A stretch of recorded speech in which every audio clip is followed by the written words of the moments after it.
Ladies and gentlemen, welcome back to the second final day here down for China Division 2. Luke, we are only a couple days away of being able to close these things out. What do you got there? What's going on? Is that a TA I'm looking at? Yeah, it is. I mean, she's been hovering around the entire tour. I was changing her up over last tour, but, you know, TA's decided to stay in my heart this time around. She's been vibing out with all the good stuff that we've had here in China. And, I mean, this tour has been pretty interesting. I think we've had some really cool stuff that's come out. We've had some really cool games. There has been some teams that have been really disappointing. Limit. I think they really probably at the start of the tour could have potentially taken some of those series, but going towards the end of the tour right now, I think this is where, you know, unfortunately for them, they're already mathematically out of the tour. So, I mean, I'm not quite sure what the last series is going to bring us, but hopefully they bring us some cool stuff. But I mean, the series that we have today, I mean, these are all important for the rest of the tour. So I can't wait for us to jump into the dots. Yeah, that they are indeed. We're going to take a look at the previous day's action, though, so we can see kind of what the storylines are building up to and how we got to this position. It was Team Holy Grail up against Team Disillusion, which that one was 2 games and a very important series, though, for Holy Grail. They continue with their flawless run so far. Yeah, this was a series Snare and I were covering, and we went into that series with tepid expectations because a lot of series that we've seen from Team Dissolution so far, it feels like that they have a very, very high skill ceiling, but unfortunately for them, sometimes their floor is also pretty low. So this series was theirs to win. I think there was multiple opportunities where Holy Grail were looking like their backs were against the wall, specifically in this game number 1. There was points where Lonfo on this Medusa was basically nigh untouchable, and Small KK, big shout out to him. He had a fantastic series all in all on some very weird picks, but he was definitely one of the better players that TD had, and unfortunately they just weren't able to get it done macro-wise, and I mean that's the way that the series kind of went. And I feel like Game 1 and Game 2 were very similar in the way that they played out, and unfortunately for TD it means that now, today, their series they have to win, otherwise it's tiebreakers for them to get relegated. That it is indeed. So that first series has so much on the line, and for Holy Grail, I mean, you are... They not I guess they're not mathematically guaranteed now, but man, it looks super comfortable, the position they're in. They're going to have to go up against Big Brain on the final day, who are also chasing them for that promotional slot. So it will not be an easy road home for them. But this is a team that kind of took me by surprise. Look, I must say, I mean, I really was just expecting Team Zero and Last Ark to be the 2 teams to get promoted. Yeah, I think a lot of people did going into this tour it was definitely those teams that were in the forefront of people's minds. But I think Holy Grail have kind of showed that they've got a lot of really good experience behind them, and the way that they play these games macro-wise, I think to me has really impressed me. And what about this series as well? Because I know you were covering... Sorry, no, that was actually Snare and Dano. You were left for that one. Got bullied once again. That's okay, though. It's all right. It's all right. I choose you today as your chosen one. He chose the boys, and, well, the boys weren't able to get him a win in the end. So first victory for IG Vitality, which is important for them. They are still in there with a fighting shape to not be relegated.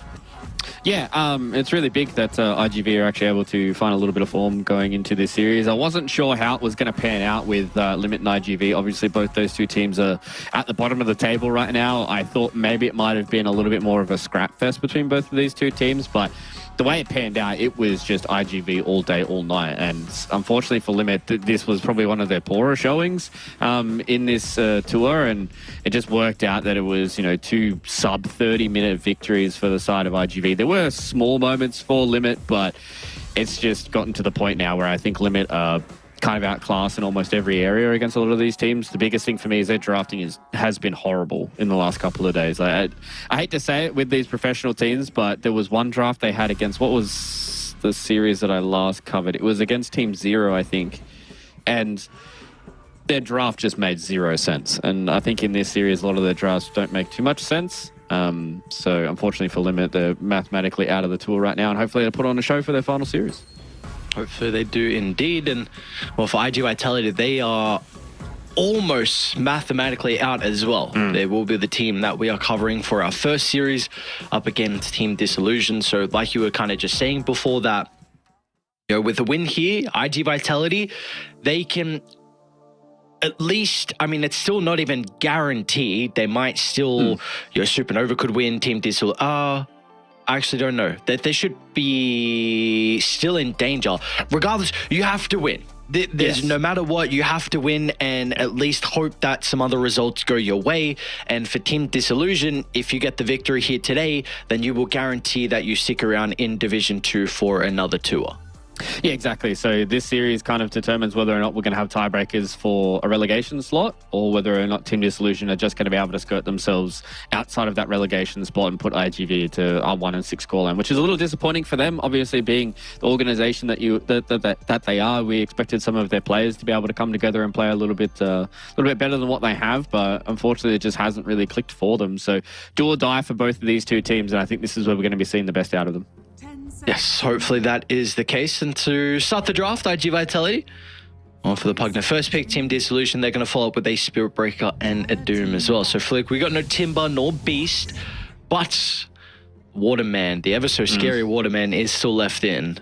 Yeah, I was surprised that the Watermen made it this far. There was a conversation that they were having on the tiebreaker panel last night of Dream League was, if they open with a first pick Morphling, what's the best 6-7 to respond with? And, you know, if they don't open up with a Morphling straight away, what is like kind of your best opener that you want to try and go for to alleviate some of the pressure that this Morphling can bring to you? And not really many of these heroes have came out. I think Spirit Breaker is, I don't want to say like a pseudo counter, but a lot of teams are picking it in response to be able to play that way. So I'm not sure if it's like actually going to be that great of a counter into the Morphling, or whether or not it is going to be a hero that kind of is there to put a little bit of pressure on the Morphling early on to try and not make him be a scary hero in the mid to late game. Because we know we can get there. Once the Morphling's able to find that farm, it almost gets to a stage where he's pretty untouchable. So we'll see what Team Dissolution look to do kind of in the second phase to further address it. So far, though, from them, just some respect on maybe some Butterfly Effect heroes on some playmakers. So got rid of the Storm, got rid of the Ember as well. Yeah, I'm interested to see what more of these carries really get taken out from the side of Team Dissolution, or actually not Team Dissolution, IGV, about what they want to try and hold against their Morphling. AM has been one of the only other heroes that looks really good. A lot of teams have been thinking about Terrorblade as a response to the Morphling, but I don't think it's that great of a response. And I'd imagine Team Dissolution is probably just going to be getting rid of a playmaking mid hero that really likes to utilize the Pugner. Things like the Queen of Pain, the Puck, maybe even a Void Spirit could be something they think about as well.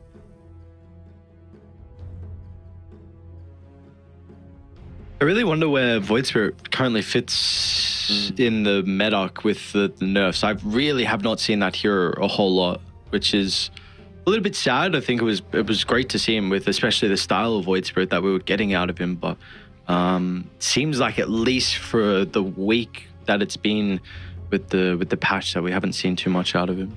Yeah, I think I understand that he got a lot of his stats kind of moved around, which is a little unfortunate for that hero, but I still feel like he's in a pretty good spot. I think he has a lot of half-decent matchups in that mid lane against a lot of these other kind of heroes that are floating around. But, I mean, the other spirits are just as good as he is. I think Earth Spirit is probably the one that's worse for wear right now out of all four of the spirits, but it is... I definitely feel like Void Spirit has a place in the meta. He's very strong at kind of assassinating a lot of these backliners. I think he's very good into Pugner, because you can kind of like directly get on top of his head, and you can even force a solid Decrepify on himself. So yeah, I don't know. I agree with you. I think I really enjoyed watching Void Spirit. Well, he gets banned anyways. I enjoyed watching Void Spirit play, because I think he has a lot of skill expression on, you know, deciding whether or not you want to get out or go back in with Dissimulate, and watching how much damage he can do with Astral Step and all that kind of stuff. Yeah, I think that's a great way to put it. Just the skill expression, like the skill cap on this hero is definitely up there with a lot of others. I mean, that is to be expected now as a mid laner almost. I mean, you have pretty much all your mid heroes are incredibly difficult to play, and if you're able to do it at a high level, us as viewers, we pog out. So Won't get that, unfortunately. In Team Dissolution, they'll go for the Disruptor route. So you got your classic Disruptor Doom. Very, very solid pairing. One of the big weaknesses with the Doom is just once you use your ultimate, the enemy team's able to retreat. Well, Disruptor drags them back with a glimpse. So I like this pick from Dissolution. Yeah, it also allows you to try and just catch the Pugner in the back as well. Like, even if the glimpse isn't that great, you can kind of force him into a bad position.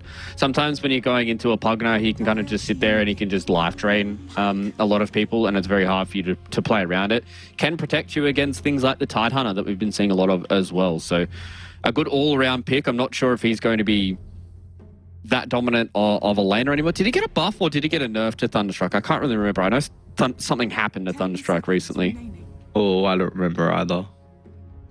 We will we'll find out when we get in the game. Let's get the patch notes up, but no, I don't remember. So, you got your Puck Undying as well. So that's another classic, Undying, to be able to protect the Morphling lane, and then very difficult to escape from the Tombstone when you are coiled up. But this is a very, very scary Lycan pick. Both supports an IGV. Gonna have a lot of difficulty with dealing with the summons. I guess really the only one thing is like coil is a bit annoying, but even then you should be able to rip apart everyone. Yeah, especially with a lot of the builds that we're seeing out of the Lycan right now with Harpoon and Manta Style and all that kind of stuff. It's very hard to lock down the Lycan. And early on, the summons are going to do a whole lot of work. You can put the summons in the background to force this Pugner to not just kind of be a rock. I think that is the biggest thing for a lot of these Pugners, is they can kind of just sit in the back and get away with basically anything for free. So if you're able to put pressure on him, then it means that the Pugner isn't as good as what it usually is in the draft. So love this Lycan pick as well. Yeah, what are your thoughts overall like on... Do you feel like it's a strong hero at the moment? Because I've been very impressed with the Lycan games that I've watched. Yeah, I definitely think he's up there. He does have some issues with some carry-to-carry matchups, but I think he is one of those carries that likes to have these other matchups in the game. He doesn't really care all too much about going one-to-one with another carry player. He much more prefers like going into the back line and taking out some of these supports. So when you get into these games where he just has this great matchup where nobody's really able to deal with him outside of the carry, then you definitely feel like it's a really good Lycan game. But with Morphling and Terrorblade floating around, I'm not sure if he's going to become first phase, but with a lot of these carries being better, he's definitely going to be a second phase beast. Yeah, and he also has the potential to flex, of course. So, that's the big thing. And they currently think it is going to be a flex Lycan, which I don't know how the draft would look. Maybe, a mid Lycan potentially to play into the Puck. So we'll see if that will be the case or not with the Lifesteal and Naga banned out. Yeah, I'm not sure if teams like having the flexibility of the Lycan in the mid lane. Obviously, Feral Impulse is an insane passive to be having full stop. So I think he has a lot of flexibility and viability, and there's not really too many other Puck counters that are floating around. I think the only thing you could try and think of, like maybe would be... I mean, Tiny is the classic one that I always think about, but it's about whether or not they actually want to play Tiny, because that hero is kind of cheek sometimes. Yeah, I think Tiny without Mag is almost unplayable. Yeah. I think that hero is just a bait. So... yeah, no, that's a really good question. Like, how are you going to be able to address the Puck now? Guess we also should look at the potential offlane for TZY. See what even is left for them, because you were looking for maybe that tanky offlaner that's able to stand his ground, because they currently lack that. You know, Tide comes to mind, but I know you mentioned Disruptor kind of puts him in the bin. Doom can be a little bit frustrating to play into as well, so that kind of gets rid of that potential. Are there any other beefy boys that you could be considering? The only other one that I'm really thinking of is like Underlord, which I think can do pretty well into the Lycan. It's really good Crimson Guard builder, has obviously the Atrophy Aura, which can be really, really good. Pit of Malice is really annoying for Lycan to deal with, because you just disable a lot of his angles that he's allowed to come in from, and if you're able to at least keep him locked down, you can Dream Call him up, and then once that Dream Call snaps, then you can go in with a Pit of Malice to try and get this extra bit of kills. But then they would kind of really lack a lot of initiation if they go for an Underlord. So they go for a hero that is able to initiate a little bit better with the Legion Commander. So I wouldn't have hated either one of the Legion Commander or the Underlord. This just means they want to be a little bit more proactive with the heroes that they have rather than being defensive with something like an Underlord. Oh, I don't know, man. This Legion hero, every game I keep seeing of her, she falls further and further down in the net worth, my guy. I'm ready to be proven wrong, but I don't know how strong this hero is. I like having a bit of copium when it comes to offlane heroes because I love having a large diverse of heroes that I can pick when I play my games. So if somebody can make it look good, then maybe it might be able to rise up and people might really be able to figure out this hero. But I agree with you. I think this hero is so heavily reliant on getting dual wins early and getting net worth. And if that doesn't happen, you literally just walk around and then you can't duel anyone because you don't feel strong. Yeah, that's always a fun game when you get to that stage. You're just a W bot, and that has always been the big critique of the hero. So, I mean, at least you got a good target to W with the Morphling, but you really don't have a lot of value out of dispelling things. So, let us see how the rotations go with the LC and the puck.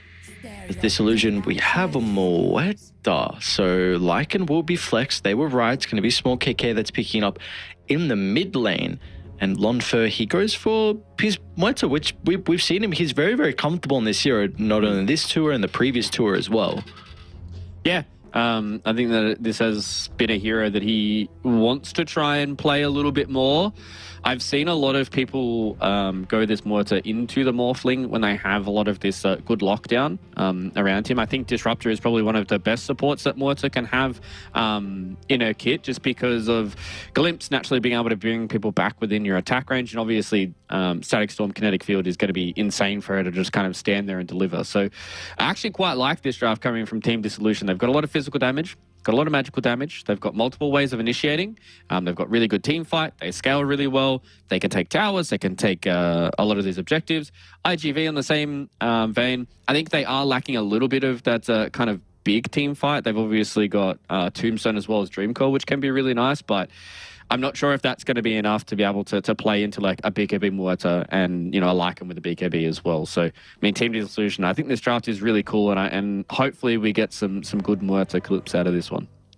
Hopefully, because it almost seems like for at least IGV, you were just banking on the raw power that the Morphling is able to provide a draft. We know how strong this hero currently is in the state of Dota. And you've gone for some pretty decent ways to answer it. If you are just needing to deal with one hero as the game goes on, you could not ask for a better way than the Doom and the counter matchup with the Moeta as well. So let us see what they're going to be able to do on IG Vitality, because I also do prefer Team Dissolution's draft. And like we said, this is a very, very important series as well. A loss for IGB means that they will be relegated out of Division 2. And of course, with then a win for Team Dissolution means they stick around for another tour. Yeah, and for Team Dissolution, I think if they're able to stick around for another tour, they can try and iron out some of the issues they've had. We have seen what they've been able to do on Poke Gaming. Butterfly? Is he dead? No, Okay, dead shot was too way far too off close. cooldown. That was a nifty little dead shot from Lonfer. I think that's last time I watched him play the Moeta, he was always able to consistently pull people back into him with dead shot hits. So if he's able to continually do stuff like that to a puck, I think that's one of the things that's very hard for pucks to react to is dead shot because of how fast a projectile moves. So if he's just in the right place at the right time and constantly getting fears back and towards a calling, then this puck can have a very rough time, and maybe it might be a BKB puck game, and that's when things could start getting dire when your puck needs a BKB, you know? Yeah, without a doubt. So let's see how Lonfer's able to look. In particular, we'll get a nice read into it with the lane setup that he has. Going to be playing with Ranford Dow.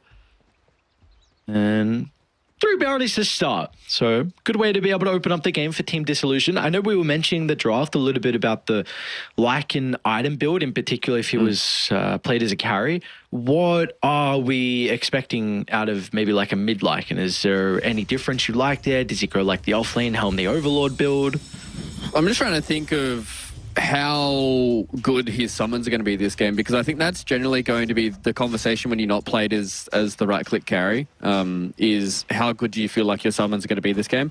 I think they're going to be pretty good. I mean, Undying and Pug, and I hate playing into summons. Morphling's not that great into playing into them. Puck should be okay, just with how elusive that the Puck can be, and Legion Commander has a lot of damage with the overwhelming odds, so I mean, I wouldn't hate to see a Helm of the Overlord. It gives you that extra bit of lifesteal for some of your other heroes. You can secure a lot of these towers with like a big granite golem and all that kind of stuff. So I definitely feel like Helm of the Overlord could be really, really good this game. So Aura build Helm of the Overlord into like AC could be pretty hot. Yep.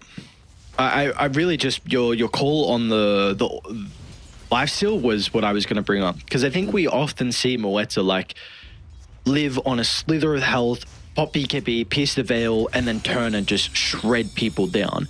And if you don't have the life sword to maybe get a little bit of health back, you could potentially die throughout that ultimate. So that's really, for me, the most appealing thing, along with all the issues that I think IG Vitality will have to deal with the summons.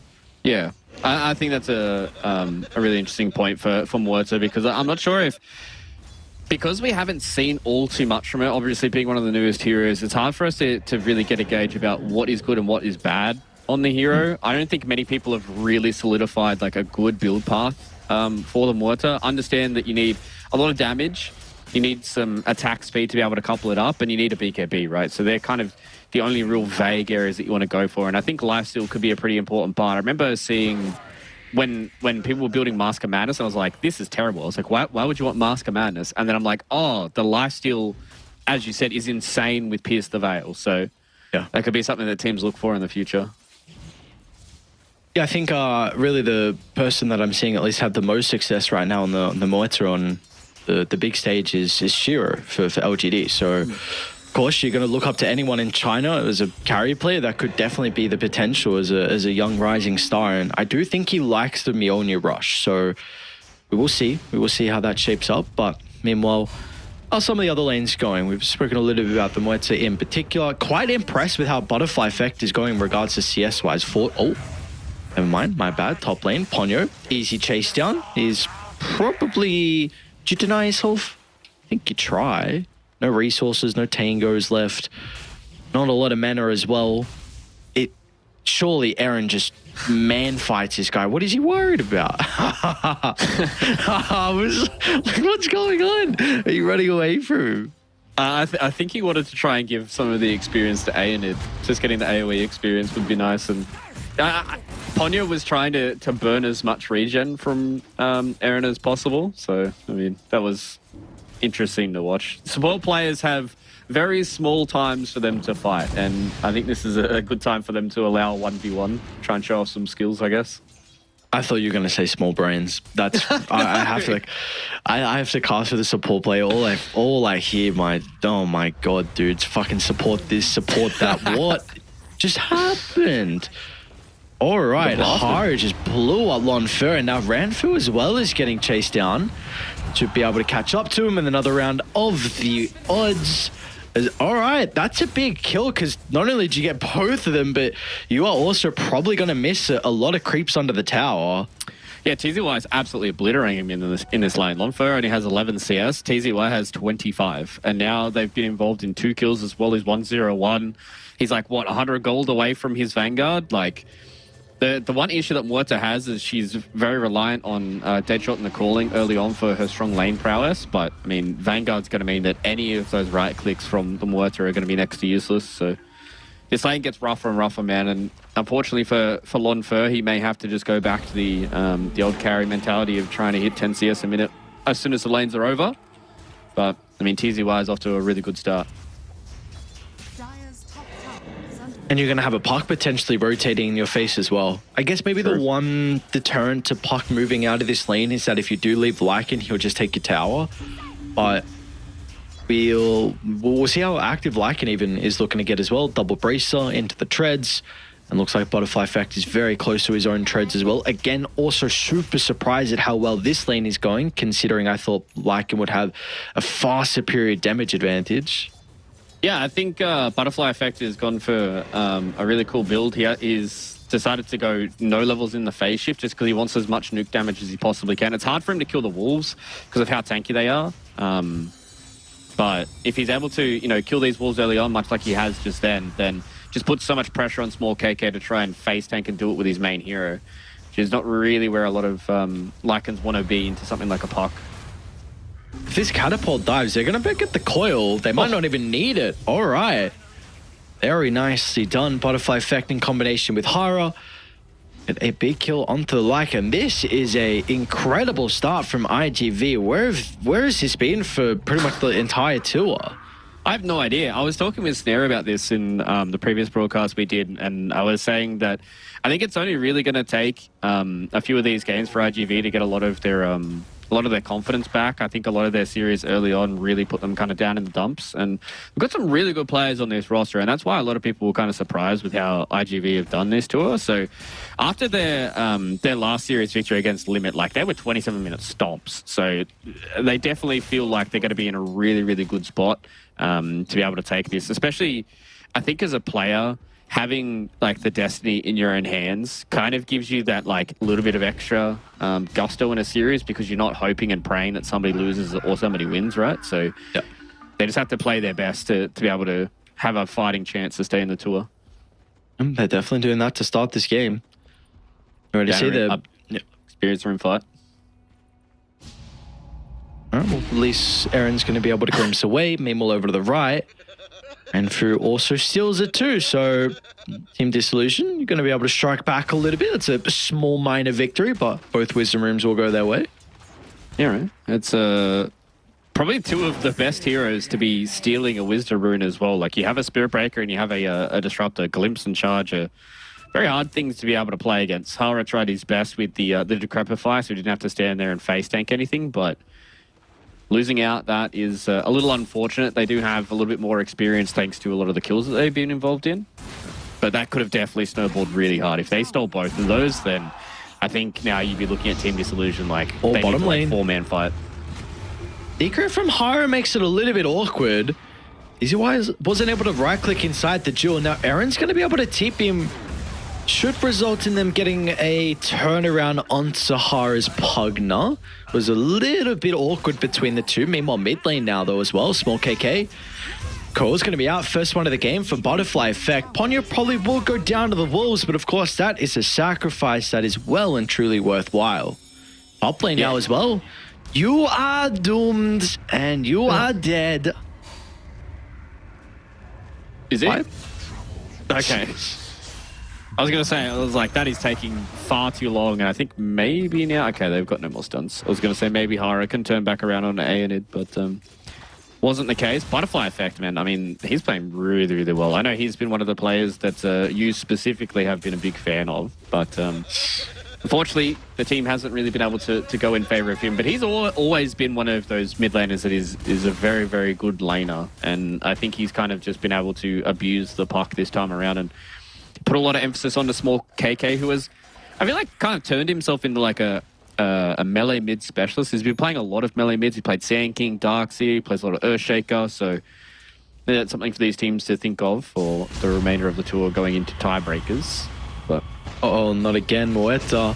This time has to pierce the veil to prove to be enough of a deterrent. Might get the kill off the back of it. So close to going down. Hara needs another blast and he'll get in range to do so.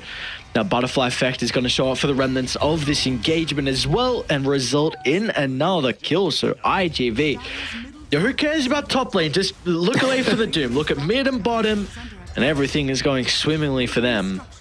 yeah, they're putting a lot of pressure on two heroes that I think are going to be able to play around the Doom as well, because everybody knows what Doom's going to do. He's going to get Vanguard, he's going to get Midas, and then he's going to sit back and farm until he has like 5 items. Whereas with the Lycan and the Muerta, they kind of don't have those big accelerants like the Devourer as well as the Hannah Midas that they usually build. So if you put a lot of emphasis on them early, then that just gives you, you know, kind of a 3-to-1 kind of core advantage, which is exactly what IGV want to try and take some of these early towers and shut down the map for a Muerta. Ponyo's dead. He is indeed dead. Uh-oh. Butterfly Effect is not. This boy ever so safe. Top of the net worth, Witchblade going to be completed pretty shortly. That is Shapeshift used for the kill, so let's see if they want to do something knowing this kind of big ultimates on cooldown for the like, and he really won't be able to get involved if they take a fight away from him. Yeah, I think they're still waiting on some of their own items. Like, even though TZY had a really good start to the game, he's only got Vanguard phase boots, still a little bit away from his next item. Butterfly Effect is getting close to the Witchblade, so that might be something that they're going to be waiting on to try and just go towards some of these side lanes to try and shut down some of those other heroes. I would love to see them go gank along Fur once again. I think if you just keep killing this Mortar, she's just going to get into that scenario where she's never going to have like an extra item than your Morphling, where she really becomes such a pain to deal with in these team fights. And if he's constantly just trying to find that next item, then these team fights are going to have to be 4 versus 5, and it just gives Yukio enough time to become a Morphling, get into his Lincolns, get into that Manta style. We're going to become a Morphling. Like yeah, that's all you need to say, dude. Just become a Morphling. I don't know what this hero does. Get to his true strength, and he is indeed a Morphling. It's just, when you have such a dominant carry, it just, everybody knows it's just this little ticking time bomb where he gets like Ags and he has like a Lincolns, and even though you doom him, he still has 4,000 HP because he got the shift off in time, and it just becomes so oppressive and so annoying to play with.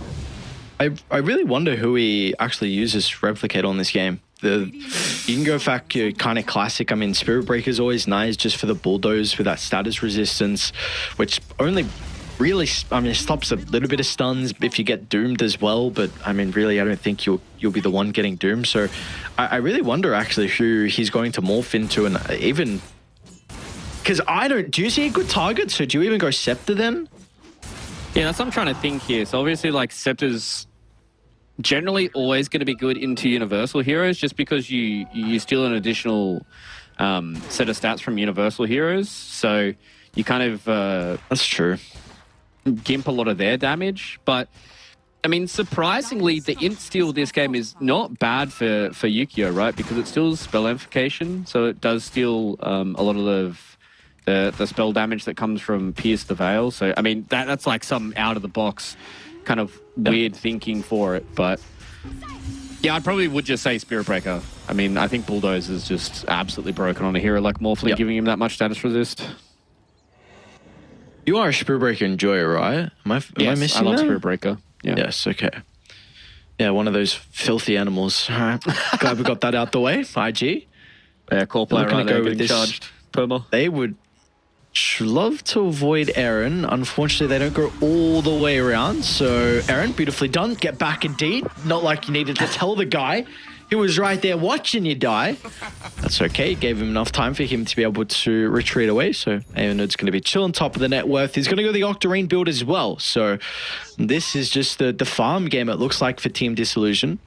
Yeah, I think that obviously tips me off to the fact that they're like, we can go late game. We have 2 heroes that can scale pretty well. I think Lycan does well with a lot of these stat items that he can build. Yep. And they feel like that the Legion Commander, much what we said in the draft, she hasn't had a duel victory yet. It's 13 minutes in, obviously, so there's still plenty of time. But the more time that you spend with TZY not having any duel damage, it just means that he gets more and more stressed out about getting that first duel victory and can force you to make mistakes. Radiant's middle tower is under attack.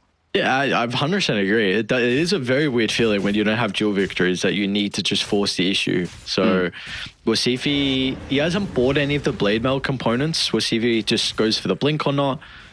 We did just see another Wisdom Rune snipe from Ranfu Dao as well, and Ponyo is still only level 5, so they're even trying to drag the hard wave into the camp. Sorry, drag the Crete wave into the camp, I should say, so he's able to hit that level 6. He should be able to pretty shortly, but we are seeing it's a very big thing that Radiant supports. They have a lot of levels to work with this game. Yeah, they do. And their supports love having a lot of levels, so Yukio is found out Aaron. Nice little replicate there. Easy kill. Meanwhile, bottom as well, there's another freebie for small KK, so we're a bit of a ring around the rosy. Even Ranfu wants to try and yoink the kill. Thank you, sir. Yeah, this is actually starting to become a bit of an issue for the supports of IGV, right? Like, as you said, they've had a lot of their Wisdom Runes stolen so far.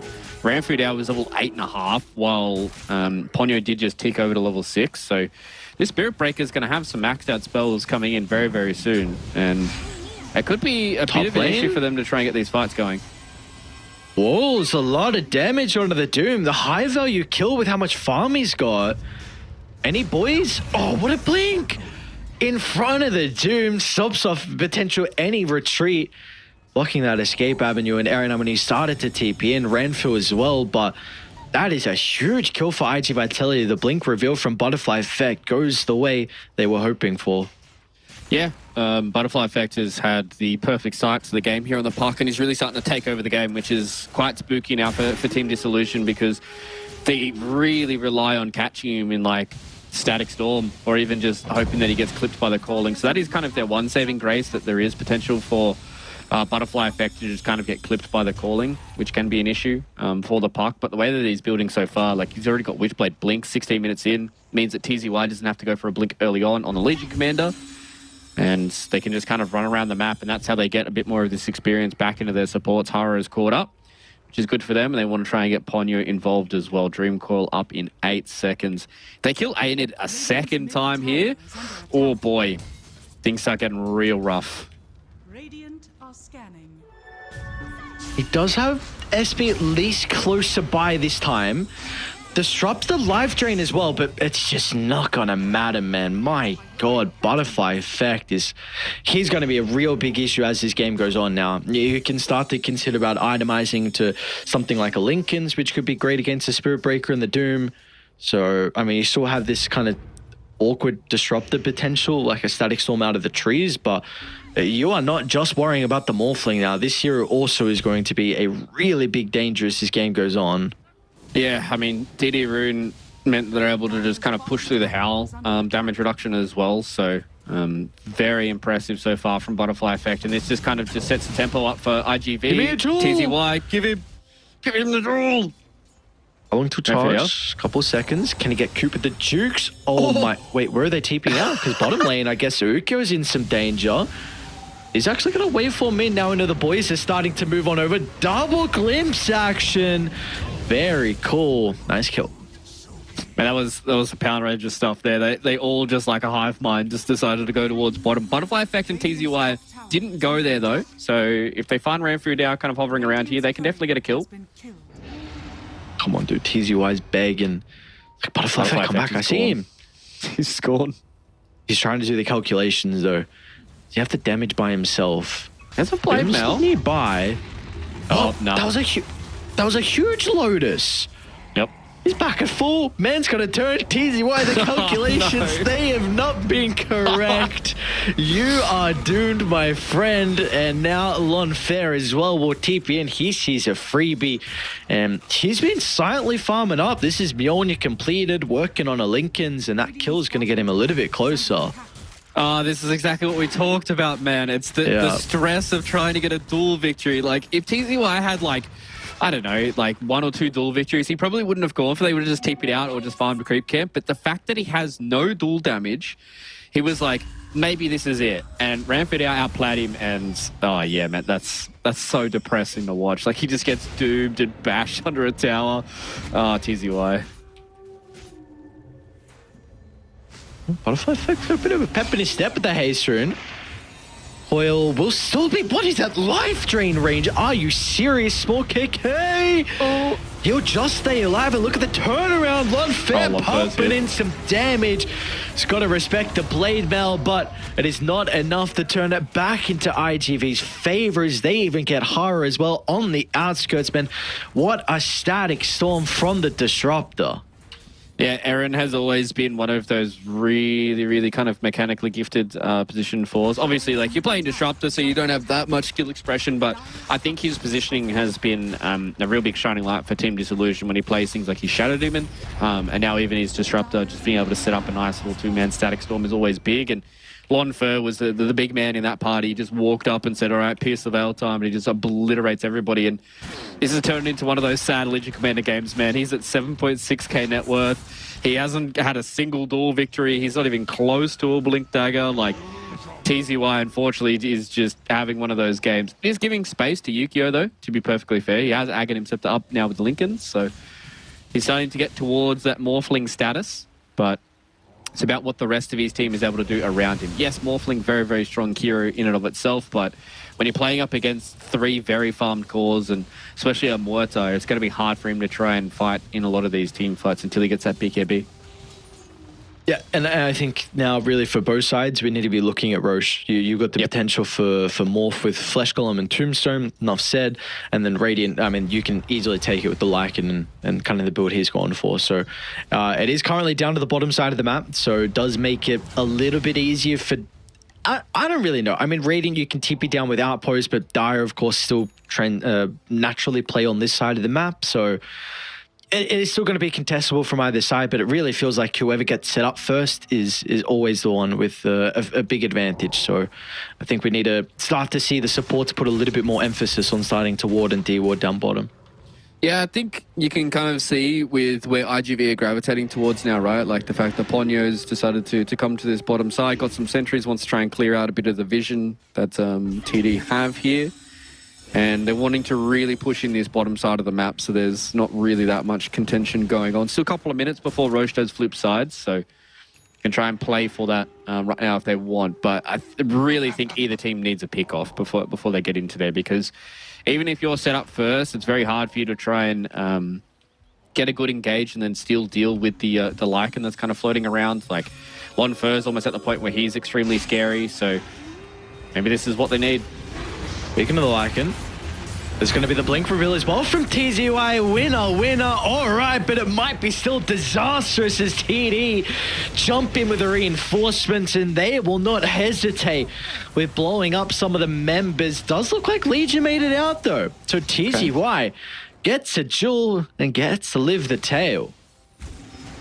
That was very, very close. They put a lot of their emphasis onto Butterfly Effect because they saw that he was doomed and in the Static Storm, and that meant that TZY was able to walk away. Blink's back up in a second now. It's about how much do they want to try and fight here without Doom and Static Storm. So that pierced the Veil, so they're very, very strong on Lon Fur, but they don't have the lockdown that he would like to have. Ooh, nice vision for the glimpse back. Yep. You're going to get more too. And... can they? Oh, I don't think everybody was on the same page there. Lonfer as well as Ayanid put their attention towards the middle lane, so they didn't feel like with both supports they could try and fight there. Especially with Butterfly Effect back now too. Alright, well, get your first victory. Why'd you also pay the price for Legion in the end? This net worth continuing to grow though for Radiant, up to 5,000 now. Getting closer and closer to some of these big items, and it's actually going to consider about a pipe. In fact, it is completed already, so a lot of extra resistance. Aaron's even almost got a blink dagger as well, which is potentially going to be a puck answer. So we'll see what Butterfly Effect wants to do in response to this. He's got himself a Kai and a Sange. He's building in towards the Lincoln, so he's going to have to try and figure out a way to pop that Lincolns for Mr. Ayanid, but they still have Static Storm to try and deal with the park, which is a little bit unfortunate for him. And now with the pipe coming in as well, they've got a lot of good auras for Lon Fur to be able to play around with. He's got the Vampire Fangs, so that's his little bit of lifesteal that he's able to play around with. I'm interested to see whether or not Ramfu Dao is going to go for another one of these auras, whether or not they want to try and just continue to double down on a lot of the damage and control that they do have. But this net worth lead is starting to become a little concerning. I think Muerta is one of those heroes that is... She's like a lot of net worth in front. Like even if it's just like one item or so, it's going to be very hard for a lot of carries to even fight her. Maybe with the Morphling BKB, and now obviously an Aegis on the cards. Could be what IGV used to try and bring back this 6k net worth lead. Yeah, this seems like a huge window for them. I mean, like you just said, with Ukio's items that he's about to get now, so... Let's see what the call is going to be for them. I mean, they really have some poor vision set up across the map, so it's not going to be easy for them to take a fight where you are ready to go in regards to an information advantage. So we'll see what the call is going to be. I want to try and fight bottom. Ramfu Dao does have a Shadow Blade and don't really have good reveal. Yeah, a lot of their supports are just on the other side of the map or don't even have any. So And Fidel gets out scot-free. They're going to put a lot of pressure on this tier 2 tower bottom so they can start to clear out the jungle and then remove some more of those spaces for Lonfer to farm. But Lonfer is a farming machine, man. Like, this guy playing late game carries is exactly what you want him to be on. And he's done a really good job of just avoiding the fights and joining when he needs to. Getting a lot of this gold as well. Radiant's bottom tower is under attack. We'll see when he's going to feel comfortable enough to show up to some of these fights. I mean, he's 6-2-3, so he definitely has been a little bit more active than I was expecting. But, I mean, because now it's going to be IG Vitality that are really the ones being proactive this game. I say that, TZY gets hit by Ranford Dow. I thought maybe the Doom was going to consider about jumping, but... So what's the call now? You got the tier 2 bottom. Do you feel like tier 2 mid, that's just the next kind of assault for IG Vitality? Yeah, definitely. They could try and take down this tier 1 tower in the top lane just to try and give them a little bit more space against the Lycan, who, yeah, has the Aghanim shard now, which can be an issue for them if they don't have any of this extra real estate for their creeps to kind of push down. So I think you want to try and even out your lanes as much as possible, push out this top lane, try and get yourself a tier 1 tower, and then that can just lead you into getting towards this tier 2 mid. But they want to fight first. Not sure who they're wanting to try and kill here. They obviously would want to try and kill one of the big cores, but it's going to be hard for them to take down somebody like Small KK because look at how much HP he has, man. Like, he's almost 3,000 life. Like, this is something I've been complaining about ever since Universal Heroes became a thing, is they do 400 damage, but they also have 4,000 HP. And they have the best items in the game in Harpoon and Manta. So it's like, what are you even supposed to do against a guy who does more damage than you and has more HP than you? You know? No, that's a great question, because I was also complaining about why does my Void Spirit have 2,000 health at 16 minutes in, not even then. So yeah, no, I am also, I'm well and truly with you, brother. This is a fight we'll go to the end for. These Universal Heroes, put them in the freaking bin. I like the idea, but it just needs to pull back their HPs. We don't want to have, like... Do you remember... I can't remember what patch it was. It was ages ago when they gave status resist to strength heroes. It kind of feels like that. Dumb. It's like, oh, they're going to go? This stat. Off the left side, that's a really good angle from Aaron. Static Storm sets up for the Doom as well. It's a heavy commitment onto the puck, but it means that Lonfer can just go to work. This Moeta is really starting to be a huge issue for IG Vitality. Yeah, I mean, he's not even there for long. He throws out, like, what, a grand total of, like, 7 auto attacks and does almost, 3.5k damage. So this hero is disgusting when she is not the focal point of anybody's attack, right? And the fact that they initiated so well onto Butterfly Effect completely nullifies the puck. You don't have to worry about Dreamcore for your Mortar. You don't have to worry about her getting silenced. You don't have to worry about like a Blink Duel because TZY really relies on his other cores to do the damage for him. And that was just a sick catch. And I love that they had the initiative to just kind of go forward and just kind of see what they could find with this tier 2 tower. Aegis or not, they know that they're not going to kill the Morphling at this point in the game, but they kill everybody else and then the Morphling just has to retreat. Kill over an Arson with that going on, get some objectives now. As a prize of that skirmish, you also stole the Wisdom Room as well, so that's 3 out of 4 of IG Vitality's Wisdom Rooms that go the way of Team Dissolution. So we were seeing the praises of the supports in their levels. I mean, that's continuing to be the case. Ranfu Dao, level 16, man. 1 level behind the puck, 1 higher level than the Legion, so he's going to scale to prove it to be a really big issue as this game goes on. I mean, Disruptor as well. You hit level 15, so extra Static Storm duration. These supports are pretty mighty. Yeah, they're like 4 levels above Ponyo, and unfortunately for Mr. Ponyo, you're playing an Undying where you're behind and you can't really get people to stay inside of your tombstone. Oh, okay. Might be a big fight though. But he just charged away from the team. The reinforcements were set up in the tree line. But as soon as he left from their face, I mean, you broke the formation, and now this is a fight that it's going to be solely up to Ukyo if there's any possibility from them to be able to come back. The Morphling needs to go crazy. And they're just toying with him, making sure there is never a free opportunity for him to right-click off inside the fight. And it means that Team Dissolution will once again have 0 casualties.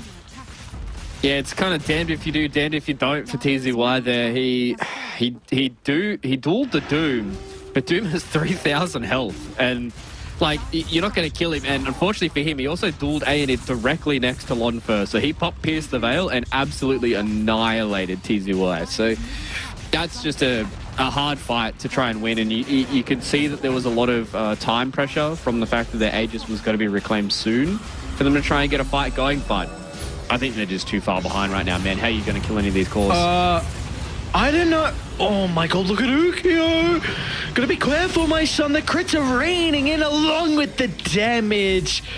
His second death of the game is going to be an ever so costly one because they'll get the full set of barracks mid and they're going to look to top next as well.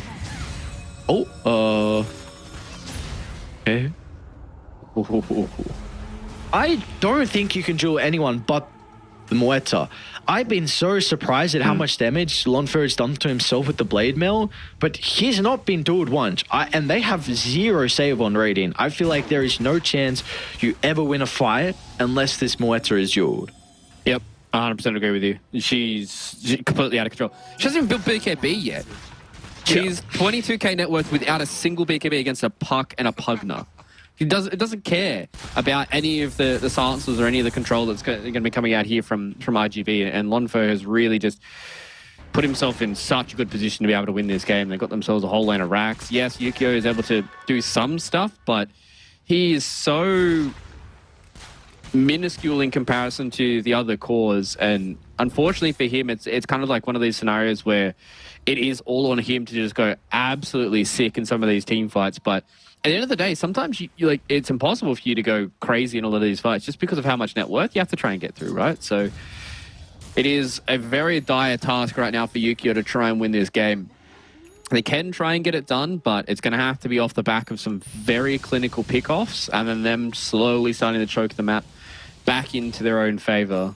Because if they fight 5v5, like, they're going to lose every single time. Team fight's too strong from Team Disillusion. Their catch is too good. Their control's too strong. Their cores do too much damage. So IGV need to try and find some pickoffs where they can.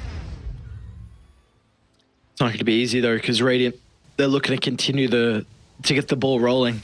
You've sensed the victory is just potentially one fight away, and maybe this smoke might be able to get you towards that finish line. Ponyo's probably going to be the first point of contact though. In fact, he'll still be able to sneak on away. So they might go to the high ground instead, where Hara is waiting. I think they just got a glimpse of the Pugna. No vision on the high ground though. Does make this jump a little bit more awkward. All right. Let's walk in. And they get a freebie. For Hara, going to do against a good old Disruptor. Oh, they're just going to go for the throne. All right. What's the response? What can you do? TZY, he'll try and smoke to set himself up on a potential jump on the back line. Aaron's going to drop the Static Storm. It's a little bit late though, but it might cover the push. Meanwhile, there we go. There we go. That's the tool they've been waiting for. Is it enough to get the kill? That is huge for them to defend, but you still got small KK in the call. Just go for the jugular. They've killed off Ukyo. There's no Morphling they have to be worried about. It's going to be TZY and Butterfly Effect against the world. But small KK, along with the Doom, they can turn beat on the throne. A DC before a GG. All the throne blows up. You hate to see it. Yeah, I mean, they know the game's over. Unfortunately for Hara, just wanted to get out of that one, think about game number 2. But yeah, that was... Oh, they had such a good start for IGV, but things just... It just went awry. They just couldn't connect properly with TZY. He got... I'm going to call it Legion Commander Syndrome. I think this is just, you got no duels, you got no damage. You're just like, oh, it's a +5, man. I'm just going to walk in. I'm going to duel this guy under his tower. I've got a Blade Melt. Yeah, it's going to be fine. Even if I don't get the kill, I'll be able to walk away. And he hits the Greater Healing Lotus, goes to literally full HP and mana. And then at that point, there's no way TZY was ever going to kill him. And then it was just... Go Power Rangers, mass TPs, they catch him out, they doom him up, and they kill him underneath the tower. And ever since then, it just started going down the gurgler because Lonfer just had nothing thrown at him throughout the entire game. Yeah, his lane probably wasn't the greatest, to be perfectly fair, but Nobody put pressure on him. All the ganks went towards ANID as well as small KK. They were still able to get back and get their farm. And eventually it just got to the point where, as you said, like, you have to duel this Muerta in these team fights, and it just wasn't able to happen. And you just lose your base too fast, too quick. And I feel really bad for Butterfly Effect. There's a lot of the mid laners in the tour right now that I feel really, really bad for, because they play immaculate games and then things just don't work out. The rest of the team isn't able to get on the same page and things just lose out from there. So IGV, the early game was really good, but they just need to connect their heroes a little bit better. Maybe this Legion Commander needs to be a different hero. But yeah, it was just really unfortunate with the way that they started, the way that their game ended. I wonder how different this game looks with something like Underlord. I mean, I guess because the reason I say that is just because we're discussing this hero to address the Lycan.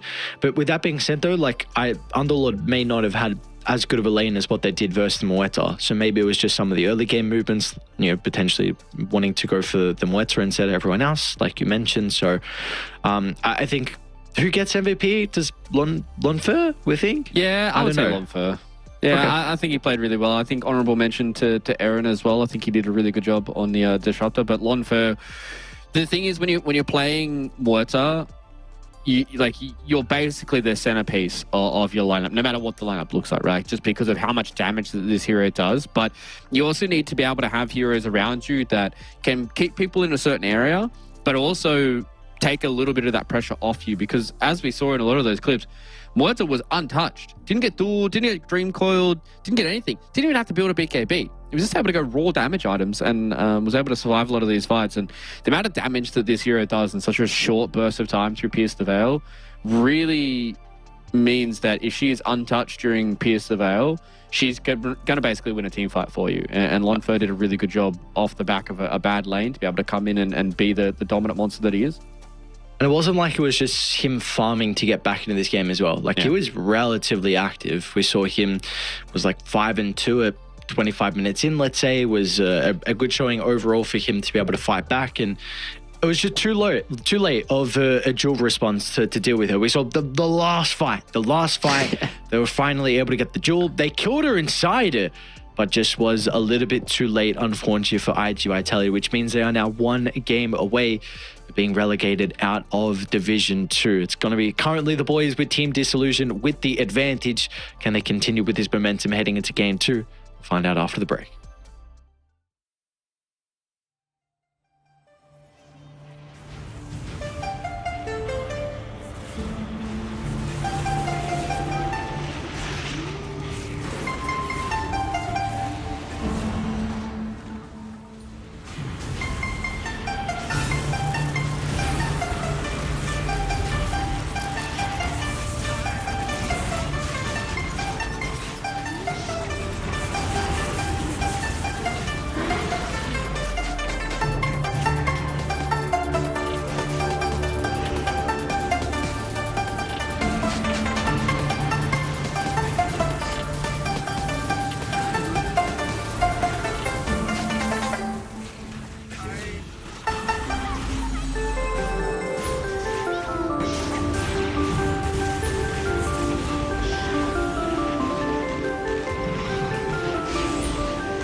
As you want to welcome back, we've got our second game just around the corner with the draft underway. Team Disillusion, a good showing for them out of game one. And Fluke, they're going to go back for at least the recipe that worked for them prior. Open up with the Spirit Breaker. See the instant response from the techies as well from IGV. Yeah, interesting that IGV, they won the toss going into game number 2, so they're able to choose what their priority was going to be. They wanted second pick, so obviously have some source that they want to try and play around with and see what really is going to work out for them again. I mean, I feel like you can probably just go for the Morphling if you really want to. Team Disillusion have already shown their cards about how they want to try and counter the Morphling, but I feel like it did relatively well. It was just kind of a few more issues that they had with the rest of their draft, trying to get things done with only really the Legion Commander and the Puck can do stuff. And they did get themselves caught out. They're going to open with a Magnus and the instant response to the Wind Ranger. Okay. I'm very surprised they didn't Morphling. Yeah, same. I feel like that was a great opportunity for them to snag the morph. I mean, morph into Universal Heroes is no good for the Universal, so I am a bit surprised. This Wind Ranger as well. Danog is not a Wind Ranger enjoyer. Are you though, my friend? I don't know. I feel like I'm in the middle. I think she looks really, really good in games where she kind of like a Muerta, where she gets a little bit ignored in some of the team fights, but she is definitely a hero that can kind of lose a game for you, right? Like, you put a lot of emphasis on this Wind Ranger hero to basically be able to go in and assassinate anybody with Shackle Shot and Focus Fire, but there can also just be games where she just doesn't do anything. She's kind of just like walking around, you get some good Shackle Shots, yeah, but Wind Run can be dealt with quite handedly, so I don't know, I'm like a 50-50. I wouldn't say I'm an enjoyer or a hater. I'm very much like in the middle with her. I think she can be great. I also think she can be quite bad. 10 seconds remaining. We will get to see which one of those outcomes is going to be the case, at least for the Wind Ranger this game, and where they look to play it as well for Team Disillusion. Of course, there is a lot of flex potential, but once again, putting a lot of emphasis on trying to limit Butterfly Effect's hero pool. So Ember, Storm, and Puck are both banned out. Probably, I'd imagine, yeah, after that Park performance for Team Disillusion, they've changed the Void Spirit ban for a Park, which is very, very understandable, especially when you're playing as a Wind Ranger. You want to try and keep her safe as much as possible, be able to run around these fights. IGV is going to respond with a Lich, which has been a hero that has answered a lot of these summon heroes in the past, just because of how much damage that the Sinister Gaze can do in some of these offlane combinations. Also, Ice Armor is very good into the Wind Ranger, so very straightforward draft from IGV. I want to see their Magnus combination though. I really want to see if they're going to put all their eggs back in the TZY basket to start fights for them, or about whether or not they're going to give Butterfly Effect a hero that can also do very similar things. But man, Team Disillusion is getting like these heroes that is always generally good and have a lot of flexibility. Like, all three of these heroes can play multiple different roles, and it's very, very hard for IGV now to figure out what they actually are going to be going up against. I'm worried they might get Faceless Voided though at the 18th. Is that a deterrent? What? Yeah, I don't know. Do you Void? They morph instead. Okay. Troll Warlord is so far off of my radar when it comes to carry heroes that he wouldn't even be in the conversation of carry heroes that I would have thought. And they picked up a Lich Man and a Mag. I think any like BKB pissing control that he doesn't enjoy. And to attackers as well, because if you just, for some reason, press your ulti and hit Taser, then you're literally useless. Like, I think this is a troll pick. But I don't get it. I don't. I ran through scratching his head like, why is there a troll in my game? He's actually so confused. He's like, why the hell am I supporting a troll? And brother, I don't know why I'm watching a troll as well. If they win, look, I'll look like an absolute fool, and I'm down to look like that. But this hero is absolute poo-poo. Yeah. This has thrown me for a loop. I don't even know what to make of it. Like, you don't have, like, you didn't see the carry matchup. You probably could have guessed what the carry matchup was going to be, but as you said, like, you're already playing into a few heroes that just make your hero bad. So At least you can use items now during his ulti, right? That was the change. Yes, I that believe. was the change. Yes. You are right. You're right. Yeah, so he at least can, preemptively BKB, I guess. But like, I don't know. I still think this hero is the fact that you lose control of your hero in a team fight is beyond what any pro player should be wanting to try and play. And you have to play it on such a fine line to make it good that I just couldn't see why you would want to put yourself in that kind of basket when there was just better carries to play. Dire team pick. They are laughing over there, and I see why. You are pulling out the filthiest hero imaginable. What is this? Huh? I mean, they have a lot of, like, they have 4 heroes that can really kind of just go around the map and win the game for you, right? Like Tinker plus Batrider plus Spirit Breaker and Wind Ranger, they can snowball super hard against some of these heroes and put the pressure back onto the Morphling, but I mean, you still got to trouble. And we see a Lena. I've seen this hero a couple of times, and this hero is trash bad. What? Like, this hero is really bad. Yeah, get the fuck out of here. What the hell? Dude, I think your opinion is... You cannot convince me that this hero being shoehorned into having to be this magic damage flying around Superman thing is good. It is bad. Oh, no. You're just a Fluke, bad what are you water. doing? That's all you are. Oh, my God. Yes. All right. I am a full believer of this Lena. I've been looking at this heroes getting changed, this magic build getting changed, patch after patch after patch. We had that right click build, and then still in that patch they kept buffing her magic damage, and I think the last one was to get her over the finish line. I think this hero is actually pretty decent. I've seen Kiyotaka absolutely pop off. That's Kiyotaka though. That is Kiyotaka. That is true. He's a freak. He's got potential this game, but I still think Tinker is a disgusting hero, and I think just if this was Kiyotaka playing the Tinker this game, I'd say they've won it. He can solo carry because it's a pretty free Tinker game. The only thing he really has to be worried about is like late game blink burst potential from the Lena, and maybe ever if the Magnus gets you, but that is very unreliable. So besides that, I am a Lena believer, and to hear you say you are not kind of lowers my opinion of you, but that's okay. Dude, I've seen this hero be played in both Div 2 as well as at Dream League, and I have not been... obviously, outside of some of those Kiyotaka performances, I have not been impressed with this hero. I feel like she's in a weird spot. I can understand that she can really snowball and pop off, but I don't know. I don't know if this is going to be the game for her to do that. She has to try and deal with a Tinker. Spirit Breaker is going to be charging in her face. She's going to get lassoed by a Batrider. Like, all it takes is Wind Ranger to kind of just wind run around you and you feel bad. So both these drafts, I have some question marks because they didn't get an empowered target, which I thought was kind of weird from IGV. And also from TD, they just whip out whatever they've got. Like, they just picked heroes, I think.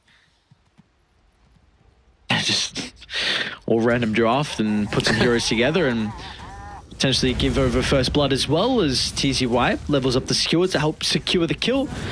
Well, KK wants to walk up. They might get a return kill on TZY, but choose otherwise a little bit hesitant about still going to all the members of IG Vitality. So first blood even tips Renfield as well because he gave first blood over his mid lane opposition. So this is bottle now completed for Butterfly Effect. Very cool. A little unfortunate that it was Butterfly Effect that got first blood, but I mean, Tinker is Tinker. At the end of the day, he kind of just has to hit 1 or 2 items, and he's going to be very, very scary. Blink as well as Soul Ring is such a dirty timing to be playing up against, especially for these heroes that just have no good way of catching him, like ever. So this is going to be a hard game for IGV to be able to hold down the fort. And I mean, even late game, I'm not I guess you're playing into a Magnus. There's not really that crazy amount of team fight coming in from TD like they had in game number 1. I was going to say, maybe even going later, you might be a little remiss for IGV to not even win out that, going into like Tinker plus Troll, who can be very scary, and they've got a lot of items under their belts. And I do want to speak a little bit about the Troll. I think It's a shame because he's queued up an item, and I was going to mention, maybe he gets super creative and goes for something like a Scepter this game, because to purge off the Empower and to get rid of the Frost Shield.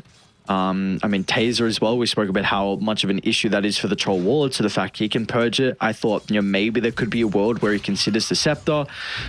Regardless, I think if he doesn't go that route, like Nullify needs to be somewhere in your item build, just because of exactly the things that was just mentioned. So if he goes Battle Fury, which is what he has queued up, I mean, Nullify is probably going to be like 4th item of choice for him. So we'll see if he's able to get there. But he is into a very strong laning support in Hara.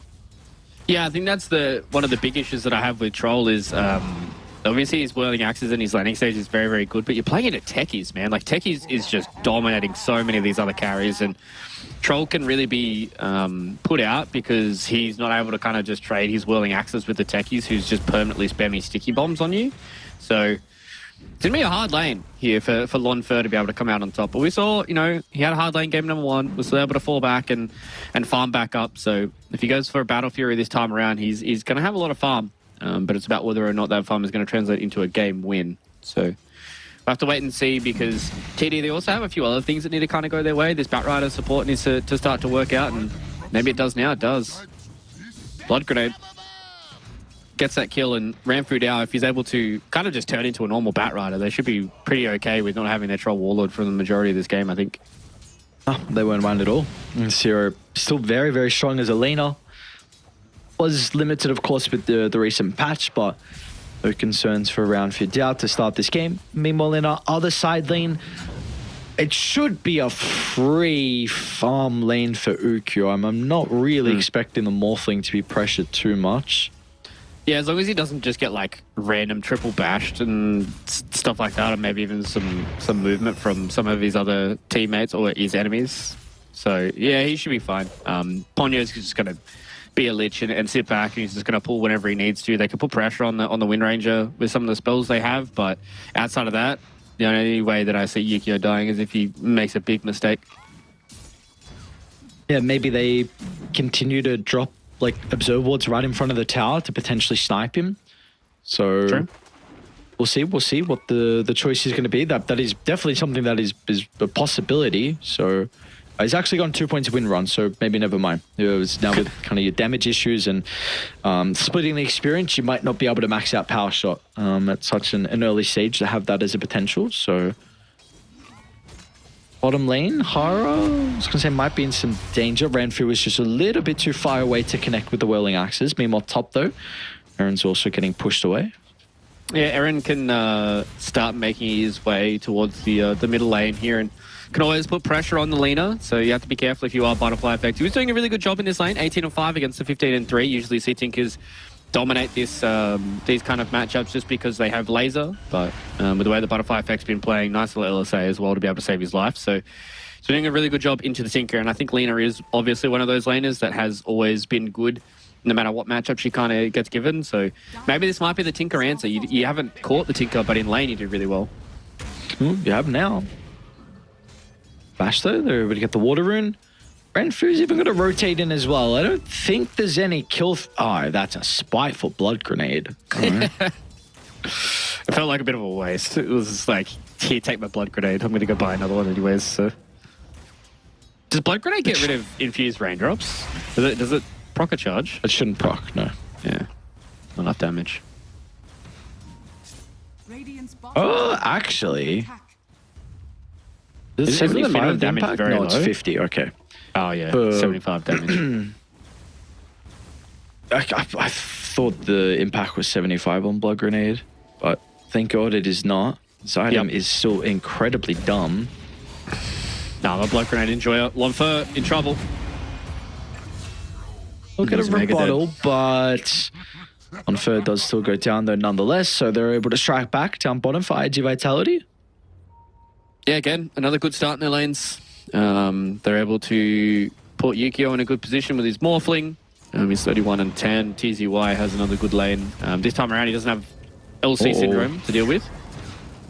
LC syndrome, small KK. Nice blast off. over the other stairs. Hara is able to close the distance with ease, and IG Vitality. It was, oh man, he almost takes out to the Firefly. Gotta be cautious about that one. We'll be okay though. Has the bounty rune and the potential power rune as well. That's going to be up in a couple of seconds for him to regen up. Meanwhile, Ukyo is left alone, but Strength Morph, and he is also chilling. Oh my god. No. Oh my god. I watched it prime time.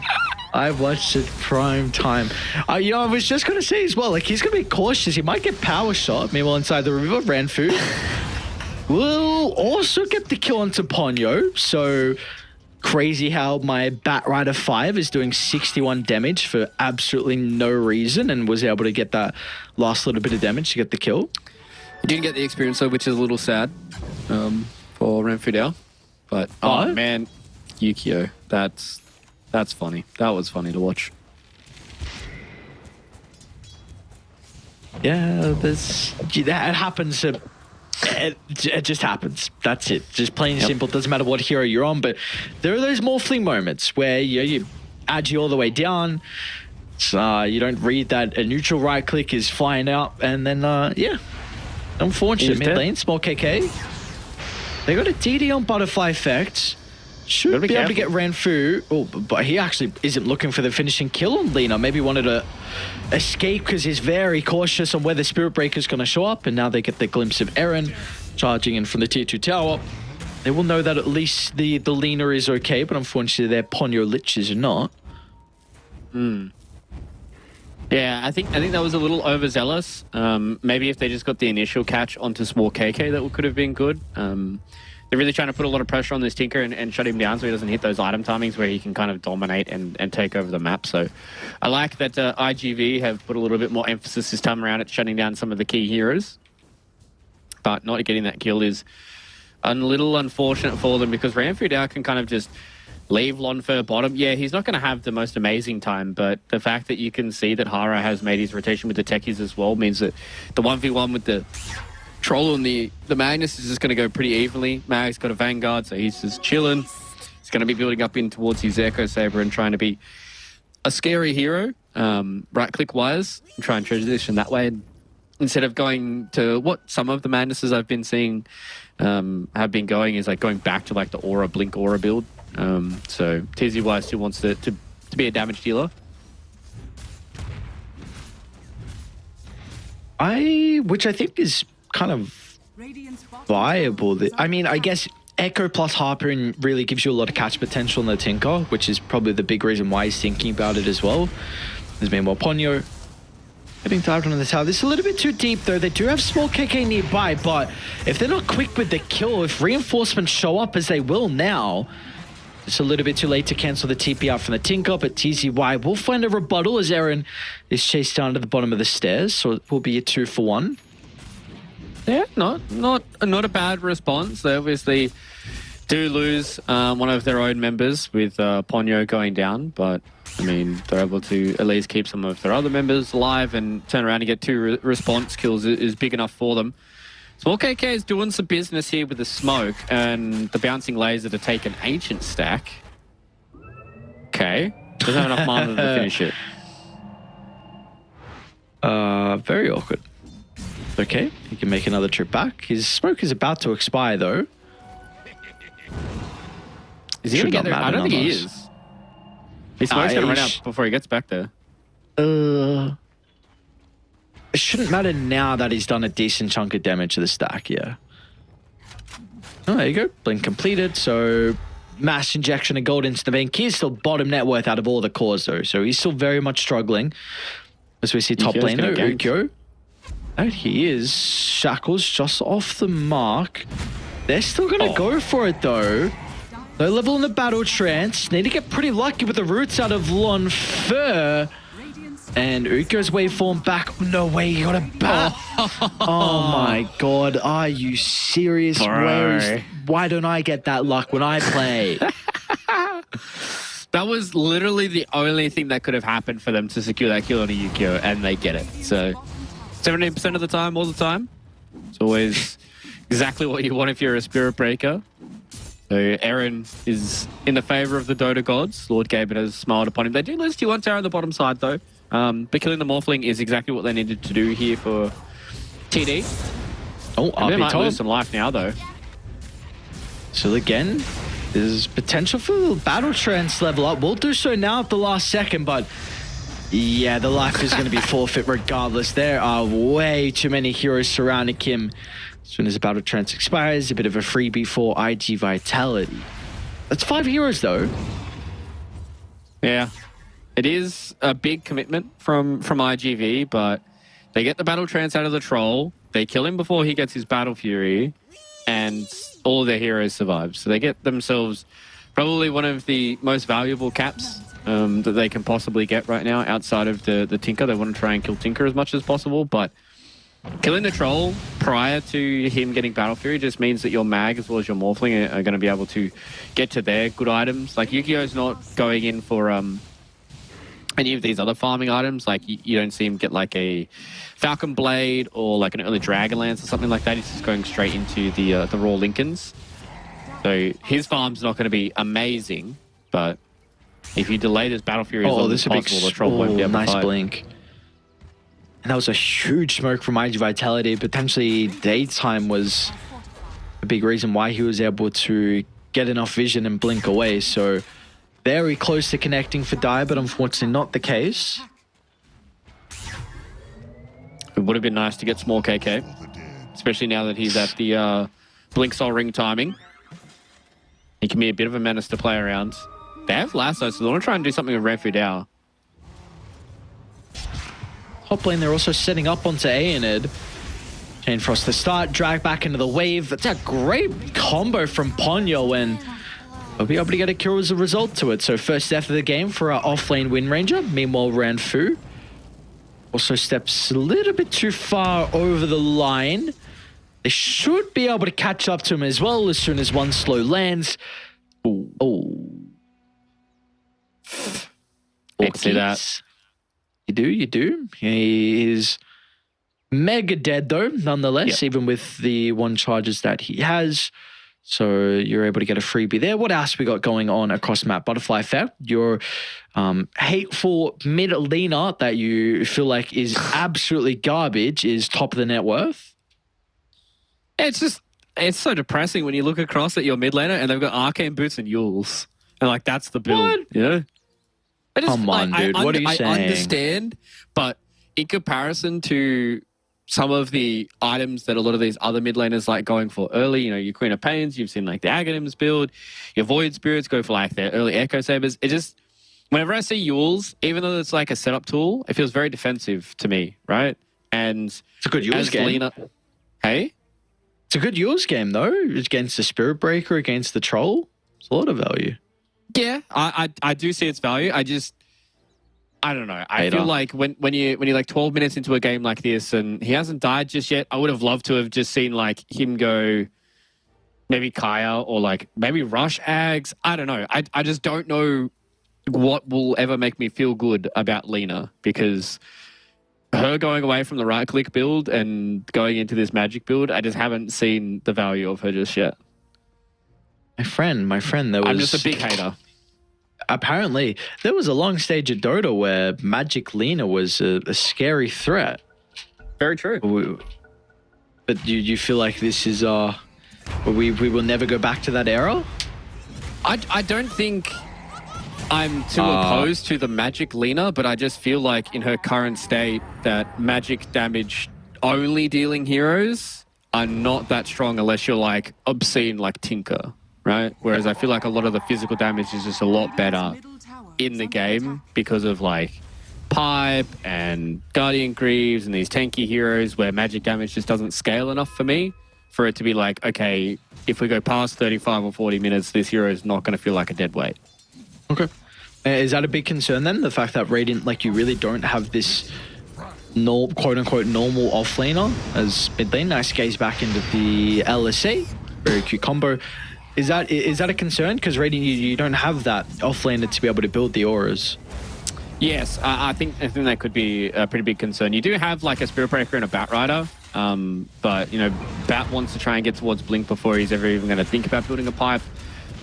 Spirit Breaker wants to try and go greedy and go for like a Shadow Blade. So yeah, that is a pretty big concern for me because it's going to be unfettered damage from Butterfly Effect for a long time. And it's not like he's playing into tanks either. Like he's playing into some relatively squishy heroes. So this could be the game that may convert me back over.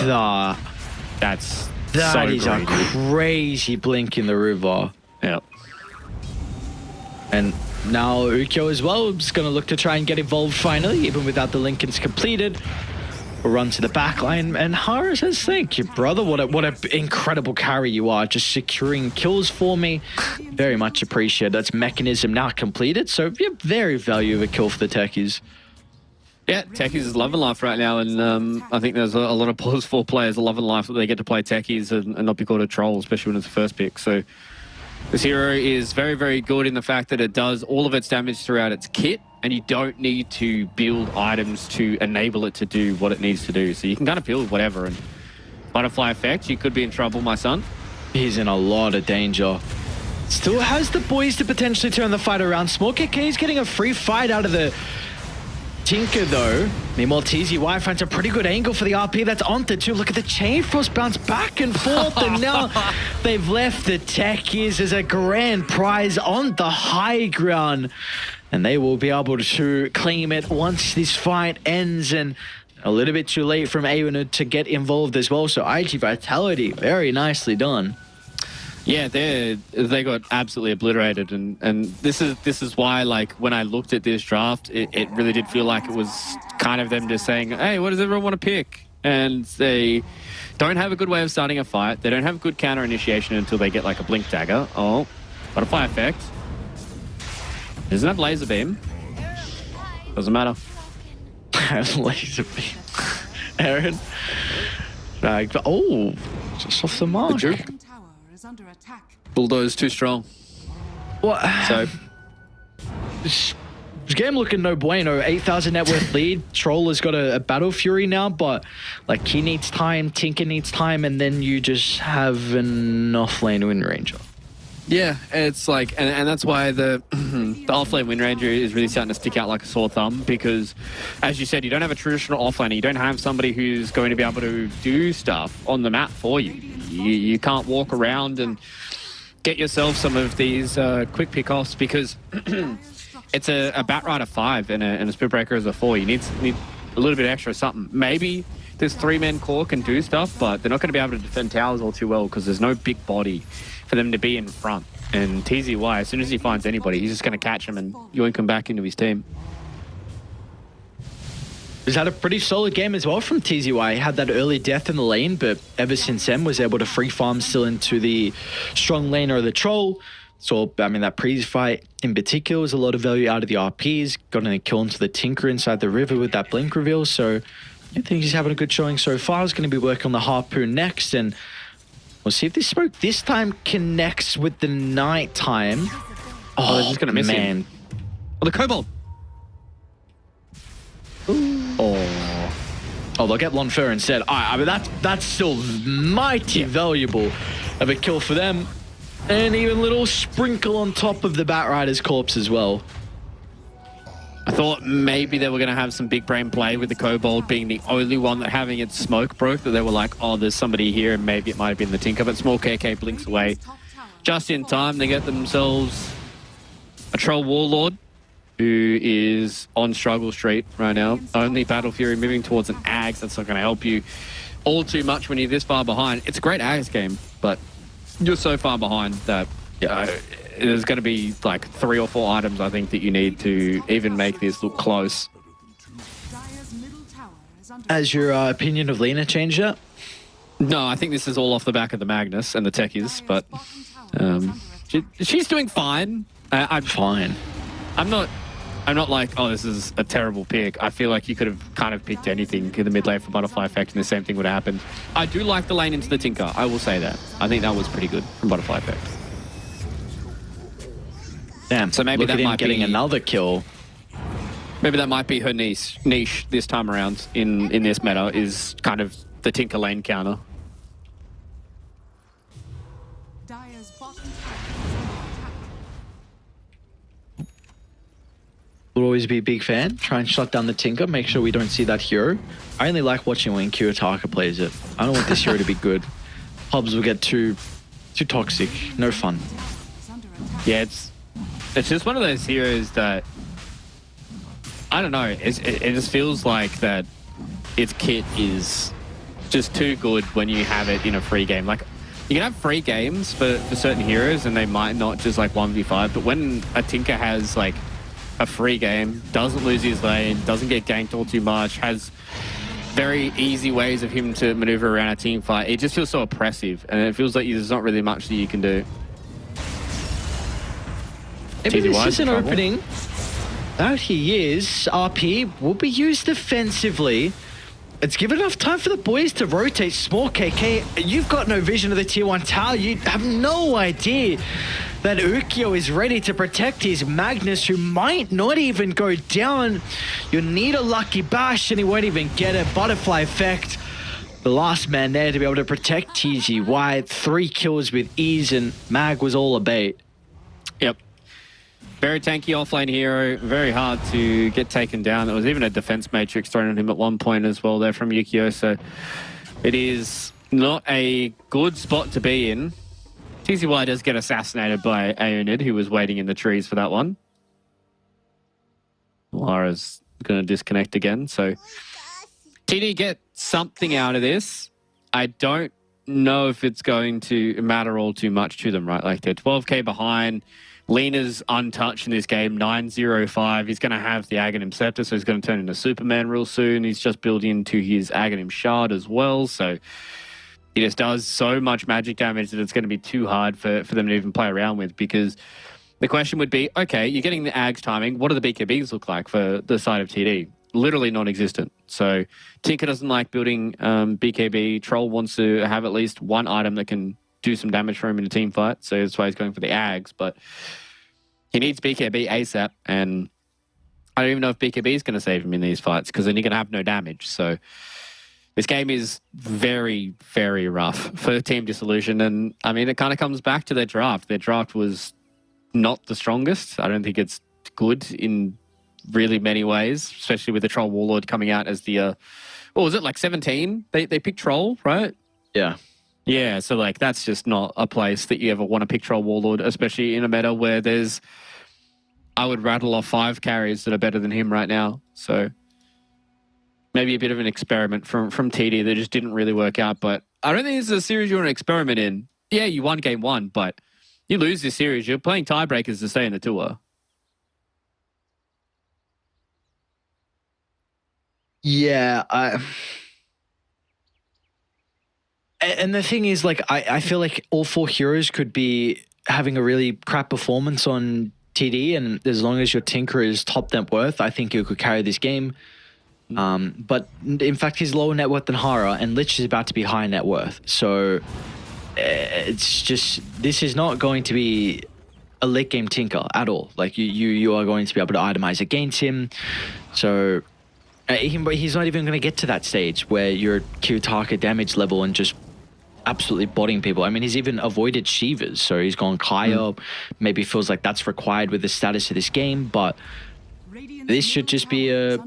It'll be a difficult closeout though, because going high gun still is going to be pretty scary from IG Vitality. So, you know, they're probably, with the remaining duration of this Roshan, going to try and claim all the outer towers. Maybe if they get a skirmish, they can go high ground if they get a couple pickoffs. You know, this could be a potential good way to start as Butterfly Effect.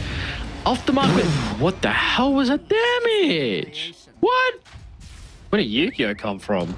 He came from left field and just adaptive... adaptive strike? Yes, adaptive strike. For some reason, I thought it was adaptive blast, and I was like, I've never heard that in my life. But yeah, Yukio just appeared out of nowhere and obliterated him. They even missed the LSA, but it didn't matter. So yeah, it's just, it's very dire straits for them. I think, you know, IGV are just going to dot all their I's, cross all their T's, take all the tier 2 towers, and if they get a pick off on small KK or Lon Fur, that's just going to open the door for them to go up high ground. Aaron. Yeah, you gotta be cautious now. Ooh, Butterfly Effect, he's hungry. kills. Constant spam of these missiles. TZY might be able to find an opening. Nice charge though from Aaron. Great reactions. What? That was super quick. I think he precast on him. Ah. Yeah. That would make a lot more sense then. Because, yeah, that was like basically instantaneous as you blinked in. So Aaron's able to get the turnaround there onto TZY, who was trying to find somebody. And that's what I was saying, right? Like, if there's like 1 or 2 picks that go the way of IGV, because they've taken all the tier 2 towers, like they can kind of just start knocking on the tier 3s. Well, I mean, that's a pick, so they can just try and start knocking on these tier 3 towers, and maybe they chip one down in the next couple of minutes, because it's going to be a while till Roche comes back up, but they've still got a minute left on the Aegis. Run, my friend, Renfu Dao. Oh, there's the sun. There's another kill. Let's see if they want to try and consider about going up the high ground now with these pickoffs that they've been able to find.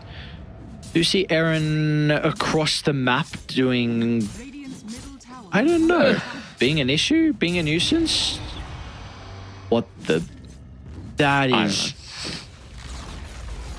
that is just being so annoying. That's so troll. Oh, that's funny. Yeah, that is truly troll. Speaking of, oh my lord. Speaking of troll, it's a pretty good shackle. How he was able to pop the Lincolns. Ukyo now, they'll just turn to the Wind Ranger instead. Tries to protect him wherever he can with the defensive matrix, but it will not matter. I mean, Tinker's getting a free fight off, so the damage is slowly starting to stack up. But they are just so far ahead that it does not matter. Yeah, it's just, you know, yeah, you're getting hit by, what, level 4 heat-seeking missiles, and he's got an E-blade. That's it. Like, you're not really worried about it. You've got enough HP to be able to work through it. You've got an Aegis as well. Ponyo has a blink.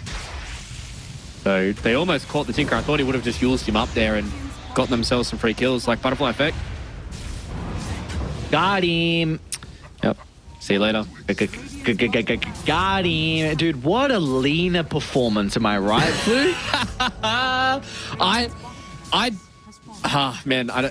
I really don't think this was leaner at all. Like, look at the heroes that they picked on the side of TD. Look at the performance that we had from Hara as well as TZY.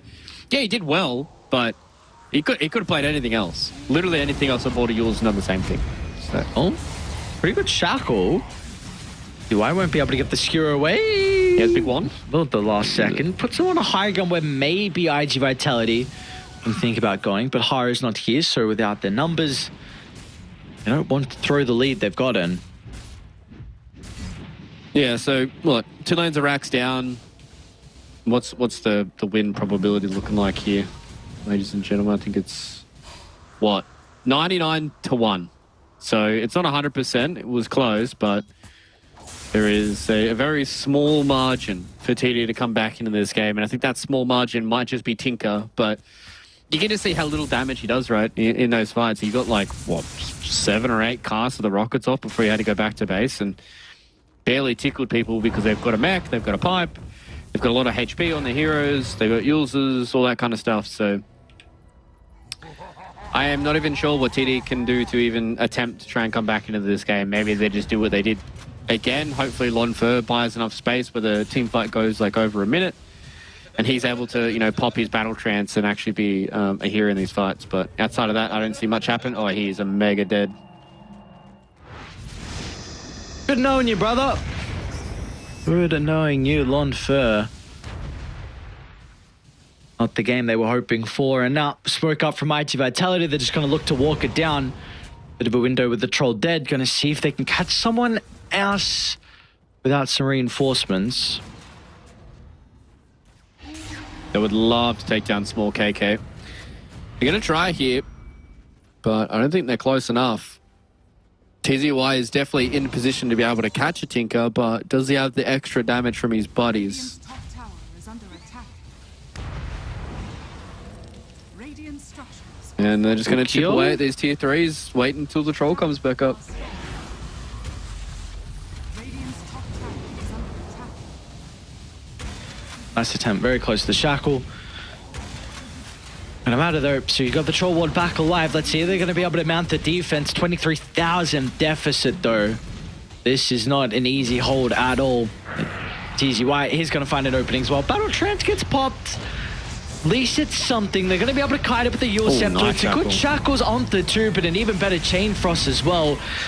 That is now providing all the damage they need to be able to come out on top. Frost. Buybacks will be the really only competitive advantage they have now in this last team fight. Even then, they get a good lasso over to the right side, but there is just zero damage to also dish out inside some form of control, as it's an ultra kill for Ukko, and the man will get his rampage as well. Nothing they can do as an E-Blade fires on past, but Ukko shrugs it off. A rampage and a well-deserved victory for the boys on IG Vitality. Yeah, just another game where the lanes go really, really well for them, but this time around they didn't have the pressure of having to connect with duels. TZY was just able to do his Magna stuff. He got a nicely timed Blink Dagger, and a lot of his skills were really on point. They're able to connect with Butterfly Effect relatively easily. Ukko was able to just do whatever he wanted in this game, and I mean, they were playing into a much worse draft than game number one, to be perfectly fair. They're playing into a Troll Warlord, but I think they just kind of shored up some of the issues that they have. I don't want to take this one away from IGV, because I think they played really, really well, and they're able to put themselves in positions that they can take control of the lead they were given. That is my biggest critique of a lot of these teams here in Div 2, has been building leads from lanes and then doing nothing with it. I think there has been a big issue with TD as well, specifically off the back of some of their games that I've seen, where they're just not able to really close out some of these games, even though they've had some very big openings and some very big starts. And IGV have really impressed me now on this game number 2 to be able to make this one look not even close, and absolutely obliterate TD, who I think kind of didn't give them the respect they deserved after game number 1, and pick some very interesting heroes. And now game number 3, we're going to be back on even playing field, I think. Yeah, interesting is definitely one way to put it. So we'll see if they go for a bit of a different strategy in regards to their draft from Team Dissolution, because yeah, I mean, that's really the big gripe for me. That's kind of it. I don't know if you could pick Troll where you did and play Wind Ranger as a 3. I have a lot of doubts on this hero as a whole, and even as an off-laner, I'm not quite sure. So they tried to make it work, unfortunately, for Dissolution, but not to be, which means we get to go the distance here for our first series of the night. Who do we feel like, though, is worthy of the MVP? Is it indeed the Lina? I would say so. I would be able to put up a pretty good argument for Yukio. He got himself a rampage. He did pretty well when these fights started going their way. But I'll concede on the Lina. I think he played really well. He did good in lane. I think the one thing that he needed to make sure that he didn't do this game was lose his lane hard to a tinker. Because if Small KK got off to a really good start, then they could really start to pull a lot of their draft a little bit together with their heroes connecting up. But, I mean, Butterfly Effect is an insane laner in and of himself. When you play Lina and you're a really good laner yourself, it's super easy for you to be able to have a good game. So, big props to Mr. Butterfly Effect. I'm still not sold on the hero just yet, so you can live and die by the Lina, and I will sit here and be critical of it. But Butterfly Effect really put a lot of praise into this hero and shows that it can be strong. I think if you made an argument for the techies, I would have joined you with that as well. I think Hara was very vital to their success. I think had a lot of good rotations overall with this hero. Was pretty vital to some of the rotations. I mean, overall had 31 kill involvement out of the 39 kills. So Hara had a great showing as well. But in regards to our second game, it's going to be IG Vitality that are able to take it in very, very dominant fashion as well. It wasn't really too close at all for them. So it's just a question of, can they continue with this consistency? Because that has really been one thing that has plagued this team so far through the entirety of this tour. So are they going to be able to continue that within heading into game 3? Of course, after the break, we'll be able to find out all the answers to our questions. We'll see you guys then.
Ladies and gentlemen, welcome back. We've got our final game of the first series. IG Vitality, their fate is still in their hands. A game win is a must here if they want to have the potential of playing in Division 2 and not getting relegated out of it for the next year's DPC.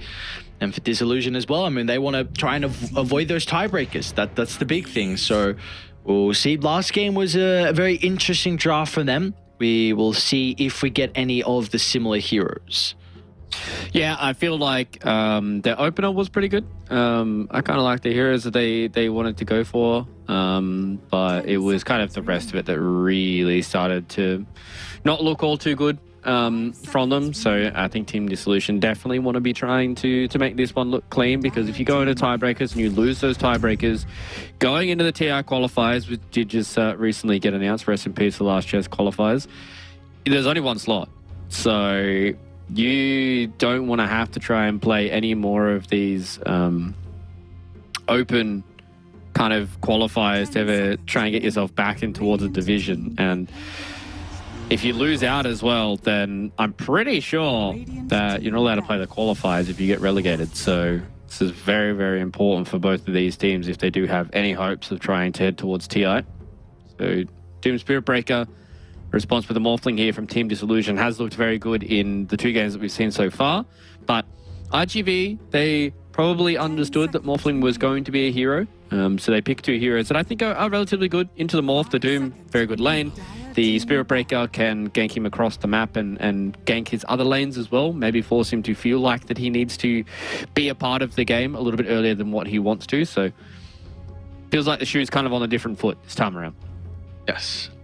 I do have some concerns about the TZY Doom, though. There was a game, at least, that Danok and I covered where he was playing it, and he looked very, very uncomfortable on the hero. So we will see. Maybe that was an off day, off game. Maybe he's played it a bunch more as well ever since then. But definitely was not one of his shining heroes that we've seen from him, because he had a very good mag performance in the last game as well. So we will see at least how he is able to perform. And for Team Disillusion, no real surprises. I mean, it's just kind of stock standard bans that we're really seeing whenever you pick the Morphling up. So AM and Phantom Lancer banned out. Yeah, hopefully he has a good showing this time around. A lot of the illusion carries, which is kind of just trying to secure the Morphling this time around. Still is the Terror Blade. I'm not sure if that hero really sits in the Morphling counter. I think it's good, but I don't think it's like kind of one of those heroes that you're all too happy to pick, especially into something like a Techies, which can be very annoying for the TB to play around with. So IGV probably looking for their 5 hero here. I wouldn't hate to see them probably pick up another Lich. I think Lich is good for Ponyo. I think played really well. You've got 2 heroes that don't mind getting the Ice Armor thrown on top of them. Good into the Morphling, reduces a lot of his damage. And also just is hard for him to deal with, because you can kill his Mantra Illusions really fast. You've got a lot of magic damage. Sinister Gaze feels like it's from across the map. So yeah, I think you go Lich here and then you just prepare for one of the 2 counters and close it out with a strong core. Go for the Rubik though.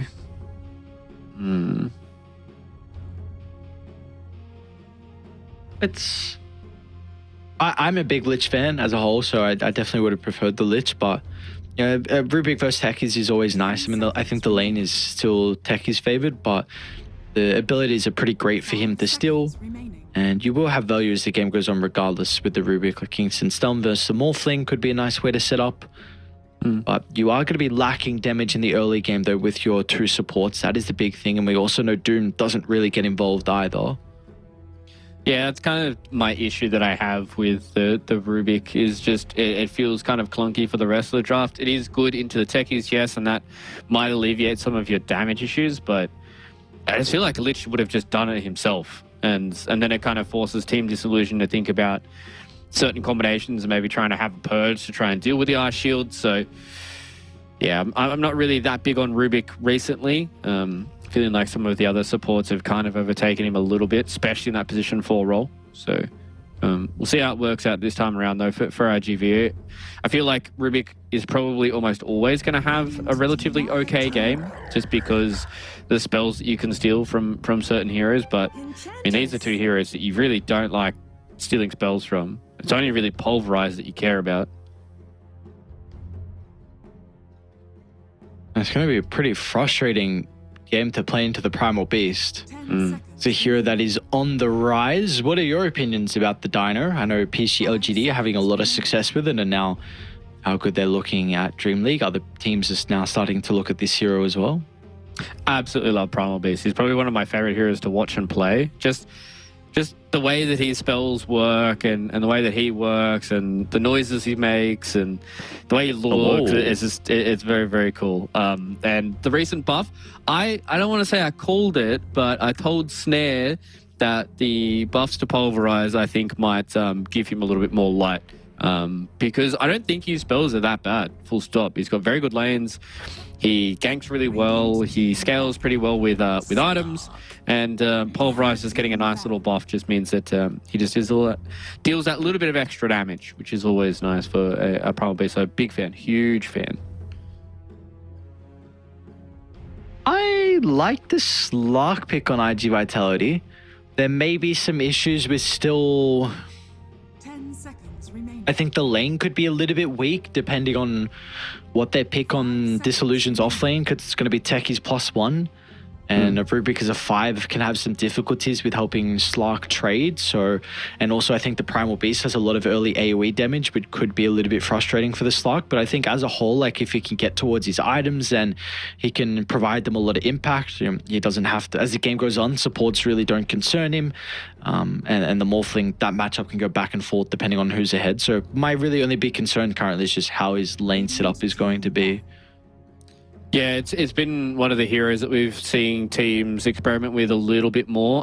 Against the Morphling, they've been doing the Radiance Manta build, and a lot of people are really into it for some reason. I'm not sure kind of the appeal. Obviously, the disassembling of the Radiance is very, very good for a Slark to be playing in these games because you get a lot of evasion out of it.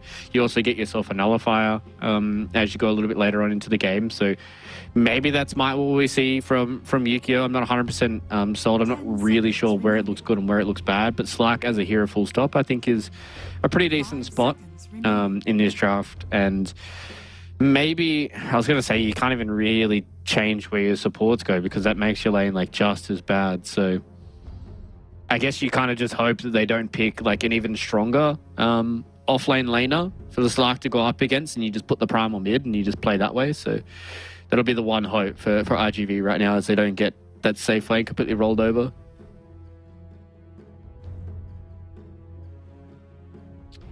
I'm just trying to think of what the potential is for them to play in the offlane. I don't imagine... I mean, you could consider about Enchantress flex. Maybe you can go like double range, tech his Enchantress. That could be very difficult for the Slark, but... Then you're kind of saving like your 5 for last pick, which feels kind of bad. It's okay when you have 23rd. I think that's definitely worse when you have Ultra last. Yeah. What are they ban here for IGV? I think they need a little bit more lockdown for the Slark for Team Disillusion. Tiny. Yeah, I don't hate to see that. I think... Oh, they go TA. They just go, we don't need lockdown. We're just going to run at you. Okay, I'm not sure where TA sits in my mid-tier list. I haven't really felt the power of her. TA was a part of that that limit draft that I told you a little bit earlier on in the broadcast, which was probably one of the worst drafts I've seen ever, and was played as a safe laner. So maybe we might be seeing the morph transition towards that mid lane, or whether or not Small KK will pick that up. They got Ember, okay. Not bad. Again, lack of lockdown for Team Disillusion makes Butterfly Effect's life a whole lot easier. Yukio is going to have a pretty free time as well. They've got heroes that can make space for him. They've got heroes that can combine with the Ember as well. The only issue that I have with IGV's draft is just this Rubik. I feel like if this Rubik was a Lich, I would be much happier. with their draft all in all, because it's just not really great spells for him to steal. He can still tech his spells, and everything else kind of sucks. So maybe we might see Ponyo just try and go for this like Aura Rubik, where they go things like Guardian Greaves and Pipe and all that kind of stuff, and just kind of be a telekinesis. But again, for Team Disillusion, they've lost their lanes in the last 2 games, so I'm not sure if I'm really vibing this TA pick, so I'm probably going to pick IGV for game number 3 here. Yeah, I don't know how I feel about the tier. This matchup as Ember can be fine, but I think you have to go meld level 1, and you need to like double meld him to start the lane and keep spamming it over the first couple waves. Like that's at least what I've been the most impressed by with this TA Ember matchup. So we shall see. I mean, you do have a lot of it's pretty greedy on Disillusion. You got your Morphling, you got your Templar Assassin. You do at least have some ports that are going to be able to get active in the early game, like with the Primal Beast and the Techies. They can be your main damage source. So I too would slightly favor IGV. I just think their lineup looks slightly easier to execute compared to Radiant's. Like for Radiant, you're banking on just some pure strength coming out of your wing, but your carries. I mean, both TA and Morphling and carries. So besides that, it's just I have multiple ways to be able to start fights, a lot of stuns, a little bit of team fight. So yeah, I slightly prefer Dai's draft. And it's kind of potentially going to come down to how much rotations these TD supports can do early on to try and alleviate their lack of lockdown in the mid game. Like if you start off this game really fast and you just gank people with like blast off and you're like, yeah, the TA's lane, you kill Ember Spirit a couple of times and then your TA is just like, you know, a couple thousand net worth above him, then that's when like you having not that much lockdown doesn't feel as bad. But if you're going to be on even footing, it's going to be very hard for them to catch an Ember Spirit as well as the Slark. And if they don't catch those heroes, I guess they can really put their emphasis onto the Doom, which is going to be a lot easier for them to catch. But all it takes is IGV to initiate with their own Doom. And then it's going to be very hard for them to keep a fight going for TD. So lanes are very important. And I think these first 15 minutes are really going to tell the tale about how this game's going to go. The battle begins.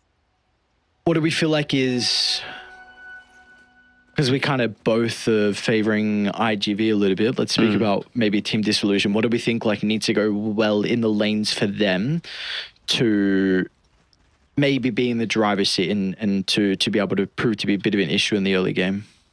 I think you want Small KK to get off to a really good start for him to get his like first damage item. About whether or not he wants to go Blink first or Deso is kind of up to him and it as well. I want to see him get towards that level 6, level 7 mark and kind of push the Slark out of lane and then be able to make a rotation. So really kind of comes down to the Templar Assassin and the Primal Beast lanes, about them hitting these timings so they can just kind of go and they can go towards these objectives. They can run around and try and get some kills, because if this game slows down and they don't get any kills on like an Ember Spirit or a Slark, then it just becomes very hard for them. So that's what I need to see from TD. I would like to see them really come out of their lanes well and play a bit of fast tempo. And I'm not sure if you saw it or if our observer caught it, but Small KK screwed up his first meld of the game. Top lane, Ukyo might go down if Aaron's able to find that last right click. Just a little bit too far away though, so we already see the pressure they're able to output in this lane in particular. And well, that doesn't feel nice as well, losing your Wraithbane off the Courier. So Lonfair's not too happy about that one, my good sir. Thoughts on a Techies starting with a Bracer? I know he's got Tango Sentry now, but was a straight Bracer for Mr. Ramfordale. Universal heroes. You can kind of do whatever you want, to be perfectly honest. I feel like the branches are just... You miss out on like one extra strength, and he probably knew that he was going to be facing up against a Spirit Breaker who is tanky, so I don't hate it. It's kind of in comparison, do you think, like, does Ramfudao feel like it is better value than just having like 5 branches and a boatload of tangos, which is a lot more gold efficient? in comparison to a bracer, which is like what 525 or something like that.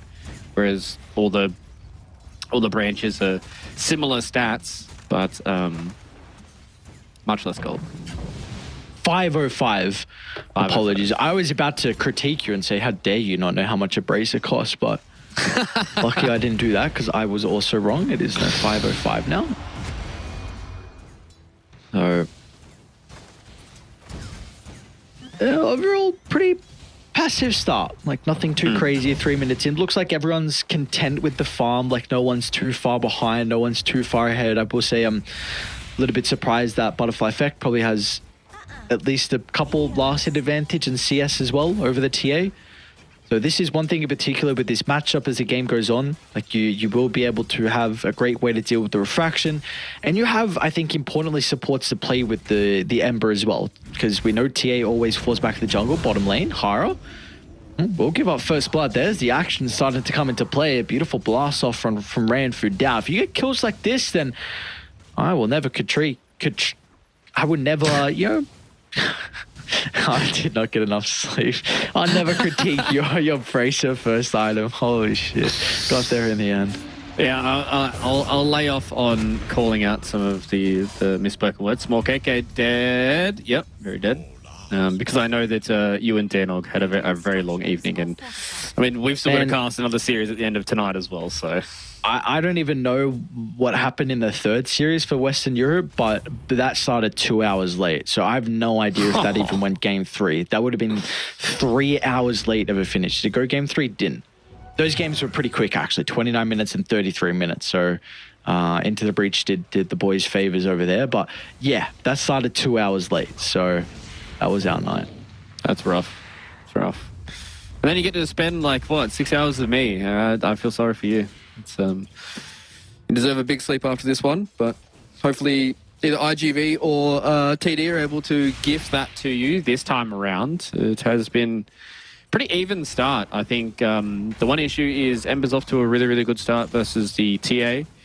Winning out on the CS and getting that first kill is very important. And you made a good point where the supports for IGV can play with the Ember Spirit. So as soon as the TA starts going back towards the jungle, these lanes are going to be not as safe as what they are right now. You could just say Micro Pharron instead, but Pounce was already used. So nice charge under the tower. Is able to help them secure the kill. Spirit Breaker might look to try and head on top though. He's going to cancel out the charge. Doesn't feel like he has enough by himself to get A in it. So fortunately for them, there will be no rebuttal. At least Ponyo is going to be able to TP mid though, so it gets the refill out of the bottle. All on for almost solo kill on Tizzy White. Thank you, Ranfu Dao. More KKs and Trubs though. Oh, not the Trubs. Small KK.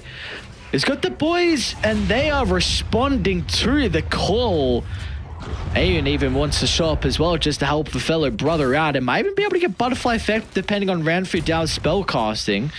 A little bit too late to catch up to the Ember, but it looks like they will get Ponyo though nonetheless. I'll do it the good old-fashioned way, but the right clicks.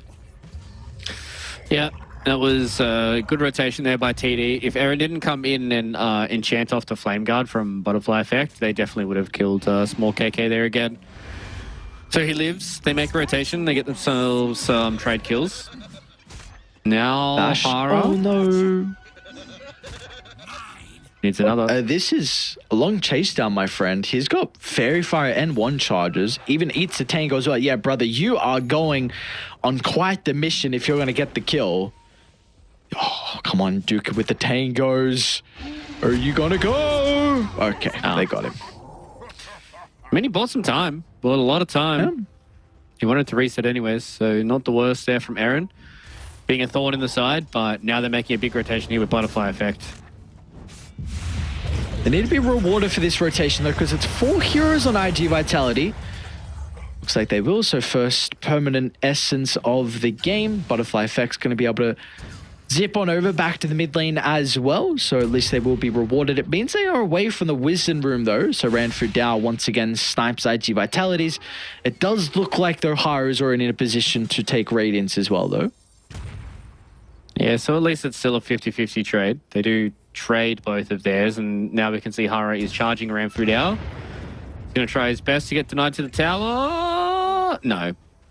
Ponyo did enough damage to be able to get that kill, so he at least loses his life. But the supports are doing a pretty good job. I'm pretty impressed with Ramfudao and Aaron and their positioning that they were able to get across the map and how much damage they're actually able to apply to some of these side lanes. It looks like both teams kind of want to play at a bit of a frenetic pace. TZY as well as Lonfer are just going to kind of chill in their own little side lane while everybody else is ganking and getting kills.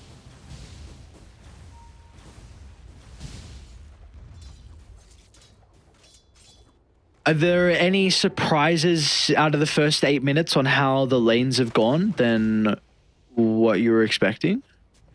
No, not really. I probably wasn't expecting this much movement from the lanes. I thought maybe it might have been a little bit more static between both of these two teams, but I can see that IGV understand from the last two games that Butterfly Effect has been just a little bit better than Small KK, and they wanted to try and get him off to a red hot start. Was probably the most surprising thing for me, the amount of pressure they put on Small KK. Dire's top tower is under attack. Ukyo? They will definitely return fire. Because they have the numbers advantage now with the cavalry showing up. Going to be Spirit Breaker that leads the charge back into Ayanid. FaZe Boot's Windlace makes it difficult for them to catch up. They're going to be relying on the pounce from Ukyo, and he will not even make an attempt for it. So Ayanid gets out, and that is a lot of reactions expended from IG Vitality. It's surprising Ayanid gets out of that. I thought he was a goner for sure, but TD are able to at least keep him alive. Now they're going to set their attention on Aaron. Ooh, had to be careful. Small KK was in the area as well, so everybody's really gearing up to just constantly fight. We can see that there's a Dragon Lance coming out now for Small KK. There's going to have an Orb of Corrosion coming in for Butterfly Effect. FaZe Boots early on here as well. Ponyo, unfortunately for him, is a 5. Rubik doesn't really get much, but same thing with like Ayanid, right? He's going in for the drums. They've got a lot of these other items that they really want to kind of just sit back and get into this kind of fighting mindset with this 4 versus 4 that I think is going to, eventuate.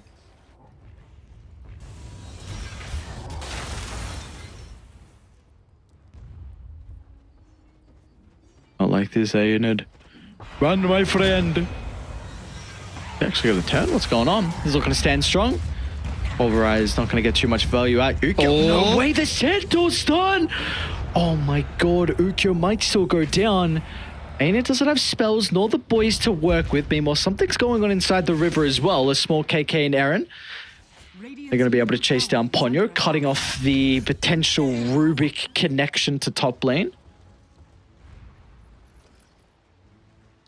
That was spice. That was real spice. And the fact that Aaron was microing his Centaur top, well, I mean, he threw out a stomp while also getting the gank going towards mid is very impressive from the Enchantress.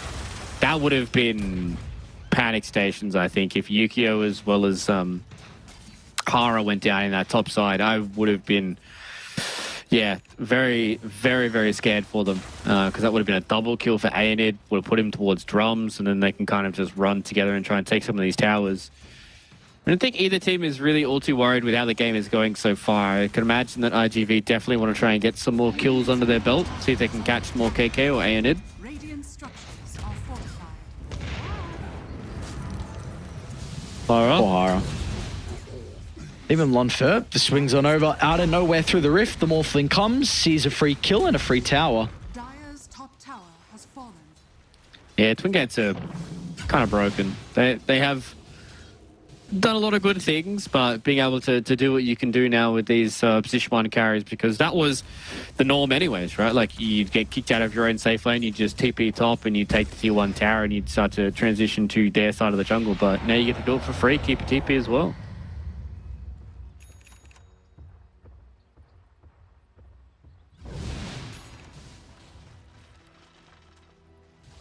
They're having a lot of issues with killing Ayanid right now because of how tanky he is. Double bracer, drums, full wand.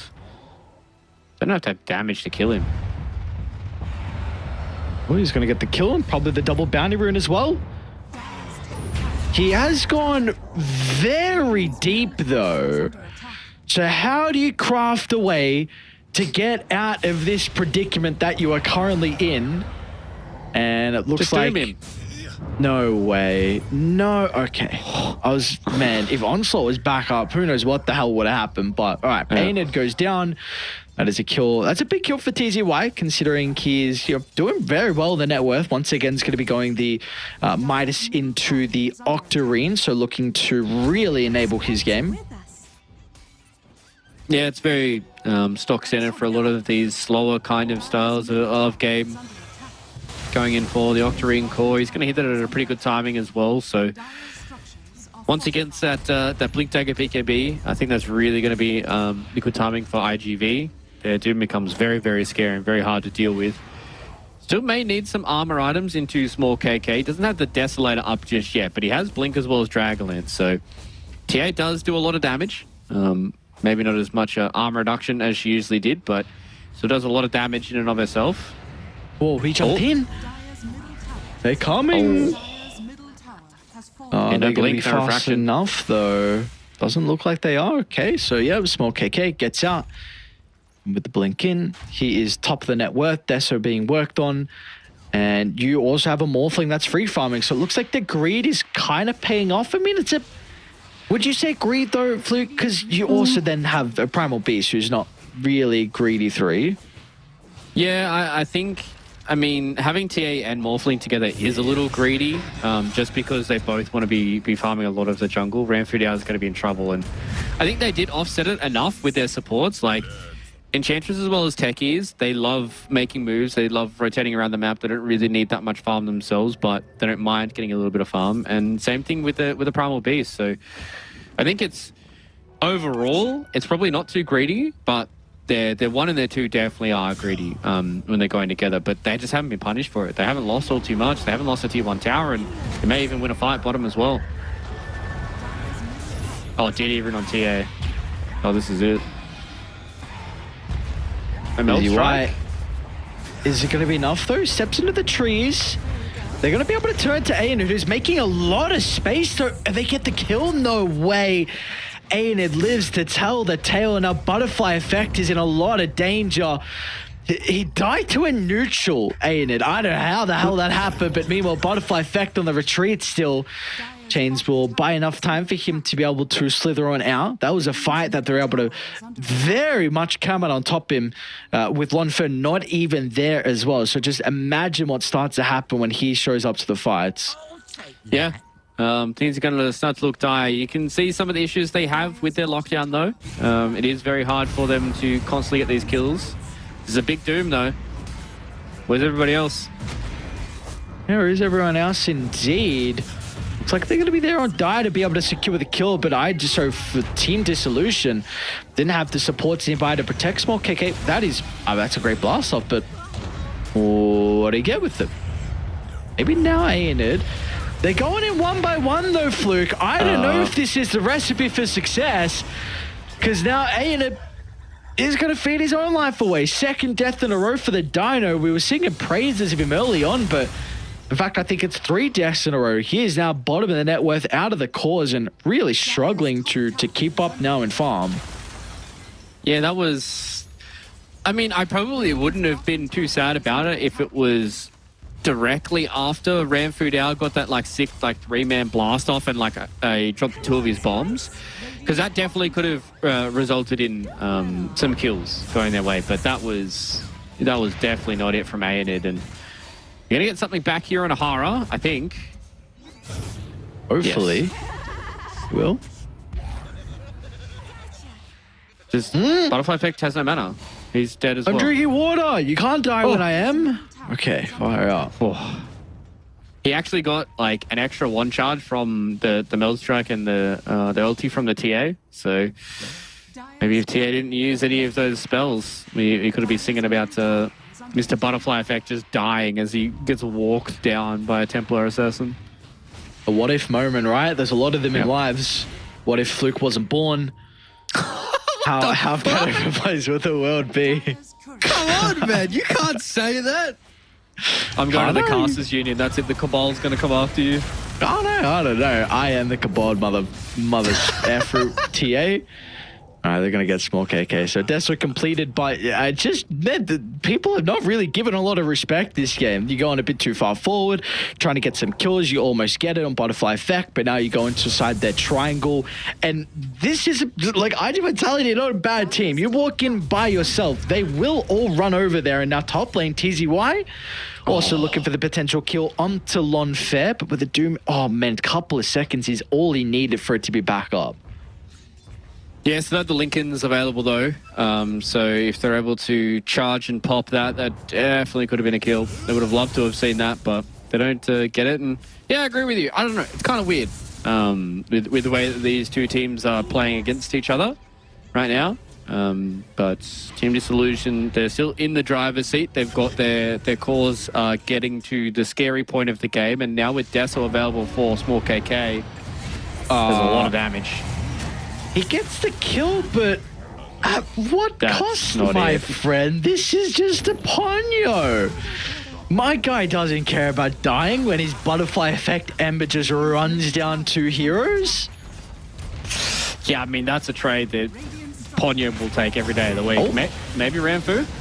Not bad. Good jump. Replicate as well.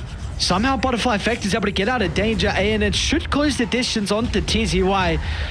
But they would have loved the Ember Spirit, unfortunately not to be, though, with some quick fingers and quick feet from him as well to get out of danger. So nonetheless, though, we finally get to see Lonfair show up, and he's still top of the net worth. So even with all the craziness going on with the back and forth, one side steps a bit too far forward, the other team repeats that, you still have the Morphling that is going uncontested this game.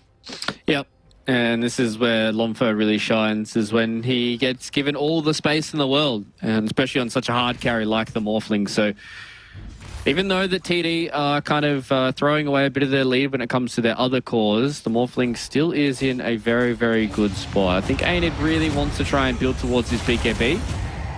Fortunately now Eren is in trouble. He's hard to kill, but still are able to get the kill. So I think TD just kind of need to pump the brakes a little bit, get themselves BKB here onto their primal base, and then they can resume their shenanigans. But speaking of the Dino, might find him first. And he will. Nice Dark Pack timing. Stolen Onslaught looks goddamn weird. And now they're going to try and TP some of the members in to protect him, but it's really just Ranfu Dao, which also just feeds himself to the wolves as well, as once again, you just go one by one. You don't have all the members. Small KK is trying to maybe dispatch of Doom once he's connecting down to bottom, but he doesn't have the damage by himself. So look, when do we get to the stage where you start to 5-man on, or at least take 5-man fights on raiding? Because currently they are not doing that.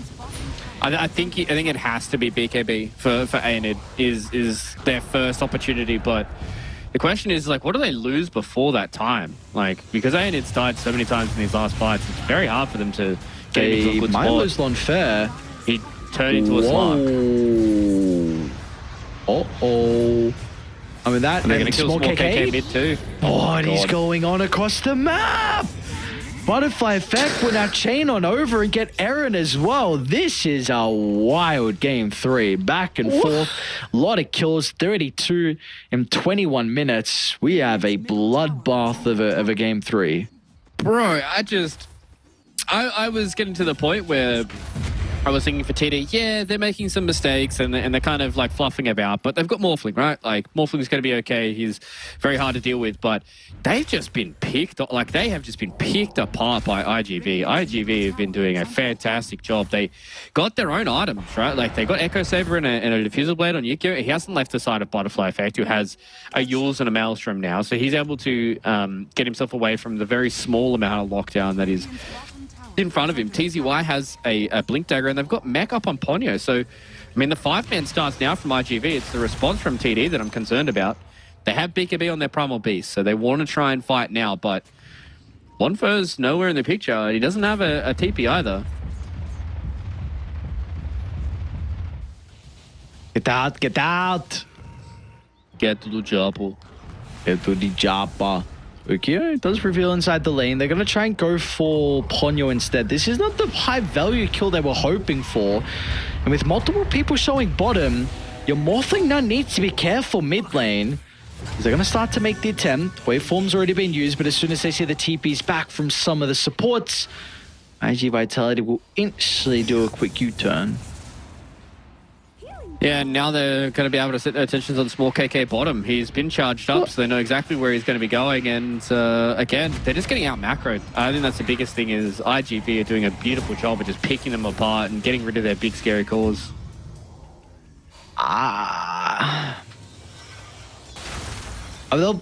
What the? All right. I don't know how this Bash the helped. tomato into the high ground. But did he even bash him, though? I swear he did. I mean, obviously, there's no other way he could have got there, but I'd swear he bashed and then a couple seconds after he just jumped up. Anyway, it feels like they're not respecting the Spirit Breaker. I don't know if... I mean, you must be playing up against a lot of Spirit Breaker. China really likes his hero, but they are just farming really over-aggressively. You TP everyone mid to protect the Morphling, which means that everyone has left your TA bottom. You just got to go straight for him. Yeah, and I think that kind of comes back to some of the other decisions that we've seen TD make. Maybe they're feeling like they're in such a good spot to be able to win this game that they don't care about the mistakes that they're making, but this is rough. Solemn Pulverize. Well, KK is going to make sure there's no possibility of him being able to utilize that spell. And just losing the Rubik's going to be pretty nice considering everyone TP's down. They might be looking at Roche, though, which is something that even with the Templar Assassin and a Morphling lineup, they have not even considered once this game. So really needs to be next for them. They only have about a minute left until it leaves to the opposite side of the map. Yeah, to be fair, they really haven't stabilized themselves. So maybe Roche is just a little bit too far out of their thought processes right now. I would love to see them take it. They're going to be able to do it so fast with the Primal Beast as well as the Morphling. But they just haven't put any emphasis on securing that area of the map. They can start setting their attention top now with Lonfer, putting his body up there. Because if they keep losing members, then it's going to be hard for them to get Roche. And if they lose the first Roche of the game, I'm going to be very surprised. The heroes they have just take it so fast in comparison to IGV. Do you feel like this is a side that you feel a little bit more comfortable with as the game goes to the later stages with how even it is? Yeah, probably IGV's, right? Because you've got Doom. Like, Doom's job's very simple. Doom one of the two cores. Same thing with Ember. He's just going to fly around. He doesn't have to deal massive amounts of damage. He just has to kind of fly around the fight and give Slark opportunities to find some angles where he can use Depth Shroud as well as his Shadow Dance. So I'm definitely favoring IGV as this game gets a little later. They are some big moments that that TD can have, but they don't have the same kind of playing power that IGV have with how straightforward their game plan is going to be. They at least forced out a Shadow Dance. I think that was pretty impressive. Maybe a kill into TZY. Some extra reactions needs to come out as Aeonid. BKB Pulverize should be a guaranteed kill into the Doom before he's able to spellcast Ukyo, as well as in some danger. Any more AoE damage? There is none, with unfortunately Ranfu Dao a little bit too far away to have that potential way cancel the TP. So you do get a pretty nice kill onto the Doom. Let's see what they can get out of this, though. Once again, you have to bring everyone down to your side of the map, so it's not like you can really get any objectives. Yeah, I think now is the best time for them to try and look towards Roche. That was a solo kill? What?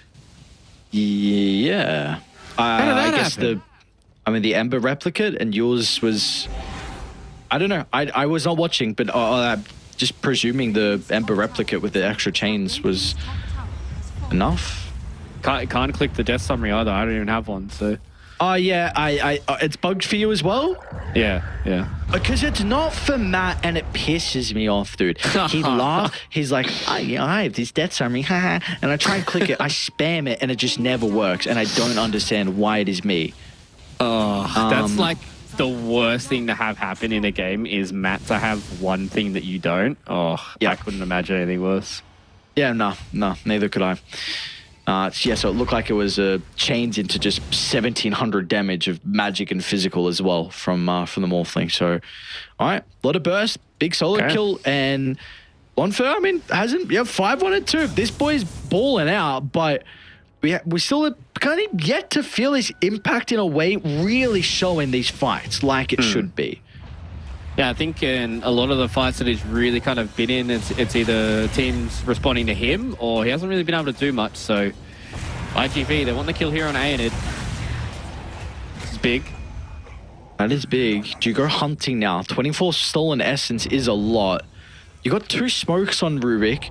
Lanes are in a great position too. I kind of would like to see them maybe do something across the map with this opening now. Especially after Small KK just showed himself towards the mid lane. You can see the butterfly effect want to try and cut this lane. They know that it's a little bit too hard for them to just walk in and sneak a Rosh as well. They don't really have the greatest heroes at taking Roshan. And with the vision they have, they also don't want to go to the top side of the map. TZY.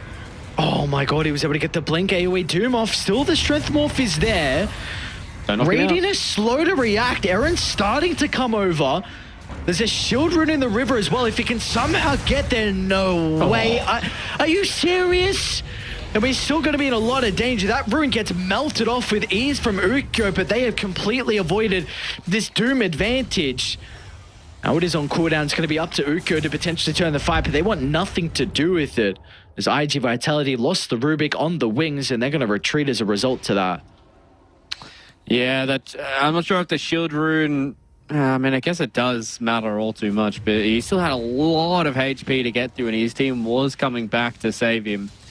Took him a long time, but this is the issue that we've been seeing with both of these two teams, is the lockdown is a little lacking. Yes, the AoE Doom was on for a long time, but he was able to get the Agimorph off, and now with Doom not available, Depth Shroud not available, Shadow Dance not available, Lonfer and Small KK walk finally into Roche. Meanwhile, they should get a kill onto Aenid. Yep, Compound, so can't charge out of that one, but still gets enough separation. Nice blink. Is he going to go for it? Oh, he was considering it, but yeah, like you said, with that kill, that little engagement, Small KK and the boys able to go into Roche. So Lonfer has the Aegis now to work with, getting very close to the Silver's Edge as well. Yeah, Morphling's getting to the point where he's getting very hard to deal with. Slark hasn't been able to build up too many essence shifts on him just yet. So maybe in these next couple of fights, we're going to be looking towards Ukyo to put a lot of his emphasis onto the Morphling. But we still really haven't seen a full 5v5, so I haven't been able to get a full gauge on what these teams are thinking. The net worth is extremely even, the kills are extremely even. The only real separating factor right now is this Morphling with an Aegis. So they've got 4 minutes to take some more of these buildings, maybe take control of the top side of this map. And it seems like they are trading sides of the map. Radiant want top, Dire want bottom, and the fight will be over for mid. I would like a gem to be considered for Dire. Yep, 30 minutes in for a Slark, and not having a gem to D-Ward is going to be a little bit difficult now, especially when, I mean, at least even maybe have sentries in the backpack so you can swap the wand. I've only got a few sentries on Ponyo, so I agree. I think gem just to be able to clear out this top side of the map that really you have not been able to be in for the longest time. Try and get rid of some of this vision, try and set up some more of your own in the bottom side. Octarine Core done on Hara, so I feel like he definitely could be picking up the gem. Buy it out, give it to Ukyo, let him kind of walk around, do Slark things. But this game is really slowed down now with the Aegis. It's hard for IGV to try and find picks because they want to try and kill Lonfer, but he has 2 lives, so it's hard to kill him. And same side for TD, they don't seem all too rushed at all. They obviously have a few of their members that are lacking in some of the net worth, but they're more than happy to play this nice and slow and relaxed. TZY? Link's going to be able to get himself out of harm's way. I'm very surprised what they're waiting for in Radiant. Like 2 minutes 30 left in the Aegis. It's just going to be Lonfer and Aaron. They don't need the whole team. These two boys can do it by themselves. At least they'll try and do it by themselves, but TZY is able to react. Meanwhile, Ukyo is cutting mid lane as well, which is going to force out a kind of aggressive glyph for them. Yeah, they're not going to be able to keep their creep wave alive, which is a little unfortunate. So this tier 2 probably Dire's won't be middle tower taken. is under attack. It's the fight they want to take. TZY is TP'd into this. They have AoE Doom ready. They're going to try and look to use it. Instant jump in. They'll get the first life. They've still got a decent duration of Doom as well off the back of the respawn. They're going to be able to blow him up. Everyone needs to turn their attention on Fair. Forsyth gets him out of danger. He's getting kited back to the mines. Going to be cautious. There's a lot set up and the trap has been sprung. That is what they were waiting for, but still Ukyo, he's ready to go. A lot of essence has been stolen, but once you get the replicate out, there is no escape. Morphling holds him down, turns to the Rubik, and we are finally seeing the true power of a TA and Morph in conjunction together. Middle tower is under Yeah, it took such a long time for Small KK to get there. He was a little bit distracted and eventually was able to get in there, and now the amount of damage he's able to do, if they can get a silence on a butterfly effect, no. So they weren't able to get that one. And they get a, 4 for 3. Big set of numbers coming out from the techies as well as the Morphling. Eventually you're able to see the TA come into this fight, but I think it was a little too hard for them to win this fight. I would have preferred them to put all the emphasis onto the Morphling as he was respawning. They wanted to be a little bit greedier. They wanted to get the kill onto the techies straight away. They wanted to make sure that they were able to get as many kills out of this, but they got completely baited into the minefield. And TZY goes down. Yukio goes in, gets himself a free kill on Eren, but at that stage, when you don't have Depth Shroud, you don't have Shadow Dance anymore, you will just die to these heroes because of the amount of damage that they do. So, PD, in a good spot. That is a fight where Small KK even came at the remnants of it as well. Yeah. So that's crazy they were able to win off the back of that. I 100% agree. I really would have liked if they put emphasis on that respawn, but now you're in a very tricky position for IG Vitality. What is the call? It feels like it feels like Slark needs a lot of items, as you might not have the chance to get them because they're diving deep inside the base. A-Unit, an aggressive jump. TZY is going to try and go for the Doom. It's a pretty good retreat out with some of the Force staffs, who's finally been able to lock onto the Dino. So be able to get the kill onto A-Unit, but still the rebuttal is there. Techies as well will go down. It's a good start for IG Vitality, but Small KK is still going to be in, trying to potentially see what he's able to do to turn the fight back around. They've got the initial silence on a butterfly effect. Is the damage going to be air though? It's like it is not. Oh, he's just able to juke out some more of those projectiles. Butterfly effect got copped by a adaptive strike. He definitely would have died too. So, first laner Axe going the way here of TD. And this is the issue with this kind of draft, is they can really overtake a game. They can go extremely fast with their two big cores. And IGV have not been able to hold out just yet. Eren is going to give away a decent amount of Essence Shift stacks to Yukio. Yes, does. But that's all they lose. They get themselves a full lane of racks, and now they're Morphling and their TA 3,000 gold ahead of the next closest core for the side of IGV. Walk up this high ground, my friend. This is a scary pit of death. What's on the corridor? Demon Edge. Oh, I was going to say that would have been huge to snipe. Regardless, they'll just go for the kill instead. They don't want to reveal their location. Be hoping he goes to the triangle. TP's is starting to come through. It's just going to be the Doom first. He does cancel it though. Ooh. And I think Ukyo needs no further assistance. That was close. They popped the Lincoln, so there was definitely a space there for them to pulverize, but Yukio was able to get the Depth Shroud off in time. As you said, full MKB being completed now, so this butterfly is being a little nullified. And Slark is getting to the point where he is becoming scary. He can do a lot of work in these team fights, but he still needs his teammates to be able to put pressure in these fights as well. Need TZY to be able to stick on top of people with the AoE Doom. This is my gripe with the AoE Doom, is you can kind of just be force-stuffed out of it. You can walk out of it, so it's not as cut and dry as completely deleting a person. You just doom them, and then like they have to kind of run away in the fight. Whereas like with the AoE Doom, like you have to stay on top of them. So if you die, the Doom goes away. So it's a very tenuous relationship to have this AoE Doom. Ukyo? Chilling, fire up, scare me for a little bit. is under attack. This is kind of a very interesting play from TD. They're constantly forcing him to Shadow Dance as well as Depth Shroud, so they can try and take a fight and make it so the Slark doesn't have his main defensive tool. Yeah, I really wonder how much he was considering the refresher with his Skadi as well, because I 100% agree. I think these ultimates are super vital to his team fight success, and I'm gonna see them try and catch out Aenid, but he is chilling. Don't go up the high ground. We saw what happened last time. Jungle is not yours anymore. Poke on the Dino, but please get rid of some of the essence. There's a lot of mines. Ukio. Dude, 4 of them just is down to a quarter of health. They'll get the techies, they're all but dead. what the hell? All the mines. What just happened, dude?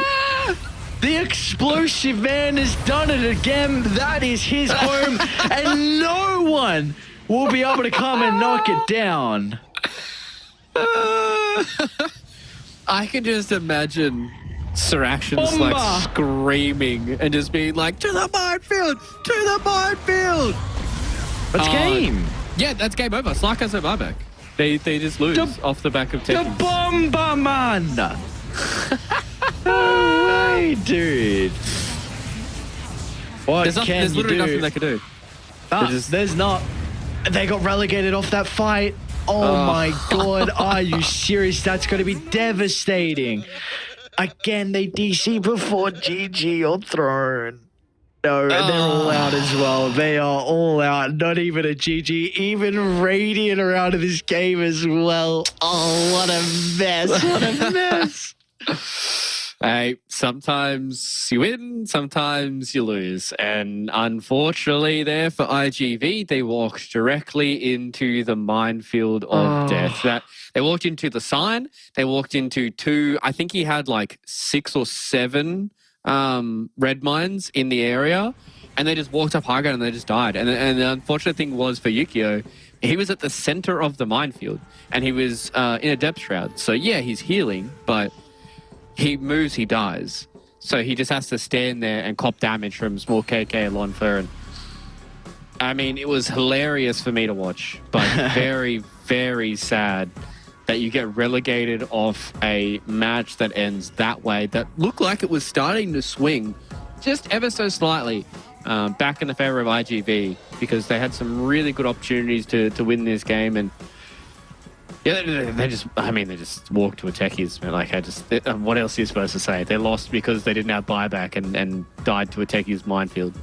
Yeah, and it was this fight as well, right? It was honestly it was the same last 2 huge fights where you get the Spirit Breaker kill, you pretty much do all of Doom's health as well. So really the last 2 big fights of the game was just you walked into a high ground where Techies had control of that for the entirety of this game. He was setting up shop, which is, he did the boys proud. Yeah, I mean, he definitely did. And this is the stuff of nightmares for everybody who is a pub player playing into techies. This is kind of the old techies. This is what techies used to terrify people in. But now he just has much more opportunities to be able to utilize the rest of his kit to be scary. And this minefield sign, I didn't even really pick up on it. And it was so good. Like, look at, you're in the direct center and you are just dead. It does not matter what you are doing. You are just dead. And the TGY gets completely baited. They just 4-staff him through. And he just... Oh, my God. The thing is like, I've been in that scenario a couple of times as well, where like 1 or 2 of them pop and you go, it's like, I lived through it. And then there's just more and more and more and more, and you just die. And there's nothing you can really do. So the fact that only Yukio and Butterfly Effect died a grand total of 3 times in this game is probably more depressing than the way they lost. But I mean, props to Team Dissolution. They survive here in 2 or 3. Does Ranford get it? Why not? Right? Yeah, sure. Yeah, 100%. He has to. He literally won the last 2 team fights just by being a techies. So Ranford out all the way. What a Chad. He was also building into an Octarine core as well. Usually you see some of these techies go for some of these other items, but Ranford out built like an old school carry techies. Carry with quotation marks. The Aether Lens into Ags did a lot of work, and the game slowed down enough for them to do it, and you don't need lockdown when you've got damage and the bombs too strong. The Bomberman is too strong, techies. And with that, it means that Team Disillusion will not get relegated out of Division 2. So their last series of the tour will result in a victory. And that means that we won't get some crazy tiebreakers at the bottom, but we do still have a lot of potential for tiebreakers at the top, because our next series is super hype. We got Big Brain up against Last Ark. Last Ark, one surprising loss. I think the second year was still against a very, very strong team. So we'll see. Now going up against Big Brain, both these teams are still fighting for that potential. There could be some crazy tiebreakers depending on some results. Someone's got to catch up the Holy Grail, though. That is the big thing as we see 6-0. But next series, Luke, is going to be very exciting. Quick predictions before we send it to a break. Quick predictions. Big Brain versus the Last Dark. Both of them looking very, very strong. Big Brain need to win this series to be in the hunt to try and get themselves first spot. If they lose this series, then we have two teams go on 4-2 with the Last Dark joining them. So Big Brain have looked a little bit better than the Last Dark. So I'm going to say Big Brain 2-1. I'll say Last Ark 2-1. I don't know. We'll see. Spicy. I believe in Mr. Erica. I've seen what he's able to do, and I think if you give him the more fling, he will be able to get the boys over the finish line. But at least for our first series of the night, we are done and dusted. Second one, though, is going to be another very, very eventful series. You don't want to miss it. We'll see you guys shortly.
All right, and welcome back. We are back, Lacoste, on some Chinese Dota. I think this might be the first time this tour, Division 2, at least for myself, coming back into the Chinese Division 2 and looking at some interesting, fun, delightful, amazing, adjective-filled Dota, because I am ready for it.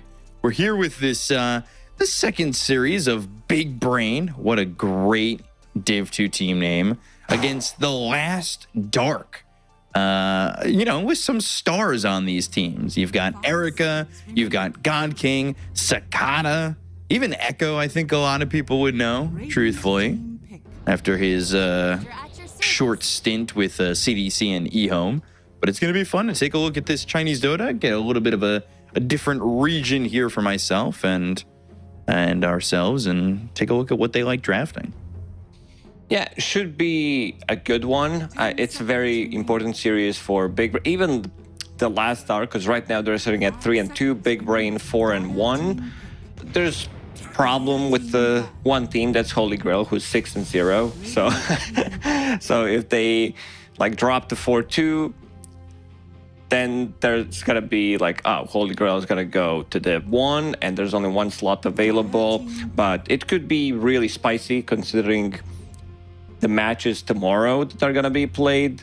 Holy Grail against Big Brain. But let's check this one. Ancient Apparition Ben. That's a hero that we see from time to time when there's Timbersaw, when there's mostly Morphling in the game. But I do like, so far, the opening from the Last Dark. Morphling, Batrider, these are very meta heroes. Super strong in the lane, both of them. Batrider can be flexed. Morphling, almost impossible to push out of the lane. This hero stays in the lane for a really, really long time. So techies we saw in that last series getting picked up here with the Windrunner. Taking a look at God King with a nice Hawaiian shirt on. I'm here for it. Love it. And Sakata. Pink keyboard coming through. God King, we always talked about, felt like he was always on the edge of doing something great.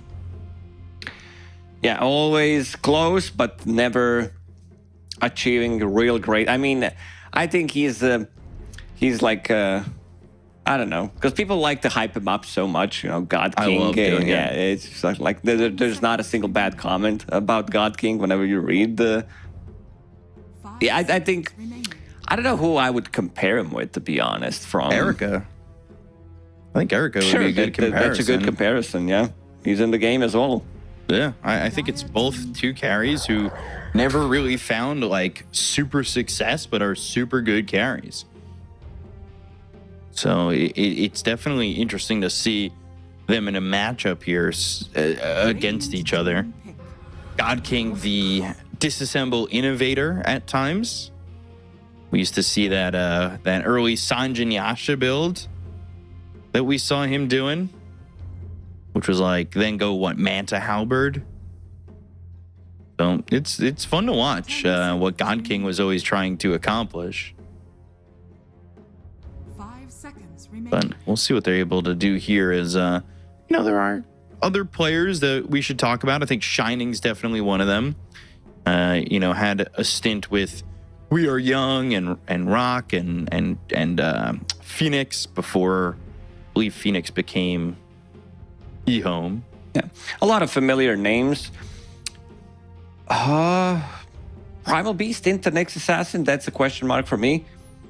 Also, Big Brain's draft seems, I would say, relatively difficult to execute. It's very skill shot. Next Assassin, if there's a sentry, if you get close, you misuse your carapace, misuse your stun. Same goes for techies, Wind Rangers, pretty much everything is skill shot other than focus fire. Focus fire is pretty brain dead ability. It's like a dead, but other than that, it's good.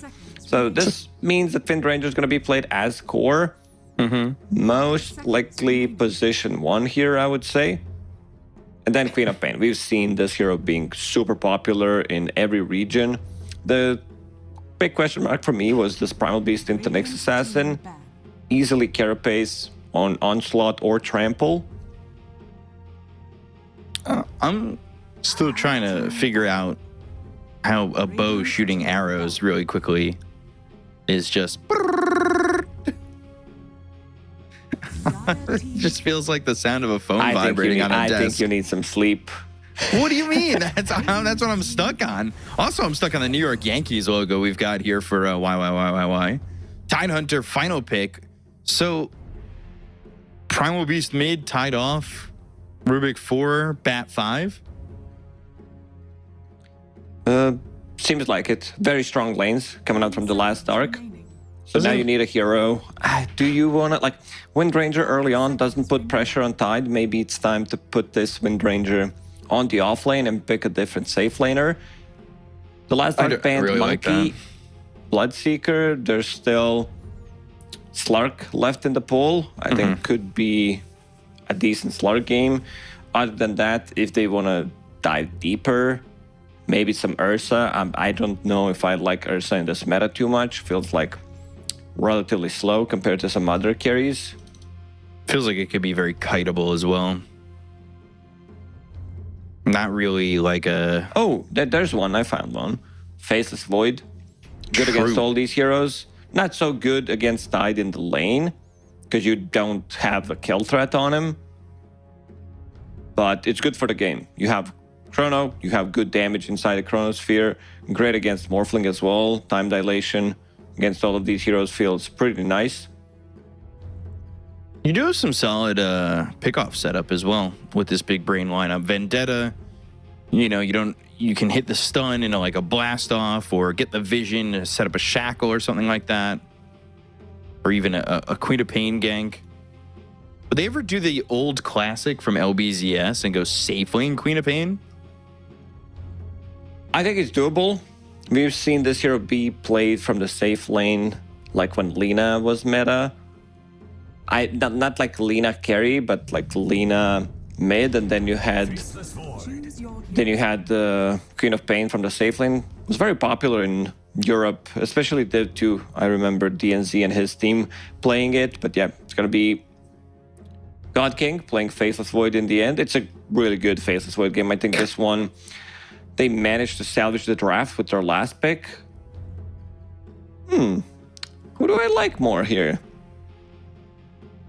It's God King Void. I don't know if I can go against that, but also I love that we've changed regions, you know, three times throughout the Div 2 season, and you're just still guessing so many heroes, right? like you just nail the Void pick right there, and I mean, that's pretty perfect. I like it. I like God King on the Void. I feel like that's very his brand. The Faceless Void, and then Sakana on the Queen of Pain. It's hard for me to go up and say that a Queen of Pain lineup's going to lose. Yeah, I didn't like their opening too much, but I think they managed to fix the draft. How much Nyx Assassin is going to be able to get out of this one? There is Instant Stun from Rubik, Blink Initiation from Batrider later on. Right. In terms of tower damage, Big Brain, they don't have as much, I would say, but neither does the last arc. Like, you need Morphling to join. You need numbers on side of Big Brain to be able to take the towers. So we might have a slightly slower start of the game, not necessarily in kills, but about opening the map, going for objectives. So we'll have to see. But now with this Faceless Void pick and Queen of Pain, you kind of convinced me. I think I do prefer Big Brain's draft. Yeah, they might have had a Big Brain draft. We'll have to see, though. I don't know. Sometimes it's a very big brain. Sometimes it's, from me, very small brain. But getting into the game, we'll have to take a look and see who comes out ahead. Again, it's truthfully, to me, just very exciting to watch God King again, because there was a point in time where God King went and fell back to coaching for a split second. So seeing him back, obviously, this is towards the back end of the Chinese DPC. But always fun to watch. Stun lands on the Erica, time walk, but not going to be able to catch YSR-04E. And Erica's able to escape. That's a tough one. I hope YSR Elon Musk is not 04E. watching. This could be the next name for his kid. Sorry, I'm already going to use it for my kid. Okay. Sorry, Elon, it's taken. It's taken. Single, by the way. I'm not even close to having that happen. But, well, you know, we'll get there eventually. Taking a look at Cicada just going by S in the middle lane. And then they have their stand-in of TZ. The battle begins. So, TZ5 action. Not TZY, just TZ. Yeah, also not RTZ. Yeah, well, we'll see. We'll have to see. Last series, TZY was in it. IG Vitality have TZY right now. But should be a fun game to watch here. You know, I always bring up this story, and I think you've probably heard it with how much you've cast Chinese Dota with me when we talk about God King.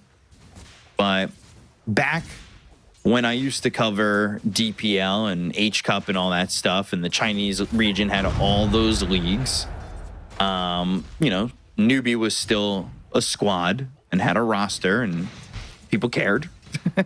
They had a trial of a new carry. Didn't have God King as his handle yet. Honestly, I think he was using the handle he's using now, and I had no idea who he was. But he trialed with Newbie for 13 games, I believe. All 13 of which is CSJ getting chased here with the blood grenade and the right clicks of a Bat Rider, and one more right click will get first blood. So Bat Rider getting that first blood onto the Wind Ranger. But that's going to be a little bit rough. And just to end that story real quick, all 13 of those games was God King Terrorblade for Newbie. First item, Midas.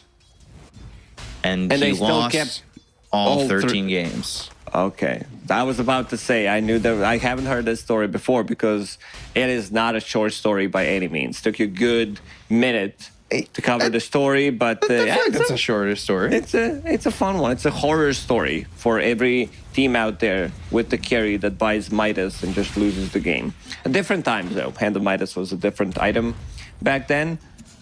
But it was that glimpse into God King innovation, except it wasn't working. It wasn't. It wasn't working yet. He hadn't fully embraced innovation and disassembling and all that stuff.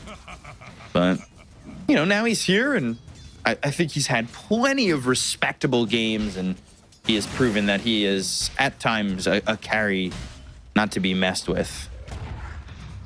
So always exciting to watch him play.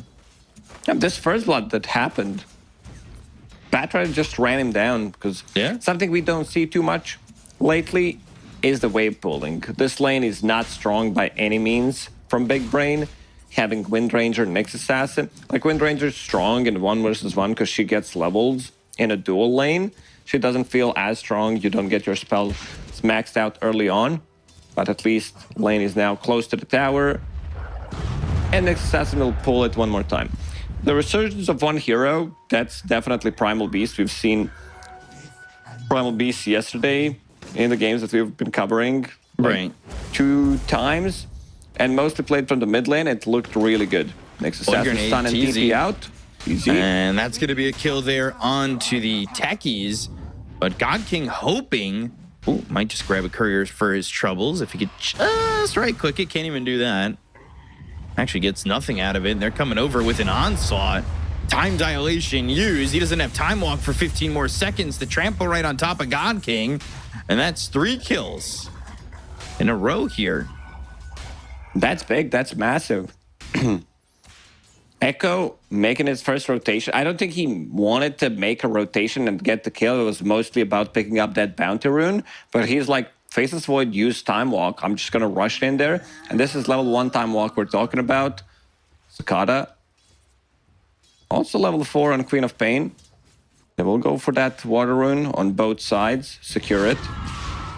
The Primal Beast doesn't get refill, but he's good. He also picked up the Lotus. So that's some extra. We don't see this often at all. Like mid laner having Lotus. The first Lotus. It just doesn't happen. Yeah, I think this might be the first time I've seen it ever.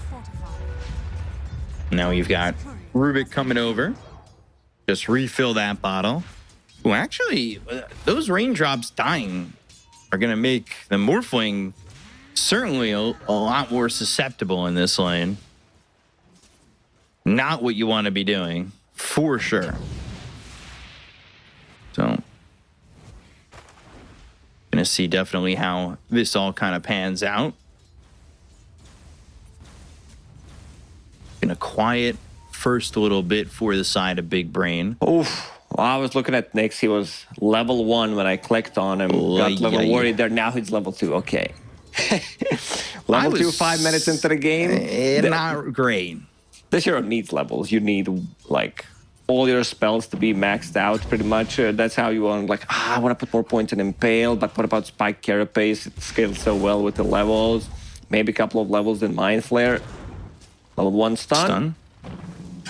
I do wonder if they're going to be able to get Fish King his, both Wisdom runes. Maybe they can go and swipe one. Who knows? Cicada getting Echo pretty low over mid. And that's just with the Shadow Strike. He's got that level 3. He's 3-1-1. And he has that Falcon Blade. Now he's got himself Sonic Wave. So he can get a refill on that bottle at the 6-minute mark. Might look to gank a lane.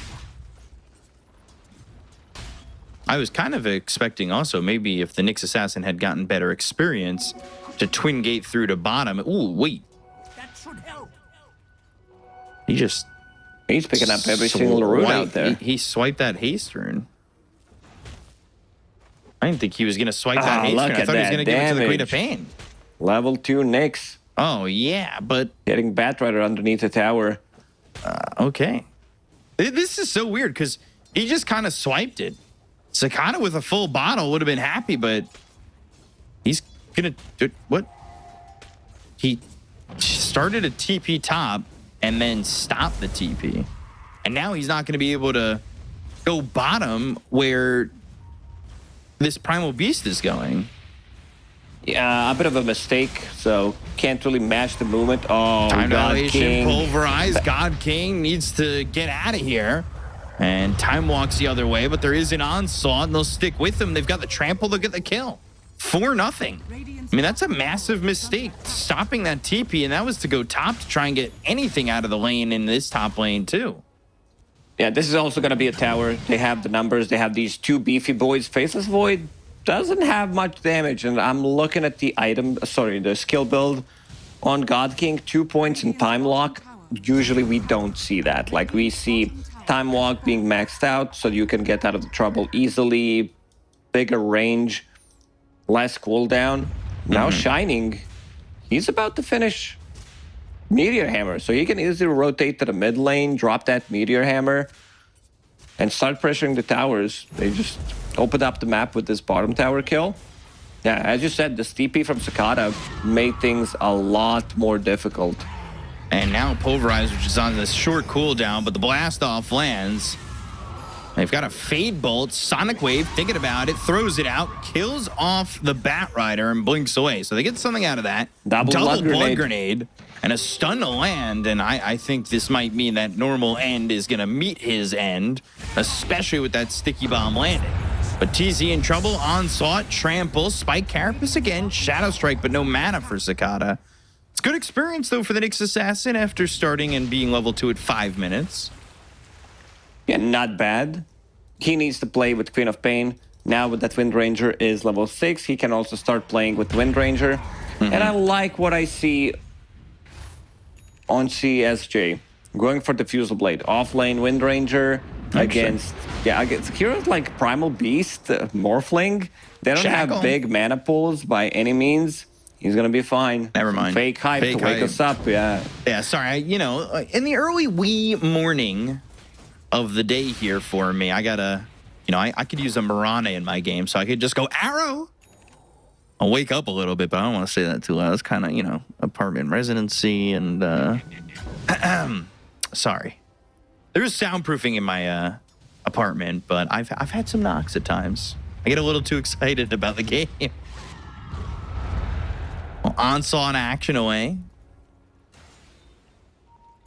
Underneath the vision. Pulverize High ground ward. Such a short cooldown. These cooldowns for Primal Beast are all so short. Yeah, it's like 15, 20 seconds. Pulverize. You're always doing 36 seconds. Yeah, you can, as long as you have mana. And look what he's going for. Blade Mail. Ooh. That's an interesting one. I mean, in terms of Windranger can focus fire you. Queen of Pain has a lot of uncontrollable damage. Sonic Wave, this Scream of Pain, it's gonna hit against techies. I think it's also really good. Let's see if they can get a kill here. Lasso, blast off, not going anywhere. Spike Carapace and a power shot kill for CSJ. They've brought God King to the top lane. They knew he went through the Twin Gate. If they catch him full shifted, Agi, ooh, 890 health. God King not even going to go for it. Probably doesn't have the damage unless he had a follow-up power shot from range. God King, you like what you see in his quick buy? Going for that 0-13 hand of Midas again? He's not terribly, but yes. I do always appreciate a nice recovery Midas? Well, it's definitely not. We're ahead, and I'm having 6-minute Midas, meant for power treads, Wraith and Magic Wand. Tidehunter got a TP here, Ravage available. The rest of the team is going to connect while being smoked. All ultis available. On side of Big Brain, Ravage gonna hit Meteor 4. Hammer. And the onslaught. Wait, whoa. Did he stop the Meteor Hammer? He did. Blast off. Reactive Taser. 5 heroes here. Cicada has Sonic Wave, and they do have Chrono. Like, the combo is there, but the damage after that isn't exactly amazing. Not sure what stopped it. Maybe Radiant's middle tower is under attack. there was like Carapace or some shackle shot that I connected on him. I was looking at the bottom part of the screen to see who actually got hit by that Ravage. It was a nice Ravage, but then the Carapace hits. This is the problem. Primal Beast, before he can get a BKB, Nyx Assassin can easily Carapace and stop Primal Beast from getting in. Nyx going for Dagon. It's very difficult to farm this item because components are super expensive, especially Diadem. Like, you don't get the farm with the hero, so you need to keep fighting. He's also slightly under leveled for this stage of the game. 12 minutes, not even level 6 yet. I mean, both supports are sub 6. Meteor Hammer. And Spike Carapace, a little stunned. CSJ surviving Shadow Strike and looking to shackle the creep to why, but why did it miss? Because it was off target. Windranger, relatively tanky. Power Treads, Bracer, Magic Wand underneath the tower. And it's about to finish off that Diffusal Blade. Only 400 gold away. Then we're going to see some real shenanigans on Batright. I mean, they have 3 cores with relatively low mana pool. So this Diffusal Blade is going to be very good, I would say. Also, a bit of a setup for your Shackle, for Nyx Assassin to get close, maybe get a stun off. Looking. Throwing down a Meteor Hammer. Another stun from the Nyx while they make their escape. Just barely, though. We're yet to see a Chrono, but God King is one of those carries that will stay passive if he needs to. Normally likes playing aggressive, but he's looking for that Midas, and they've got the Onslaught into the Trample. Reactive Taser. Now Cicada. Radiant's top tower is under attack. I thought maybe he'd want to go and chase, but they do have Pulverize, and that could have been leading into the off cooldown on the Lasso if they had the continued control. Lasso is very difficult to have a good, like, you're not going to ping timing on the Lasso. Lasso being lower cooldown also means that you could get surprise hit by it with Pulverize, Firefly. There's definitely enough damage, so not really surprised that Cicada did not want to go in and try to get a return kill on position 5 while trading his life. XP runes. Nyx will pick up 1. Morphling on the other side. So now You see that quite often. Like, these XP runes being picked up by either mid laners, the second ones that is, or carries because they're farming in that area at the time. So now Vendetta available. Going for Dagon. Already picked up that Diadem, which you talked about.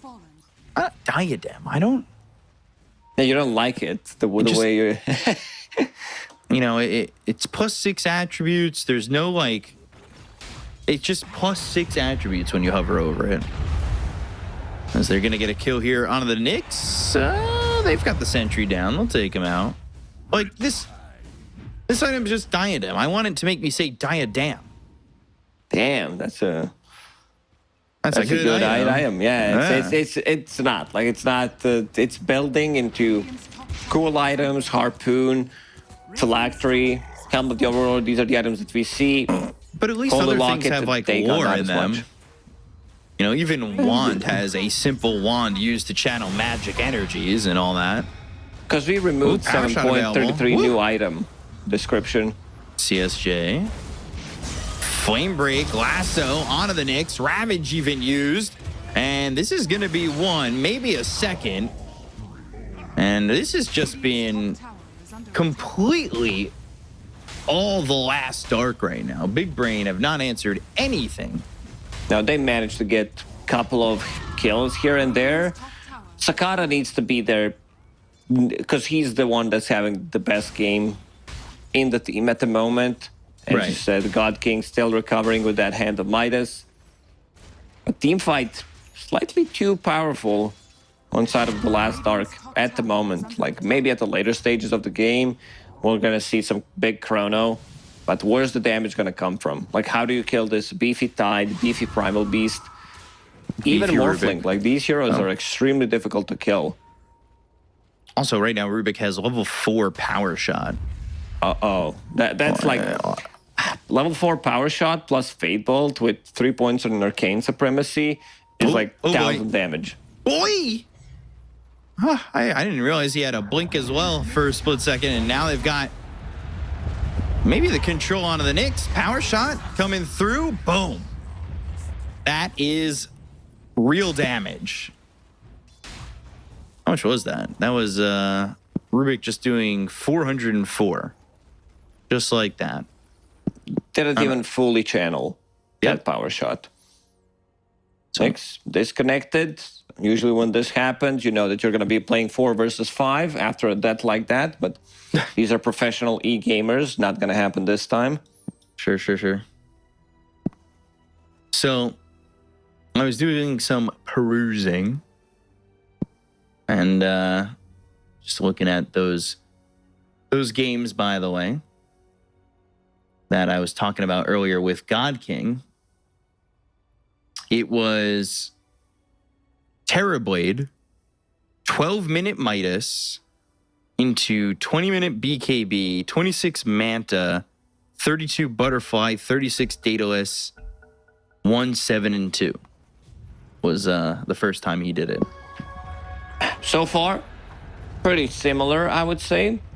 Didn't really contribute much. 0-2-0 on your carry. 17 minutes into the game. Has Diffusal Blade. So another Diffusal Blade. Going into SNY next. Multiple diffusals. We don't see SNY on Faceless Void. But maybe here against this Ravage, Something to Rubik, disassemble. Lasso.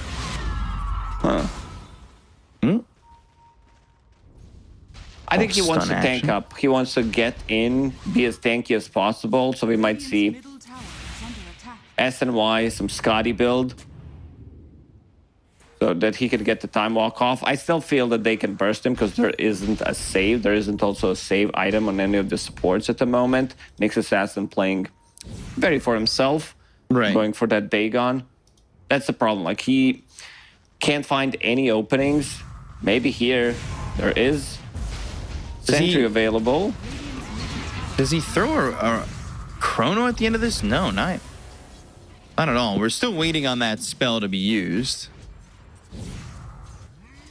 When they start to retreat from this one, there is some chase, but not exactly the easiest in terms of catching with the lockdown. I say that though. Nyx Assassin, Fish King. Morphs into the Nyx, throws the stun, has the gush. Nowhere for him to go. It's another kill, and it's a 7,000 net worth lead here for the side of Dire's middle the last dark. is under attack. I could see the last arc going for Roche. Where Roche is going to be like on Radiant side, 20 minutes into the game. They have more than enough damage, and this is going to be another pick off. CSJ gets dropped down instantly. The one thing I always liked about Rubik plus Morphling is you're using spells better than them. You turn into, I don't know, Nyx Assassin, then you have Rubik stealing one of your stuns. There's some really good spells that they can steal, turn into Morph, either for Faceless Void, Queen of Pain, Wind Ranger. There's a lot of chase potential with Time Walk, Blink, Wind Run. So a lot of good targets for him to turn into. Let's see if maybe the God King can land a Chrono. Use a Chrono, first of all. Time Walk in, right clicks over, gets the kill on Quad Y. I haven't committed to Y or Quad Y. I think Quad Y is much easier to say. But it's fun. Y. And then you've got YSR-04E. Probably translates into something. Rubik Morphling, by the way, you were saying using spells and making them feel stronger. It's the anything you can do, I can do better build. As they smash TZ into the ground. And this is going to be Echo picking up his BKB on top of Blade Mail. So far, didn't die. Very active on the Primal Beast, as you said, having low cooldown on his abilities, moving across the map. And now they're going to start to put more pressure. I said Roche potentially. Oh, They got they're him. going to get a kill on a CSJ. That's the jump in with the Impale that was stolen. That Blink Dagger proven to be very valuable for this Rubik. Where's ACJ? Yeah, I guess there's...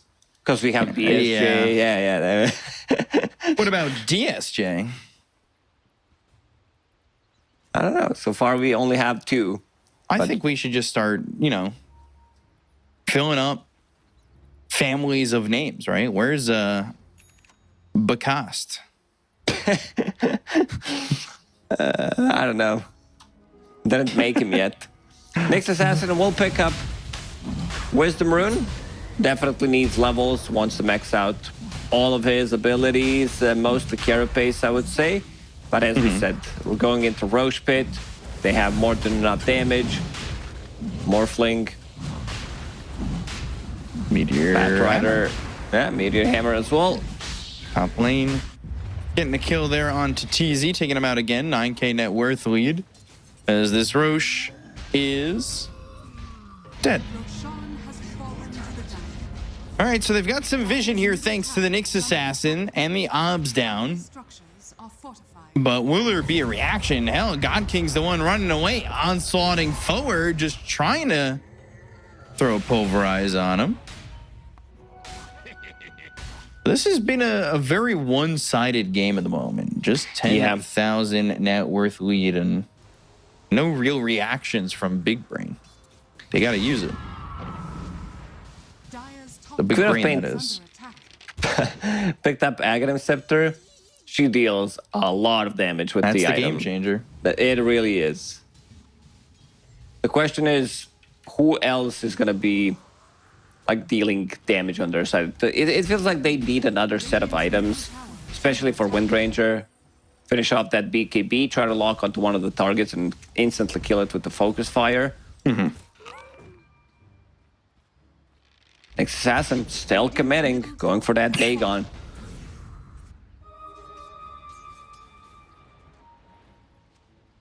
Yeah, well, we'll see once he gets the level 1 Dagon, because I feel like they need more. Ooh, Ravage.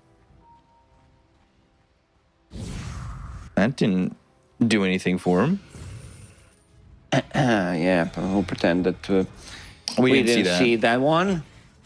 Just move the Tested screen it away. out. It works. Ravage still works if you press the button, yeah. Normal end. As Blink, but oh, Fish King!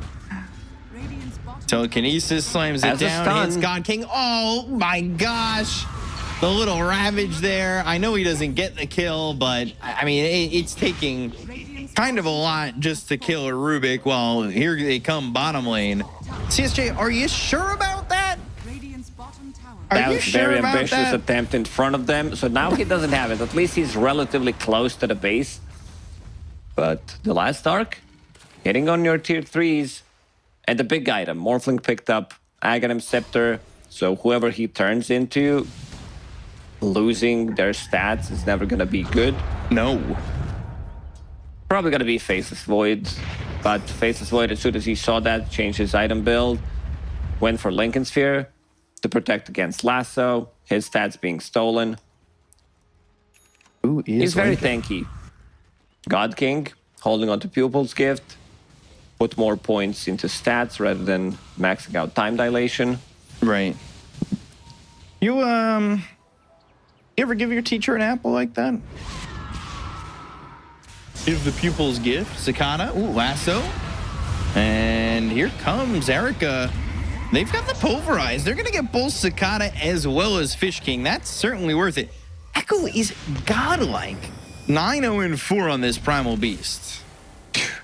He's just owning. He's so tanky, 3,000 HP. But to answer your question, I didn't. I don't know if that's I never just did. not a Don't thing in my culture. What's with the apples and teachers? I don't know. It's just like a cartoon thing. You want a good grade? Top tower Here's an apple, I guess. And then there was always like a worm in it. I don't think I've ever seen a worm in my apple. Yeah, in cartoon, yeah. There's always a worm, but I don't think I've ever found a worm in an apple. I've only found a worm in my worms and cherries. Yeah. Shackle connects. Okay. Still no chrono. 25 minutes. It's all it takes. One chrono. They burst him. maybe. Oh, no. Hey, gun. Mind flare. Now? Chrono? Ooh. He's just time walking. Trying to bait something. Maybe set things up for his team. So there's a shackle. He's doing the Next shuffle. assassin stun.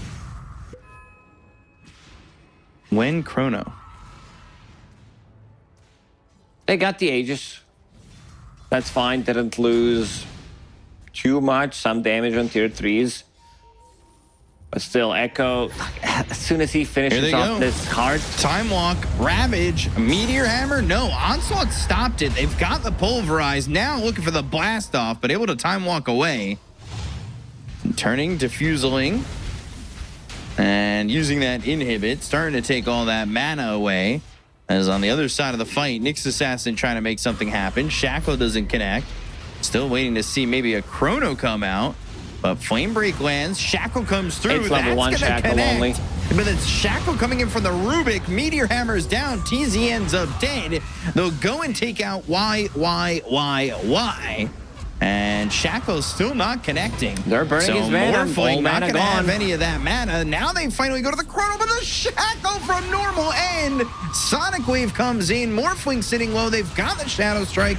They get the kill on Erica, but here's the Pulverize. Not a lot of damage, and now onslaughting, trampling, trying to keep him locked Not down, those but instead he's bashes. getting bashed. And now they'll get the kill on a God King.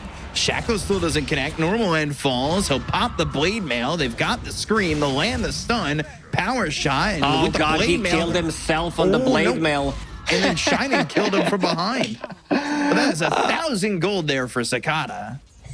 It's a lot. I think Cicada dealt like 5,000 damage at least in that previous fight. This is the power of Queen of Pen. Every single time there is Aghanim 6,500. Scepter picked up, the hero goes nuts. If you don't focus her down, I think this might be the hero to kill. Spell usage at the start of the fight from the last Dark. Like, they used everything on Faceless Void. Didn't get the kill because they need to proc his Lincolns. Morph used his ulti on Faceless Void. Didn't get anything out of it. And yeah, just the God King. It's the type of a game that he needs to play. He needs to be in and out, and exactly what he's doing. In the end, he dies. But this Diffusal Blade paying off against Morphling. Focus Fire, burning all of his mana. And then Morphling with no mana can't really do much. And you can see Cicada just going from target to target, multiple Shadow Strikes, multiple Screams of Pains. While the rest of the team is tanking the damage, he's the one cleaning up. So they get the Tormentor, and that will be a shard for the techies. So has that reactive taser upgrade, and well, the other Tormentor waiting to be taken by the Dire if they want to go for it. But yep, BKB for Erica, no surprise. I mean, you've already got the BKB here for the Primal Beast, which was an early pickup. And Hex almost finished for Tide. Well, gold almost secured for Tide for that Hex. Now he finally picks up 2 components. I think that's the big item. you could see that they lacked a little bit control. I think also the difference is if Wind Ranger is higher level. Okay, she was putting some stats instead of Shackle Shot. Could have made the difference. I think the reasoning behind it is I'm playing against Rubik. Do I want to give Rubik Shackle Shot? Just a better version. This is like 5-second duration Shackle Shot on Rubik. Yeah, I mean, considering the fact that he hit 2 or 3 shackles in that fight, having anything higher than level 1 could have been game ending, truthfully.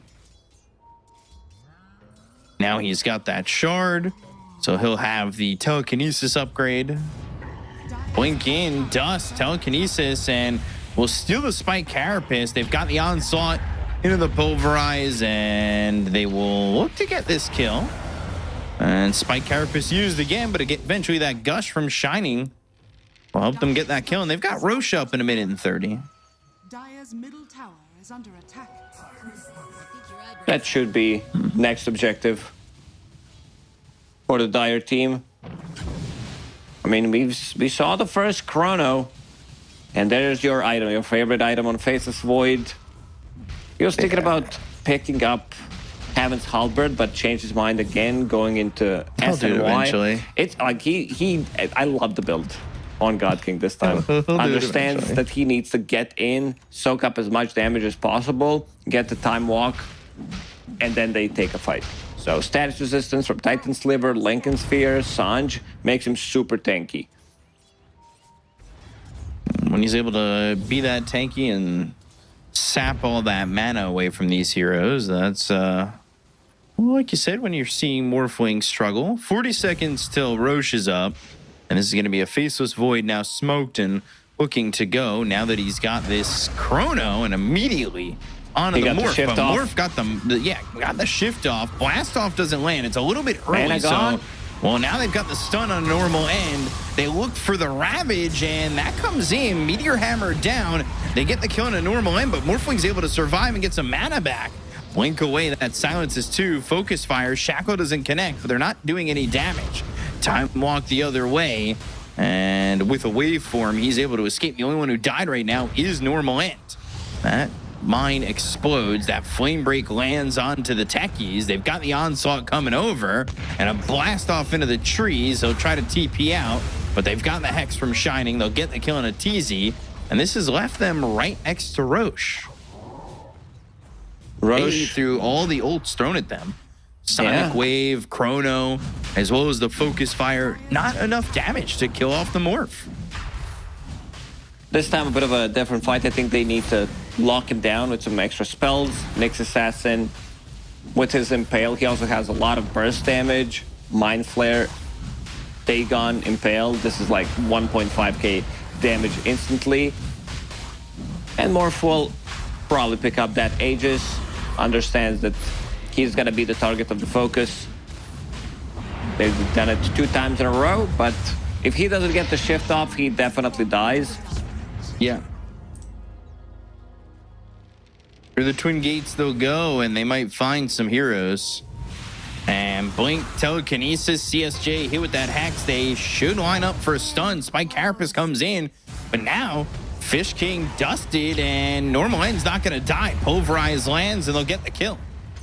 Oh, I think Mind Flare hit him before Dagon, so Rubik doesn't die there. Dire's middle So, tower is under attack. How do you kill these beefy boys on the last arc? You have Putting Primal them Beast on with the grill. 4,000 HP with cheese, so that's 6.5.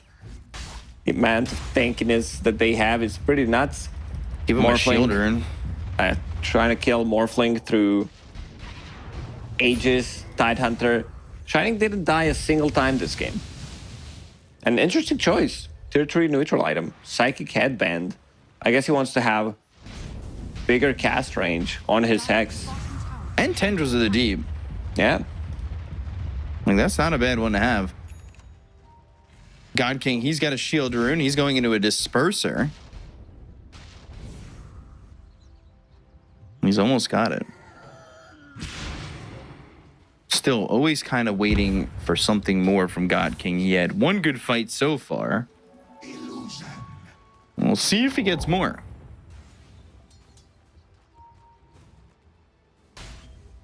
So, what's he at? 100 gold needed. And he'll just go over to this camp and farm the rest of that disperser.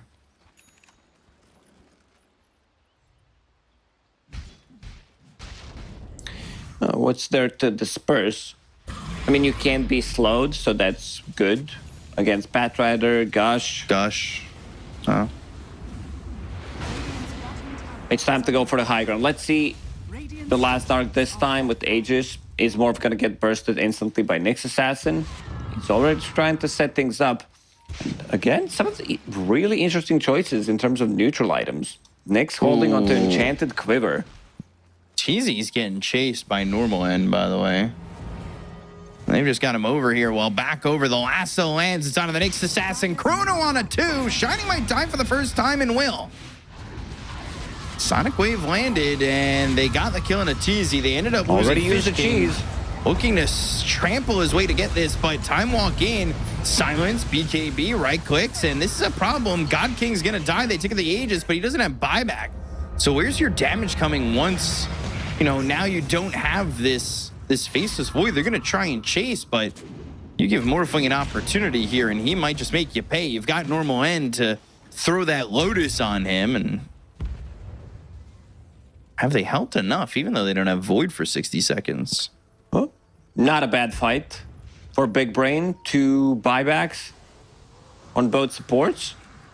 Locking down Tidehunter, managing to get the kill instantly on him. And again, Queen of Pain damage is through the roof. Level 20 talent, extra Scream of Pain, synergizes nicely with your Ags. You also have Shard, so a lot of control, a lot of silences. You are looking for that prolonged team fight. This is where QoP really shines. Server Ward, that's an interesting one. That scouts, I don't know how, I don't know why. Like, it feels like it goes over the wall for some reason. There's a similar spot on the Dire side, like near the little gates. Right. Where it also shows part that you can enter, like, yeah, that's the spot. Our observer, he knows. He's an expert. Thank you, Obs. Appreciate you. Oh, yeah, Morphling. Alive. Never mind. Fake hide. Needed another hero. Like, he got the shift off later, and yeah, they got another pick off. 75 seconds with no techies. Not that he's the biggest to worry about, but that is one less defender, no proxy mines. That could be an issue, and they're looking to even head towards top. Or at least that's the direction they were going. We haven't seen much from Echo in the last couple of fights. Sure, he is, like, tanky, but that wasn't that tankiness. Like, he ate the cheese, got focus fired, all of his HP gone in a matter of seconds. His armor is not that high. He's only sitting at 10 armor. I think he needs something like Shiva's or AC. I think he was, what, 10-0, and now he was, since then, just 2-2. Died a couple times, and things have been a little bit more dangerous for him. Not feeling as reliably tanky. So not using this pickoff to get anything more, and it looks like they're waiting for the next Roche. That's what it kind of feels like, at least. Even though it's a 12k gold lead for the last arc, Big Brain, they can still relatively easy win this game. All it takes is one fight, and they're gonna lose like 6, 7, 8,000 net worth lead. Yep. But if they catch Faceless Void out and he doesn't buy back, or doesn't have buyback, that's going to be a problem. And they've got the blink, they have the lasso, they look at CSJ, they'll get this kill. Or not. No. He's in this. They didn't complete the control there. Normal End's not with them. And because of that, he's dead. 900 gold for Nyx. is such a mistake. They didn't have that extra layer of control for CSJ because he was out by himself. He was dead to rights. Chronosphere's down on 2. Sonic Wave hits them both. They're going to buy back, and like you said, just like that, I mean, pretty much the net worth is even. Focusing him down. Shining, he's got Ravage, but he's got BKB, so he never uses the Ravage. He doesn't have buyback now. And, oh, Erica has the time walk away. Telekinesis, time dilation, silences in on the Echo, and now he's by himself. 5 heroes here. He's going to try and use that Axe to get some damage out and onslaught away. That is a fight that does not go right for the last Arc, and Then Rubik, like normal, and died. So now 2 buybacks on side of the last Arc, but they didn't get anything out of it. They lost the fight. Roshan's not going to respawn for at least 45 seconds. And both cores are getting closer to level 25. So Faceless Void with Backtrack, and Queen of Pain with that. Oh, she hit 25 because she got, I think, solo XP from that kill on Tidehunter. So 2 seconds less on Blink, holding onto Spell Prism, of course, because why not? Makes it down, like it goes down to 3 seconds. Pretty insane with Octarine. That's the next item for Quap. yeah, this is an issue now. I think, you know, we're seeing these heroes in the right spot for this side of Big Brain. They've waited long enough, and they're getting there. This is their timing. They're really strong right now. Wind Ranger packs a punch.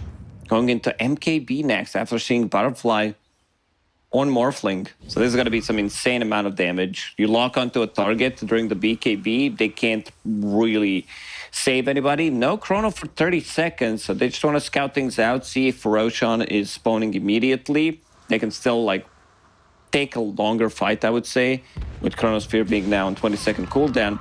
The one thing to notice is, like, I was wondering how is that happening? How's Tide dying so quickly to Queen of Pain? Because of his Kraken Shell, she uses Shadow Strike. It's on 4-second cooldown. Kraken Shell removes it. You get Scream of Pain damage anyway, because it ended. So, just feels like Queen of Pain's just constant damage. There's no way around it. Smokes. Let's see. Minute 15 till Roche. And Ravage Use hits CSJ as well as the Nyx Assassin. They get the kill on the Nyx. They've got the Pulverize. That stops Chrono from coming in, but the time walk out. And that will be normal and time walking as well. So this BKB duration is going to be gone on God King. They pop the Lincolns. They go to the Chrono. And he's already shifting. And they land the Tendrils of the Deep. They've got the Gush. They go to the Onslaught. That's going to land on a 2. Sonic Wave comes in. And they've got the Gale Force. They're looking for the Meteor Hammer. That gets slammed in. CSJ, he's spotted out by 5 heroes here on the side of the last Arc. And they get a 3rd kill. And Roche not up yet, but can they get anything more on the side of the last Arc? They're blowing up all these mines and almost dying. But have time walk on normal end. A bit of an awkward fight for Big Brain. Queen of Pain using BKB, immediately jumping onto Batrider, who doesn't have buyback available, so I can understand why, but look at where the rest of the team is, and really good Ravage from Shining, hits onto multiple targets, like he hit all 3 cores, pretty much. There was the BKB up and running on Quap, but yeah, also connecting onto Nyx Assassin, so they take him out. Understanding there's no buyback available on him, and then Morphling morphs into a different direction. Wind Ranger was not there to use the focus fire because he was already like on him. So target prioritization is a bit of a what kind of lacked in this fight. And who picked up Ags? Okay, that's Rubik, I believe, with Ags now available. Yep. So another spell. You can become better version of Nyx Assassin, Queen of Pain if you can steal Shadow Strike, Scream of Pain. It's going to be a ton of damage. Problem is your survivability. So for now, holding on to Time Walk, and let's see what the next one's going to be. We'll see what they get. Thing is, they've got to start pushing with these Aegises. They have not, surprisingly, they have not broken the high ground with how long they've been ahead in this game.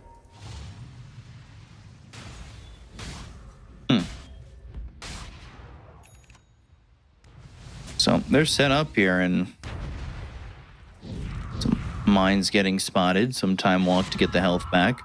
Yeah, Echo, he's forward, and he's got a gem, but we'll see if they can find anybody and utilize this Aegis to potentially even finish the game. What's Rubik doing? He has time walk, blink dagger, reverse time walk. So big cast range on him with with that arcane supremacy.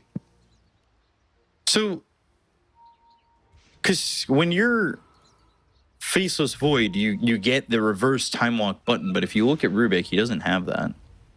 But he's able to do it. Does he just double tap time walk? It's on the same ability Button, right? as Yeah. time walk. Yeah, same button. Because he would break the game with Axe if he has another one. Getting 8 spells here. Quad Y, he's chasing. Lands down Let's see, Observer Ward. Blink, Ravage, and Onslaught with the lasso. They'll get the kill on a Cicada.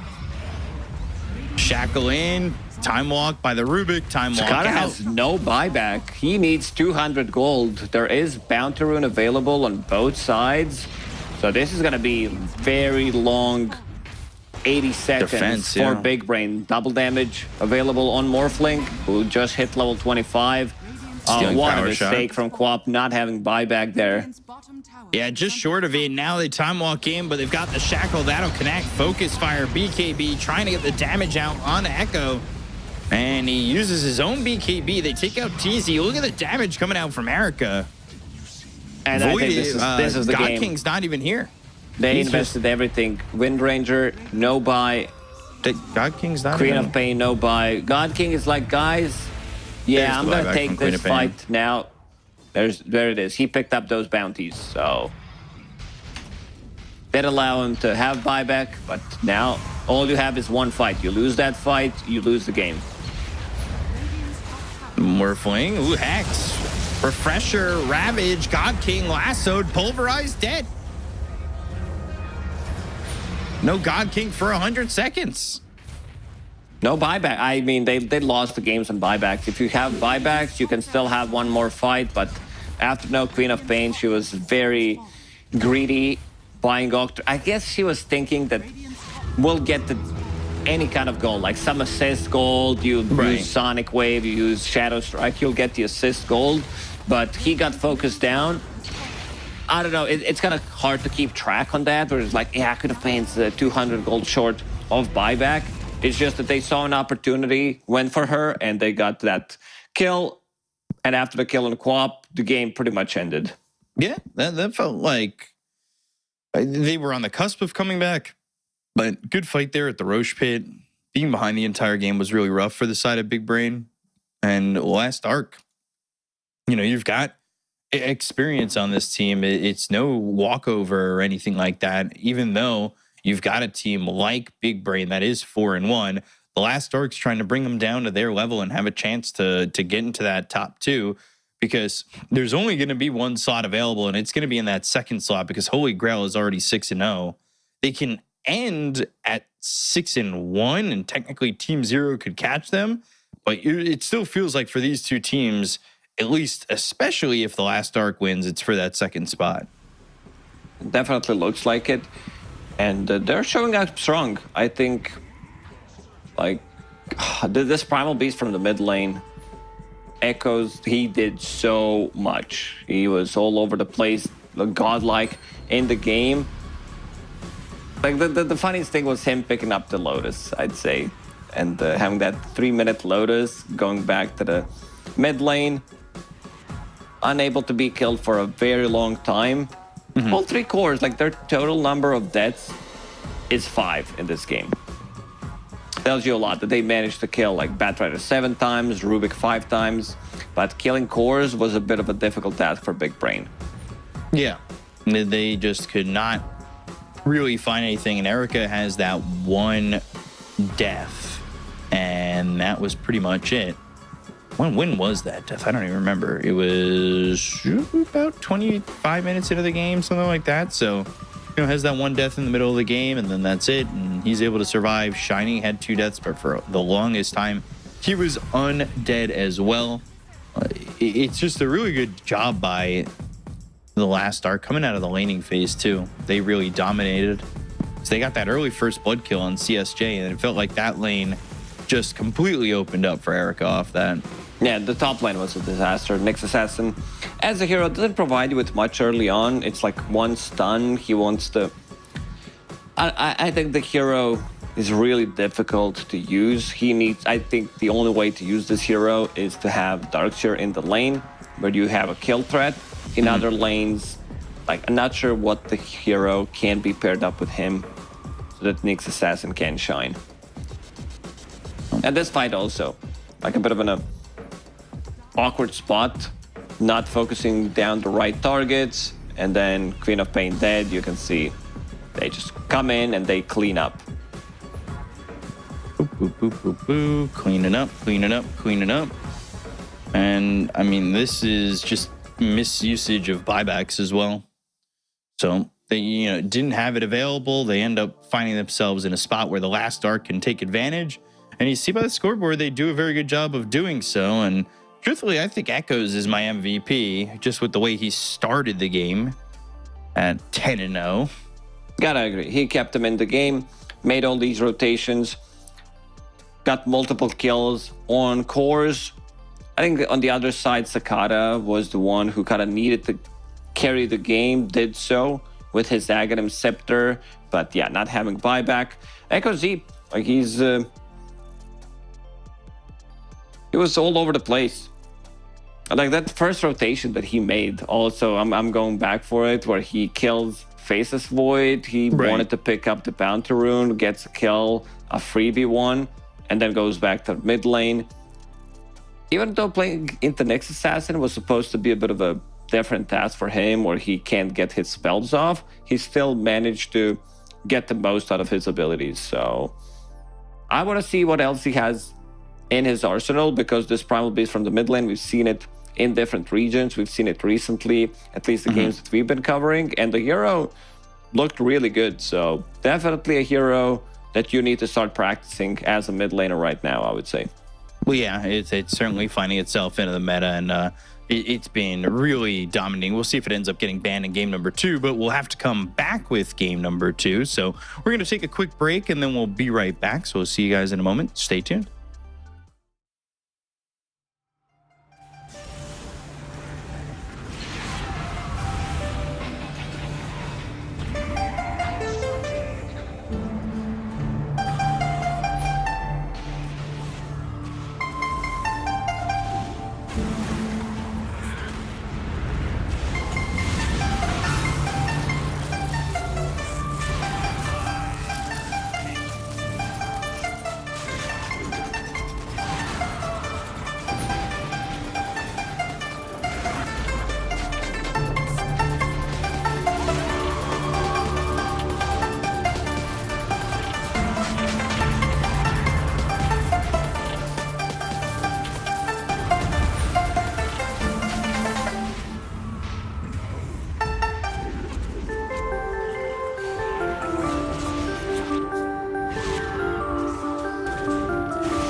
All right, and welcome back here to some Chinese Region Division 2 action as we've got ourselves another game coming in between the Last Ark and Big Brain. Last Ark up 1-0 over Big Brain as they, for the most part, played a solid game one. I think there was one hiccup here or there and ended up being A-okay for them. It worked out.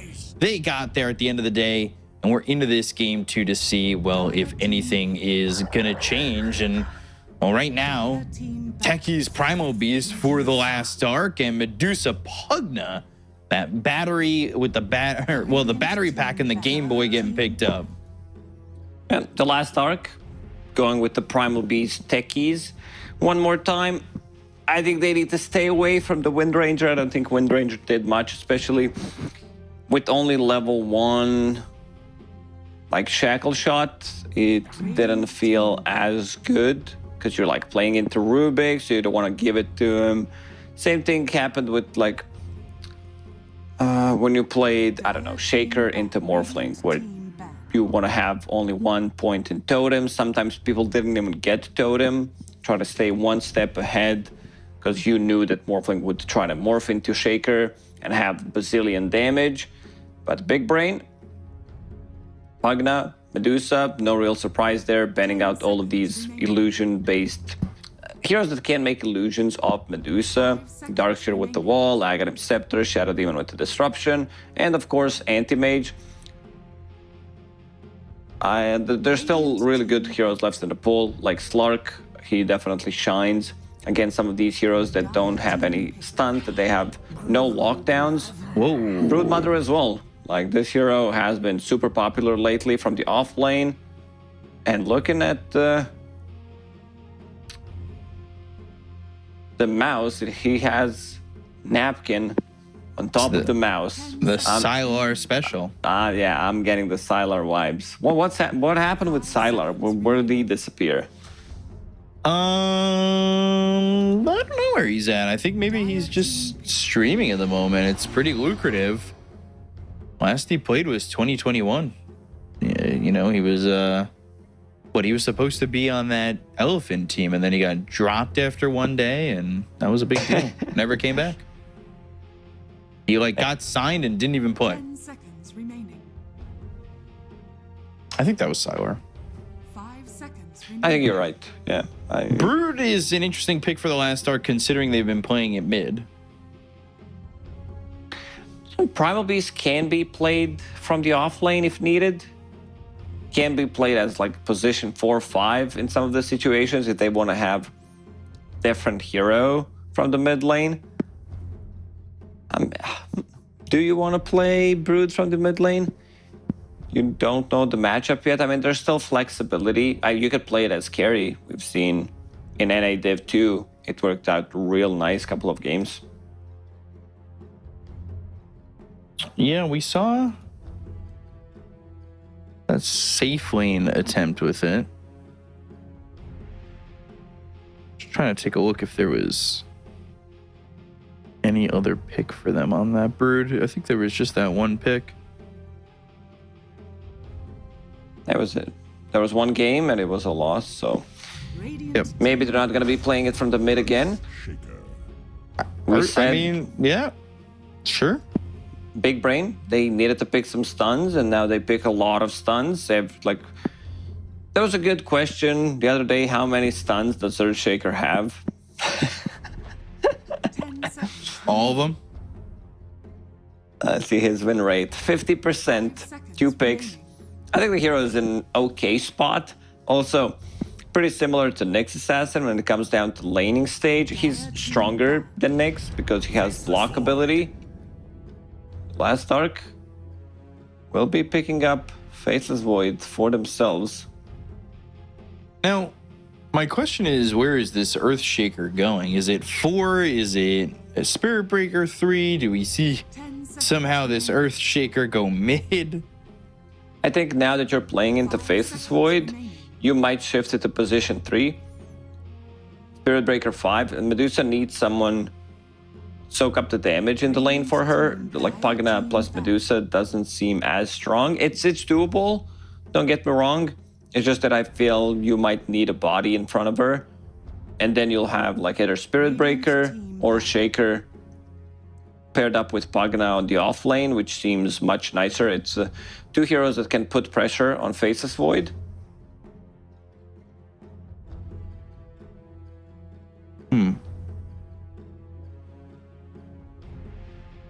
Viper ban. Wow.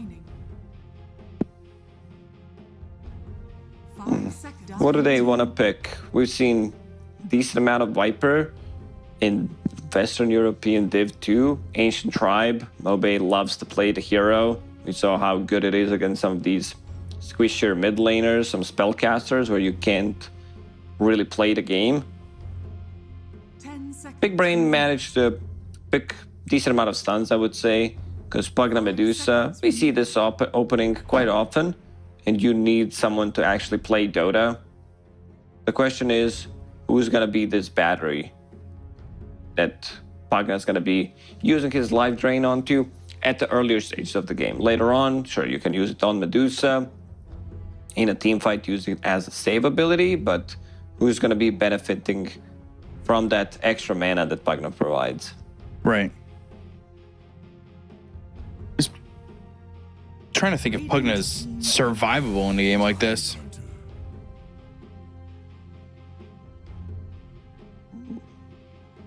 So same matchup as in the previous game, just on the other side. Died against Faceless Void. So what do they need? Seems like they think Primal Beast again will be played from the mid lane. 5 seconds remaining. Broodmother off lane, looking for position 5. Is there a 5 in this game that Tide is really afraid of at the early stages of the game? Something that does have a kill threat. Choose your hero. Okay. Or Venomancer. Not sure if that's the final pick I thought we'd see. But it's there. The last arc doesn't rely on cooldowns other than Chronosphere. You mentioned it in the previous game. Primal Beast, a hero that can be active early on, doesn't have cooldowns pretty much. On the other side, you have Medusa ulti, Tidehunter, Earthshaker. Earthshaker can still, take fights, but Tidehunter is the big one. It's going to be a lot of damage over time, a lot of damage on the ground from the last arc. You have some Techie's Mines, Venomancer, long, prolonged team fight, Broodmother. I do like Big Brain's draft more than I did in the first game, but I still feel the last arc, with the performance that they had, this Primal Beast from the mid lane, it's going to be Earthshaker from mid lane, so he's going to have better timing, and also you build into Ags as mid Earthshaker against Veno, against Brood. Right. Speaking of lockdown, there isn't that much, so he can get in and out multiple times. Playing Shaker into Veno sometimes can be difficult because you can't really blink, but with Aghanim Scepter, you don't care at all about being hit by Veno wards. But that's probably not like your first item or so, right? I wonder.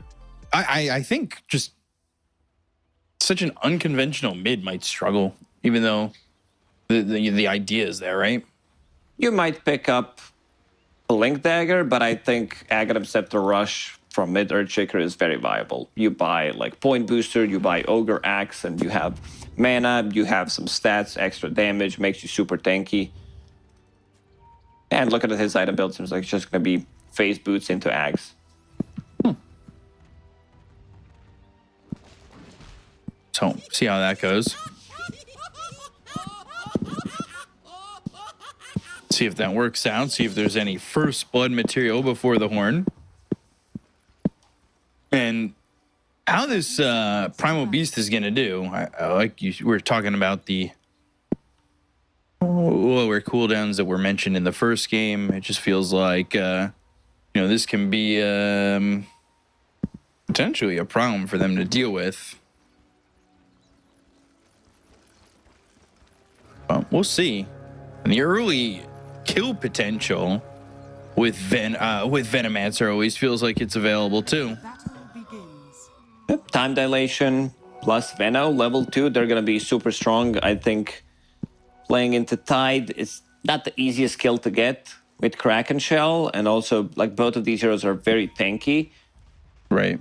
But I feel Faceless Void should do okay as soon as he starts to get more levels, starts to put more points in Time Walk. Damage and control really isn't there unless somehow Spirit Breaker gets like 2 bashes after the charge, which is not the easiest thing to do. Are we maybe seeing another Faceless Void Midas? I don't think so. I think this is Diffusal Blade type of a game. You're playing into Medusa, playing into Tide. Heroes have very low mana pools. I don't think like Medusa has low mana pool. It's just you want to burn her mana.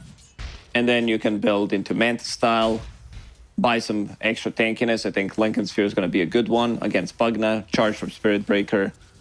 And we've seen that in the previous game. Spirit Breaker, again, pulling the lane. They don't want the lane. He also wants to get some solo XP for himself. Something that has been done every single game pre 7.33, but we don't see it anymore. Poison Sting, constant harassment. If they hit level 2 here first on the side of the Last Dark, I could see Gale with a bash hitting all of a sudden. No, you know, you're right in it. Yeah, I could see Spirit Breaker dying. Blood Grenade, like Veno is super strong. Level 1, level 2, they sure is nuts with the addition of Blood Grenade. Really gotta wonder. You really gotta worry about these heroes, and I think the big one too is also how Brood's gonna be against this Medusa if they can get any kills in that lane, or if they're able to deny anything away from this.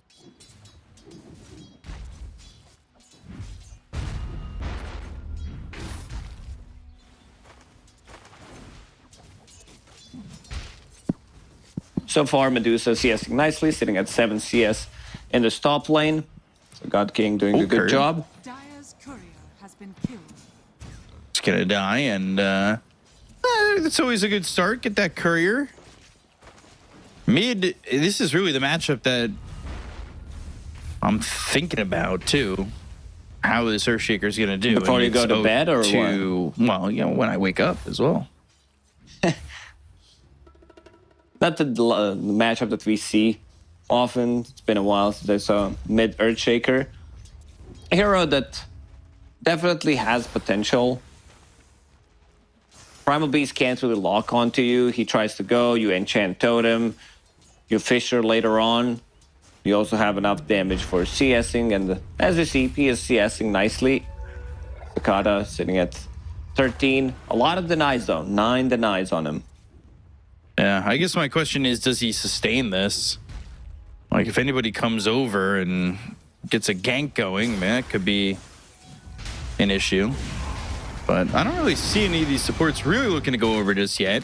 Charge, these right clicks, and CSJ, he's getting low. They've got a couple of bashes, but can't get that kill. They need to go on Spirit Breaker there instead of Tidehunter, because he does have Kraken Shell. As soon as he got that off, like, it's a level 1 Kraken Shell, so it's not like wow.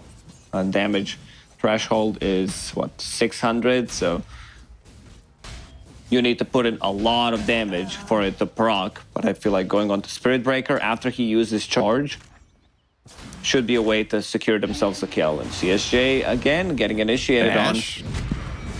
on. Ooh. Nice dodge. Well, time walk action there, hoping to maybe get the deny, and will get the deny. They were trying to hold off, but holding off a bit too long. I don't know if I saw that correctly. I think he got the bash damage, but I don't know if it works on allies, to be honest, because it's not something I've seen too much. It looks like a lot of deny It right looked there. like a lot of damage, yeah. Or maybe damage from Kraken Shell doesn't work on allies. So he got the full damage in. We'll have to test it out. Now they throw the Venomous Gale onto the Spirit Breaker. But I'm really going all too aggressively. TP over, and that's going to be from the Spirit Breaker. They've got the Onslaught coming in. Oh, stop the charge immediately. Blood Grenade is down. Trample's not on these heroes. Blast off. Oh, Medusa. Medusa's out of mana. Oh, boy. That's going to be first blood killing the Medusa. They're looking to get a trade, but They're getting a triple ends. kill no here. No way. He gets the kill, and then the Nether Blast isn't going to be enough. But onslaughting, double kill for Echo, and that is a 2K lead already for the side of the last arc. Oh, Fissure late. Doesn't even stop him from TPing out. So now he's in the base. Oh my God, this is just a disaster. Like we've seen Echoes doing the same thing in the previous CSJ? game. Can they deny him? Can they deny him? No. Charge is coming through on the quad Y. That should be a kill. There it is. Lane's going really well for the last Again. arc. Yeah. 21 charges on Faceless Void. Another charge in 10 seconds. That's not going to be enough. He even pops the magic one straight away. Lotus. Spirit Breaker's going to pick it up. He's where the Lotus spawned, so has that TP and advantage. techies, they need to be careful because a Gale coming in like that is going to be a big issue. Medusa's dead mid, by the way. Ooh, maybe not. That was last second. She was down to, I don't know, 15 Blast HP or off something. bottom. CSJ, he's getting run down. Charge is going all the way to Echo, by the way. So that's Spirit Breaker leaving CSJ to die on this tide. Lanes are bleeding way too much. They're also, like, don't know where to lane anymore. Sakata's now in the top lane. Medusa showed on the mid. Tower is under attack. Farming the jungle. Quad Y. Oh God, if he steals that XP rune, this is gonna be massive. Support's already under-leveled on the big brain. No, Gale, he's not now gonna he's get not close. fast enough. But the charge. Oh, this is gonna time just a little bit late. Oh no! TZ dies. Oh gosh. It's falling apart. You can see, I think everybody who's playing Dota, not just watching, has been in this situation where you're like, it's falling apart too quickly. XP rune, double. So now supports. Well, Venom's level 5. Medusa's level 5, by the way. That's pretty crazy. He has an early bracer too. Radiant's middle tower is under attack. Charge mid. Oh, Medusa. Oh, gets killed by a techies. Oh no, dude. She loses her HP so quickly. It's like, oh, she's fine. You see the HP bar looking normal, like normal heroes, and then loses all of her mana. One right click, one spell, she dies. Brood's game's now open. Like, this is just so... Oh, gosh. Oh, Invis rune. Oh, boy. Could just do it again. Medusa? Oy. Really got to worry. TPing in the techies again. And there's that smoke. He's got the Invis rune in his bottle. He'll pop it and take a sip. So now, level 8 on Sakata. But he may not live for much longer. Echo is available. They need to be careful. 4 points in Aftershock. Echo, but the damage is there. They took the spiders out of the lane. Echoes kills Echo there. The guy who has Echo available. It was a nice damage. Like, he needed some kind of a follow-up. Maybe get the totem. Maybe get the Fissure. And they're going to get another one in this bottom lane. Radiant's middle That's killing the Spirit Breaker. Don't even need to use the Chrono there to get that kill. It is going to be that Midas. Meanwhile, Trample on a TZ. They get another kill. It's 10-1. tower is under attack. And this is not recovery Midas by any means. This is Faceless on my Void head. Eat it. having the time of his life. Pretty much staying on top of the network. Not as farmed as Primal Beast because Echoes, he's all over the place. Stealing some enemy stacks as well in the jungle.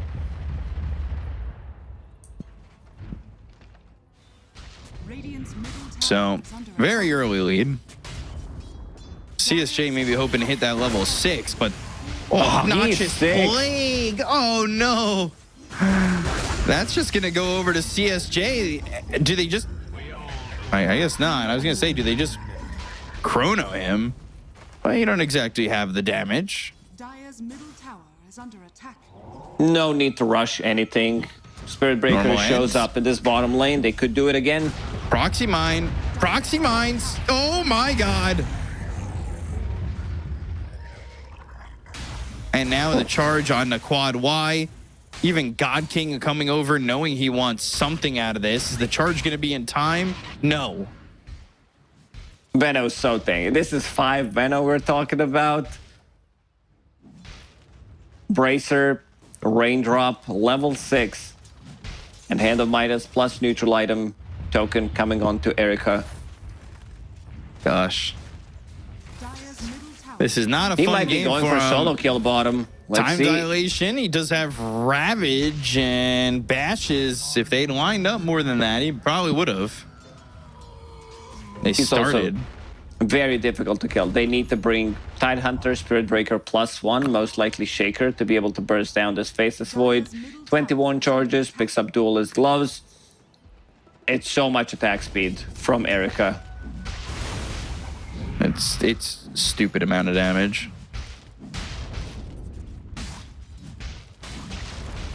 So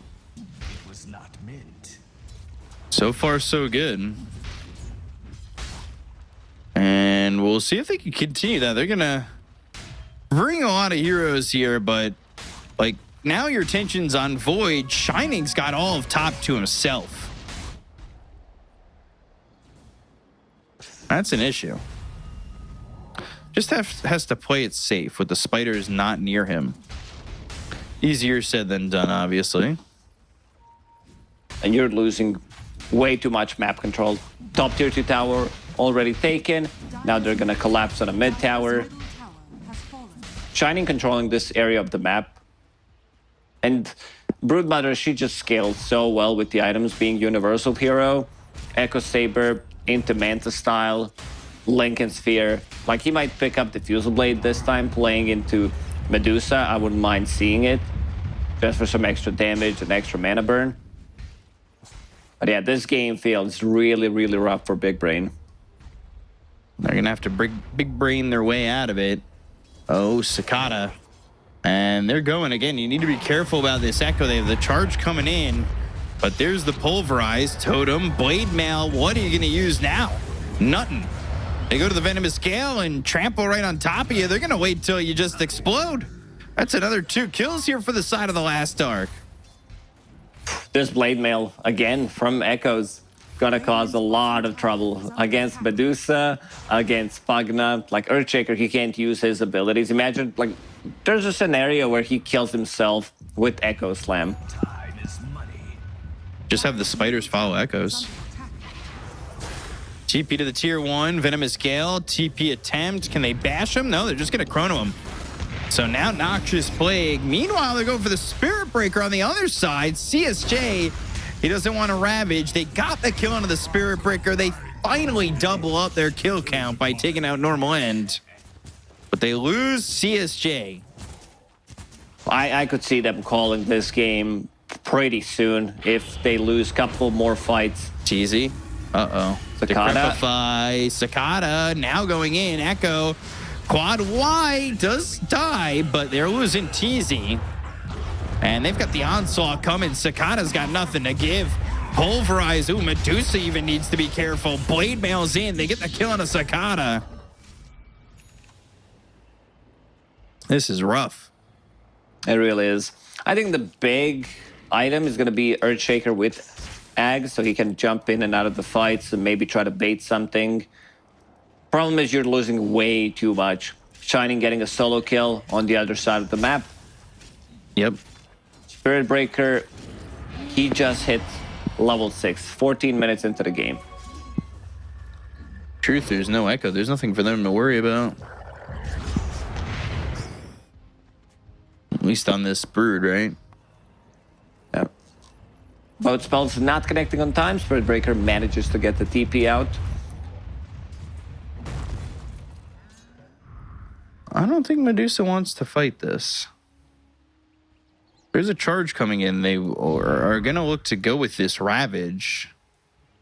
But Erica's starting to get pretty deep into the jungle. And they're going to stop that. So Meteor Hammer down to the tier 1 tower. They want to go for that.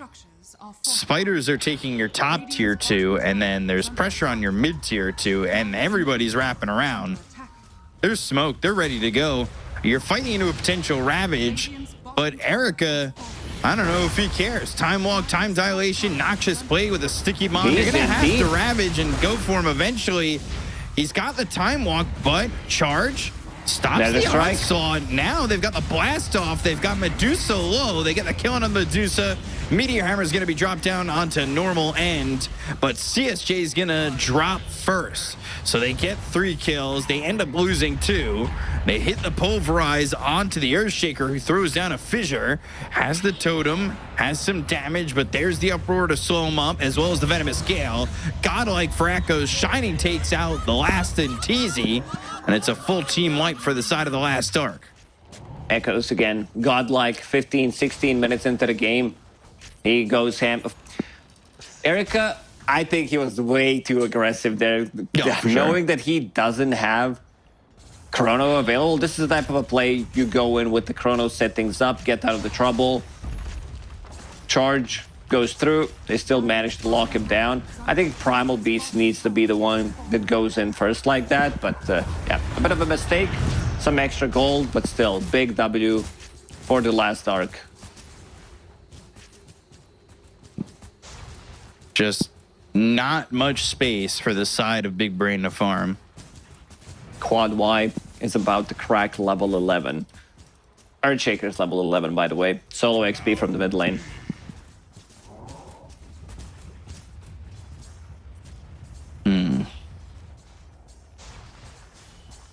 So, 10,000 net worth deficit. With these heroes farming so much of the map, Void finally moves to the top lane. He's got the Midas, he's got the Diffusal, he's going into the Manta. Shining, we've been talking about going to the BKB. Already have the BKB on Echo. If they catch any glimpse of where this Medusa's at, I mean, God King hasn't gotten much of anything.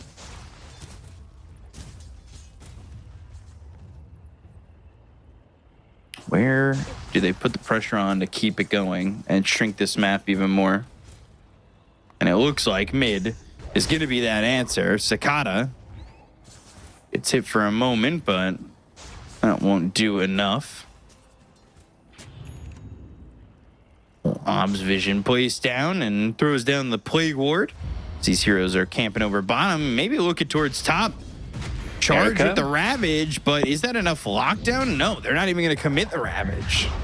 Onslaught comes in. CSJ's in trouble. Nether Strike, but never got the Pulverize off. That means he's still able to use it and get the kill on a Fish King. That's a bit too ambitious from Big Brain. Try to get the kill on this Faceless Void. With heroes, they just don't have enough. There's also great Healing Lotus available. He gets the Time Walk off, set things off. With his Chronosphere, rest of the team able to connect. Seems like they're going to lose tier 2 tower, take the outpost, and continue to farm up. Why not continue to just push high ground? You've got Chrono. It's fighting into a Medusa. It's too risky. It's too early on. They can go for Roche instead. They have Sustain, they have the damage, Orb of Destruction. On Broodmother, Faceless Void. Holding on to Vampire Fang, so 15% lifesteal will make him much more sustainable. He's going to be always full HP, and yeah, they will go for Roche. Solar Crest also available on Quad Y.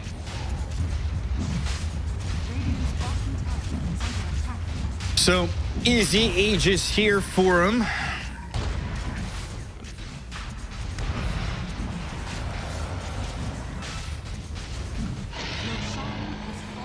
Easy Aegis for Erica.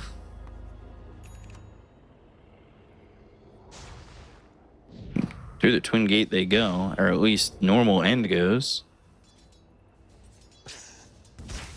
Might see himself in Earthshaker. And a TP comes in. He's kind of in this interesting spot, but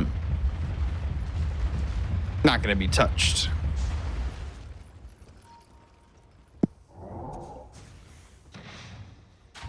12,000 net worth lead, working with an Aegis. Let's see what they want to do. Shining, putting the Spiderlings to work.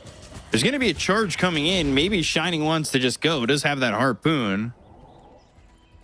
And a bunch of Spiderlings, but maybe not enough information to know what else is there. There's a double damage on Erica, so Diffusal for the inhibit.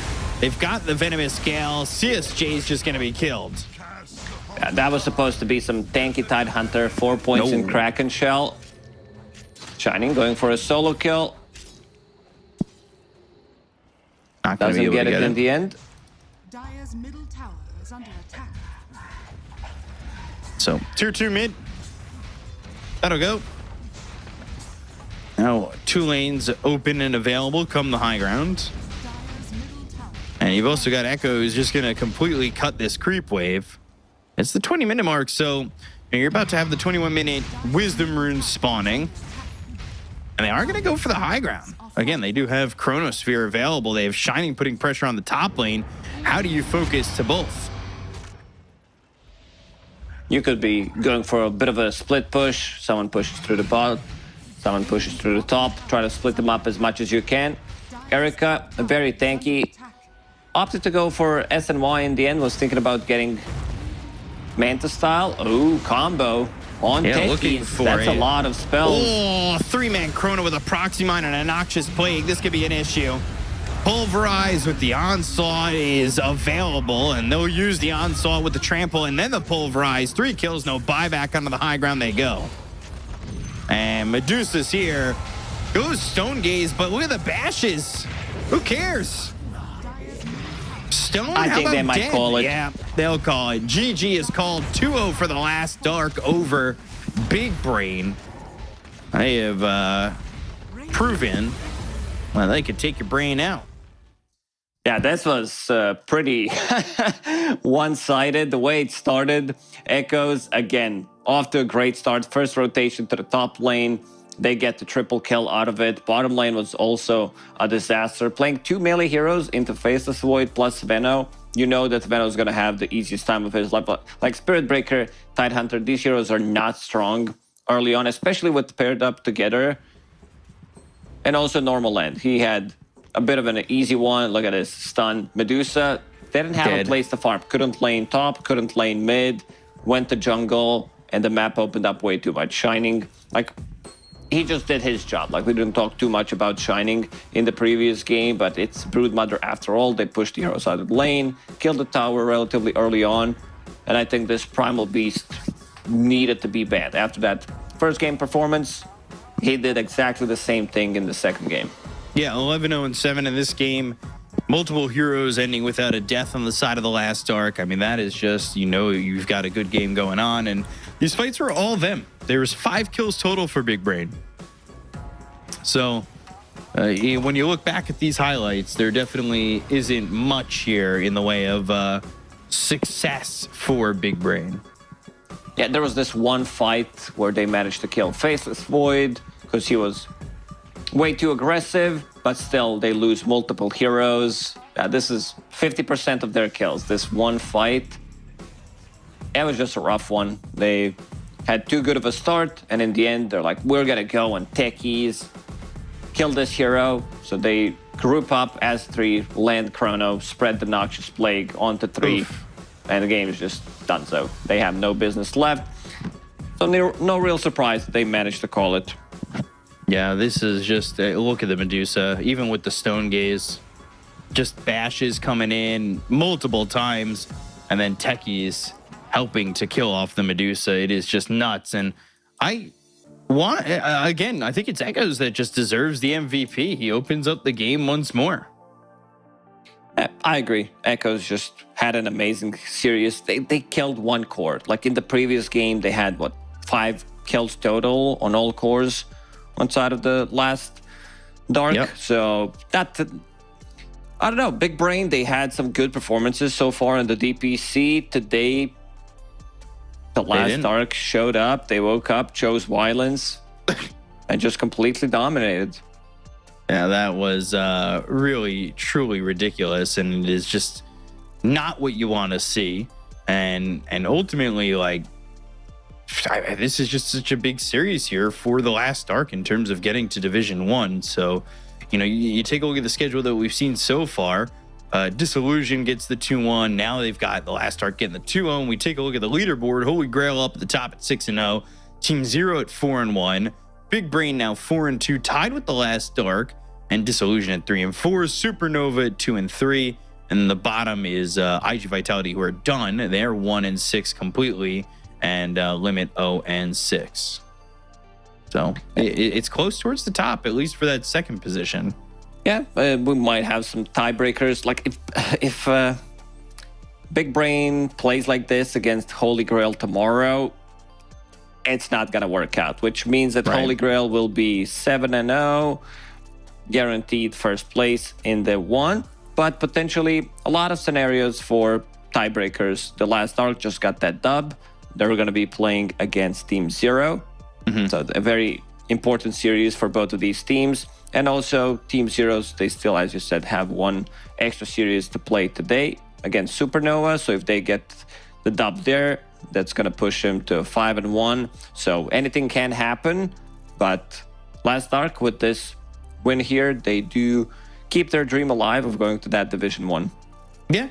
And it's always good to, not only have this great performance and get yourself towards the top and get that promotion, but it puts you and sets you up for a potential TI run in the qualifiers. It's going to be tough in China with one slot, but there are always teams that can make a surprise run towards the end, right?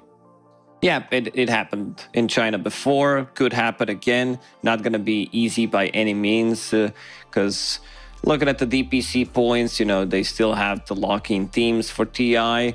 So a lot relies on the major performances. So a lot of these teams are like, please let the Chinese teams do really well at this last Bali major, so we have another slot available. Yeah, they're really hoping for that. And well, with that 2-0, that is it. The next series is going to be the side of Team Zero taking on Supernova. That's the last series that we are going to see today. So we'll be back with that after an extended break. This one was pretty quick, but when we get back, it will be that last series, and we hope to see you there. So we'll see you in a little bit, and see you soon.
Welcome back to the final series of the night. Fluke and I back once again for another series. Had a bit of a break, then we'll come back for Supernova up against Team Zero. Series that doesn't mean the whole lot for Supernova, considering they are already guaranteed in Division 2. No chance to be relegated. Unfortunately, no chance to be promoted as well. But for Team Zero, they are still fighting for a lot. They need this win desperately with how the top of the table is currently looking. So a win over Supernova would bump their chances up even further to be promoted.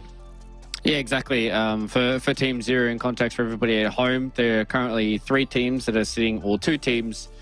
3 teams are on 4 wins, 2 teams are on 4 and 2, with Team Zero still having to play their 6th series, which is right now. So if they go down in this series, that puts them on 4 and 2, which was on the same score as Big Brain as well as the last arc. And Team Zero, their last series is against the last arc as well. So it is very, very important for them to get this win tonight. If they go on to 5 and 1, that puts themselves with a very strong backing going to that final series, because even if they lose that series against the last arc, if they win this one, that just means that it is only going to be tiebreakers for them, not being completely shut out. So it is very important for Team Zero to get this win on the board, to kind of have a second life in the tour here, because if they don't have that second life, then it's going to start getting a little dicey, and you really do require having to play your best in that final series, which is, I mean, you're hoping that you're playing your best, but at the end of the day, if you take that pressure off yourselves, then it's a lot easier. Yeah, that it is. Because we know last arc, they're a bit of an X factor right now. We really know what's going on over there. They've got really good days where they can just 2-0 Big Brain and have a 21-minute victory. And they can have the days where they are looking a little bit rough. So who knows what could happen with the ultimate final series of the tour, if we're going to get tiebreakers or not. But still, a lot is to be determined in regards to the upper echelon of the groups. And with the draft starting out shortly, we should be able to find out where both sides are looking to prioritize themselves. So Team Zero, I think I've only covered one of their series so far, and I believe in that series it was a lot of emphasis on the techies for Mr. Ice, but they banned it themselves, so no techies. Oh, this is a good opener from Supernova. Yeah, Sarah and I have covered a decent amount of Team Zero. Obviously, there's some very, very big names that are floating around on that roster. Obviously, with the most notably, a whole lot of the Wings guys that are floating around as well, with Ice, as well as Blink now being their captain. So this is a very interesting series for us to look at, because as a lot of people have said, Team Zero, they're much higher in the pecking order than what Supernova are, but Supernova, they have had glimpses. So seeing whether or not they're going to be able to play spoiler this time around up against Team Zero, who have been looking in some pretty good form. But with the openers that we've got so far, the Naga Siren has been the answer to Broodmother in the past, but teams have also been flexing the Broodmother in lots of different core positions. So this may not just be a straight up lane counter for Team Zero's, I think. Radiant team back. I'm trying to think of where, if there's a potential for it to be like a Broodmother's mid or safe lane now as well for Supernova, because I don't know, like you said, people are really attempting that. I don't know if this is something that they have in their arsenal though. Yeah, that's kind of the question, right? Like when you see this Broodmother be first picked, is it something that Harm wants to play? Does Dong want to play it? Because we have seen some teams experimenting with the Broodmother as a carry. I don't think I've really enjoyed it as much, just because of how she likes to function as a hero. And the question is, you know, is this just going to be a Chen special? I don't really know. So we'll have to wait and see if Supernova can provide the flex. I think if they want to try and first phase a hero like Broodmother, you are going to have to, at some point, show her flexibility to be able to go between multiple lanes, so you don't just get, you know, Naga Siren in the first phase. And if you lose out, probably one of the stronger parts of the Broodmother is her laning phase, and if you lose out on that, then it does feel like it is, I don't want to say a weak pick, but a much weaker pick than what she was if she doesn't have those pesky counters to go against. Interesting to know. There's either two sides to the carry of Supernova in regards to his name. People either call him Dong or they call him Winter. They're not going to call him Winter. I know I think Snare calls him Dong as well, some of the other people. So I guess I'll be a Dong enjoyer as well, I suppose, for this series. Oh, that's a clip. That is a clip. I mean, I was just going off Snare. Snare was just the one that generally fills me in a lot of the Chinese players' names. So I'm more than happy to flow down, but call him whatever. Brother, I would join the Dong Brigade. Don't you worry. All right. I was only saw that it translate to winter in English, and I felt that was a little bit easier. But we were on a ride with the Dongs this game. Let's do it. Yeah, we're gonna be Dongers today. Dongers tonight. Interesting bands coming up from Team Zero with the Leshrac and the Alchemist. Obviously, heroes that deal really well into the Naga Siren, but we haven't really seen all too much of them. I guess they probably wouldn't be too far out of the meta. I think at the start of the tour, there was a decent amount of Alchemists, but teams have really decided to go against that now. And Leshrac, I have not seen that in a long time, except for, I think Gaiman played it a few months ago. That was about it. People have been experimenting with it at Dream League. Gaming played it a couple times. Had an interview with Yuma, I think, and Danog asked a question about the Leshrac, and Yuma at least believes that Lesh can only be played with an IO. But we'll see how that continues on. Zero, I like this response though. I think Storm Spirit is, not only do you have a really good lane response to the Brood with the Undying Naga, because Brood's lane is very, very weak, but now you've got a way to get on top of it, which is always a big concern. With how mobile you are, sometimes you can pop a smoke and then still be able to get away with all your scurry of webs, but now the Storm Spirit really makes that much more difficult. Yeah, and also kind of leans into the one big issue that Broodmother has and what she has to itemize towards is catch for a lot of these pesky heroes. Not only are they good about getting on top of her, but it's also getting away from her as well, and she likes to try and abuse people that step on her webs, and Storm Spirit can kind of play that fine line where he can still play towards the Broodmother, have potential to kill her, but also has ways of getting away from her. So maybe we might see Supernova go for much more of a battle Broodmother, with things like Orchid, Harpoon, all that kind of annoying jazz Universal heroes like to build. They are lacking lockdown a little bit on both the teams. It's only really Ensnare and Electric Vortex right now for Team Zero, whereas for the side of Supernova, they've got Brambles, Curse Crown, Terrorize, they've got a Cookie, so they do have ways of catching people, a lot less reliable than some other straightforward stuns, so we could potentially be seeing a lot of people get away on low health bars this time around, and that's why we go for the Morphling for Supernova. You want to deal with that Brood? All right, we've got a Morphling who's going to be our backup plan as well. Yep. And I thought they were going to try and pick their mid lane here, but maybe they're trying to keep the flexibility with the Brood potentially going mid or off lane, and the Snapfire as well could also be in that mid lane as well. One of the heroes I was thinking was the Puck. Zero banned it out. I think it's one of the better ways to deal with the Storm. You've got long range catch for the Pugna, and then coil set up for Snapfire and Willow. So I really like that ban from Zero. Yeah, it's a good ban. Probably one of the only heroes that's sitting in there right now that you could probably feasibly pick from the mid lane that gives you enough catch to deal with the Spirit. So what else do they want to try and get rid of here? Do they want to try and get rid of another one of Storm's lane counters and try and play, into like a Queen of Pain? Again, they don't really have the same kind of lockdown that they would like for a Queen of Pain or any of those peskier other heroes. Maybe an Ember Spirit could be something that Team Zero are looking at to try and get rid of here to deal with the Naga Siren. Also doesn't really care too much about Undying as well as the Pugna, because you have ways of dealing magic damage as well as getting away from the Tombstone. So I feel like that's probably the best ban would be Ember, but then you're kind of shoehorning yourself into double mid bans when, as you said, the flexibility of the Broodmother still is there, and then you can kind of get blindsided by some offlaner that does enough for you. I think in regards to Zero's hero, they can consider something like a Tide Hunter. Just your natural beefy person to play into the Broodmother. I think you'd like a little bit of team fight as well, which is currently something they're lacking. I believe it matches pretty well versus Morphling, although recently I have seen it go Morphling favored, which I thought was not the case. So maybe the matchup has changed pretty recently, but I think they do at least need that style of hero. I agree. I think Tide would be a pretty neat pick for Team Zero. Couples them in with a lot of stuff. You can always set up the Ravage with Song, but they just go for a Beastmaster, another one of those offlane heroes that kind of starts the fight for them. pretty good lane into the Morphling. Kind of circling back to the Tide Hunter conversation, I've seen a lot of Tide techies do a lot of good work into Morphling. And I guess maybe some of these stronger position 5s can sway that matchup in towards the Morphling's favor against the Tide Hunter if he's not able to like abuse Gush early and like kind of just force him to be low HP the whole time. So that could be something. Quite surprised this year is either kind of first pick or first ban material. So the fact that it gets let all the way through to the last phase, you're going to be very happy to snag that. So we'll see what the response is going to be from Supernova, whether some crazy flex will come out or if they are still looking for their mid laner. Just trying to think what they kind of want.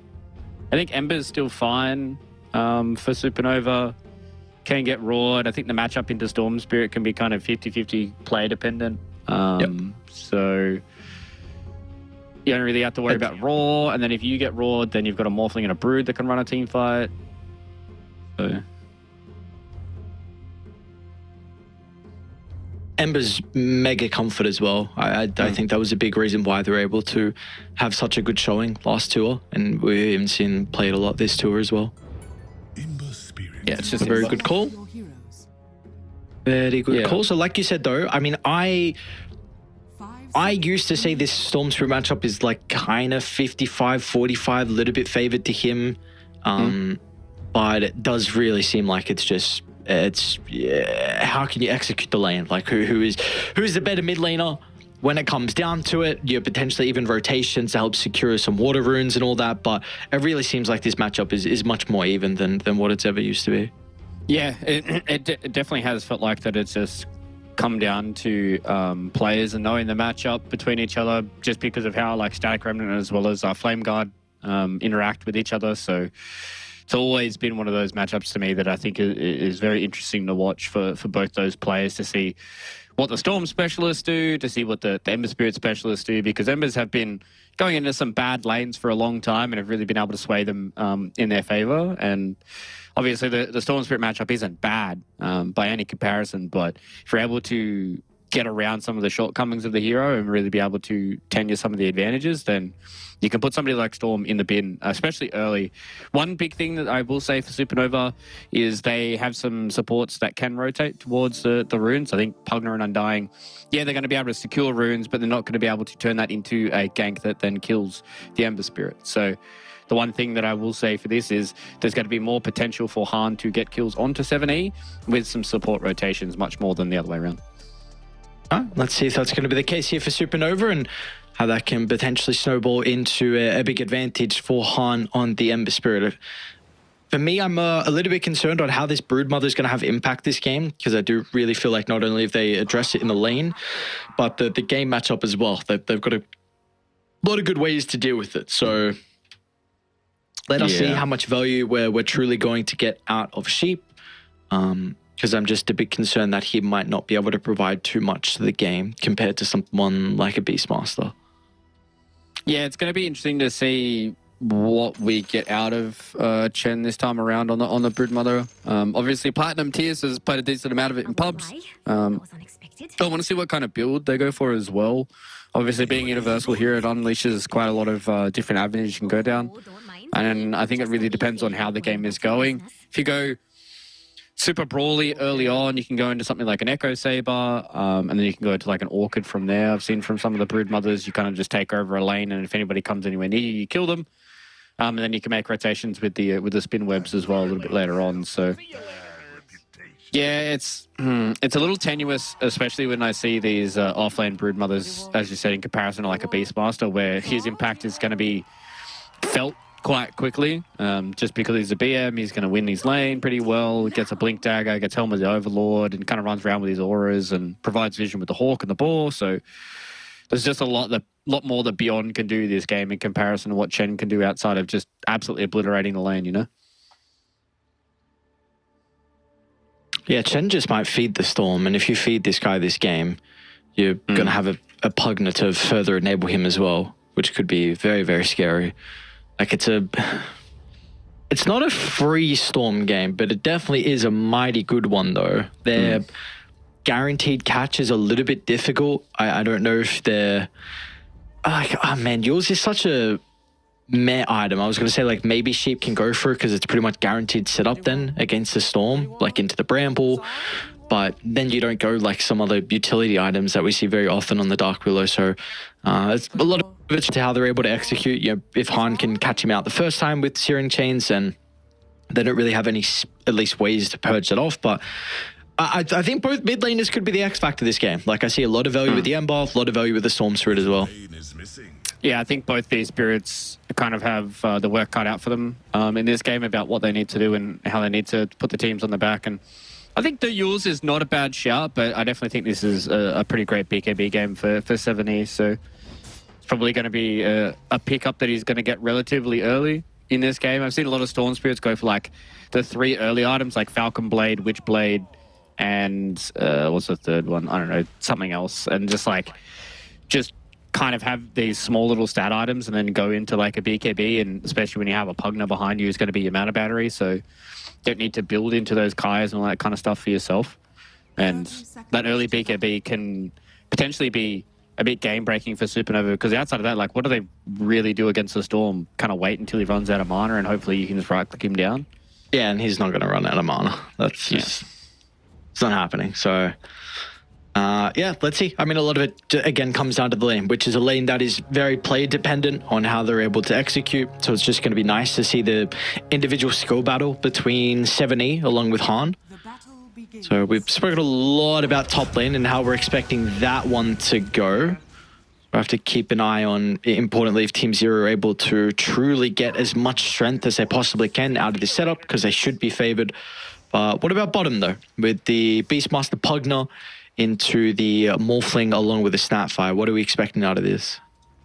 I think Chola can do a pretty good job on the Snapfire at securing the Morphling's lane, right? Like, she's very beefy, she has a lot of magic damage early, can deal with the boars, can get on top of Pugna with things like the cookie. So I think this lane should be pretty okay for the Morphling. I don't think Dong should have too many issues. He does have to be very, very careful about just like a random Nether Blast that could catch him out if he is going to be low mana. But if Chola does his job and keeps Ice away from the lane and just allows this to be a pure 1v1 for the Morphling, he can, just toggle the attribute shift, play around his regen, and not have to worry about just kind of being blown up by a Beastmaster, because it is very slow, and you can see it coming when it comes with the axes. So as long as Dong doesn't misplay, he should be okay in this lane. Oh, we already see how fun top's going to be. No last hits for Chen. Don't you love an Undying pick? Yes, very cool hero. Being able to 1v2 the lane. That is awesome. ZZQ has also been one of the standout POS 5 players that I've seen in all these games. There was a game where he played a Venomancer 5 and basically did this exact same thing. I can't remember what the lane he was playing against, but he 1v2'd as a POS 5 Venomancer, and CTY got the freest game of his life. And ZZQ just kind of snowballed out of control. I think he ended at like 7-0 and 13 or something. And it was a really freakish performance. And he's always been a standout for me every time I look at Team Zero, has been ZZQ and how well he secured CTY's lane. Yeah, well, that's scary, because if you give CTY a free game, we know from a past experience with this man on teams like eHome what he's able to do with a game like that. So have to be very, very cautious. Mid lane, a lot of back and forth. Han takes multiple tower hits. Forced to activate the Fairy Fire as soon as the Overload was a potential for 7E to maybe chase him down. That was really, like, 7E, like, played that fine line because the Flame Guard was still running from Han. This is very deep. Tombstone, Blood Grenade. Love a good old Illusions just running at you as well. And now Chen can't even play this lane too, with the Tombstone going to be up for another 15 seconds. So I have to use another web and fly on over.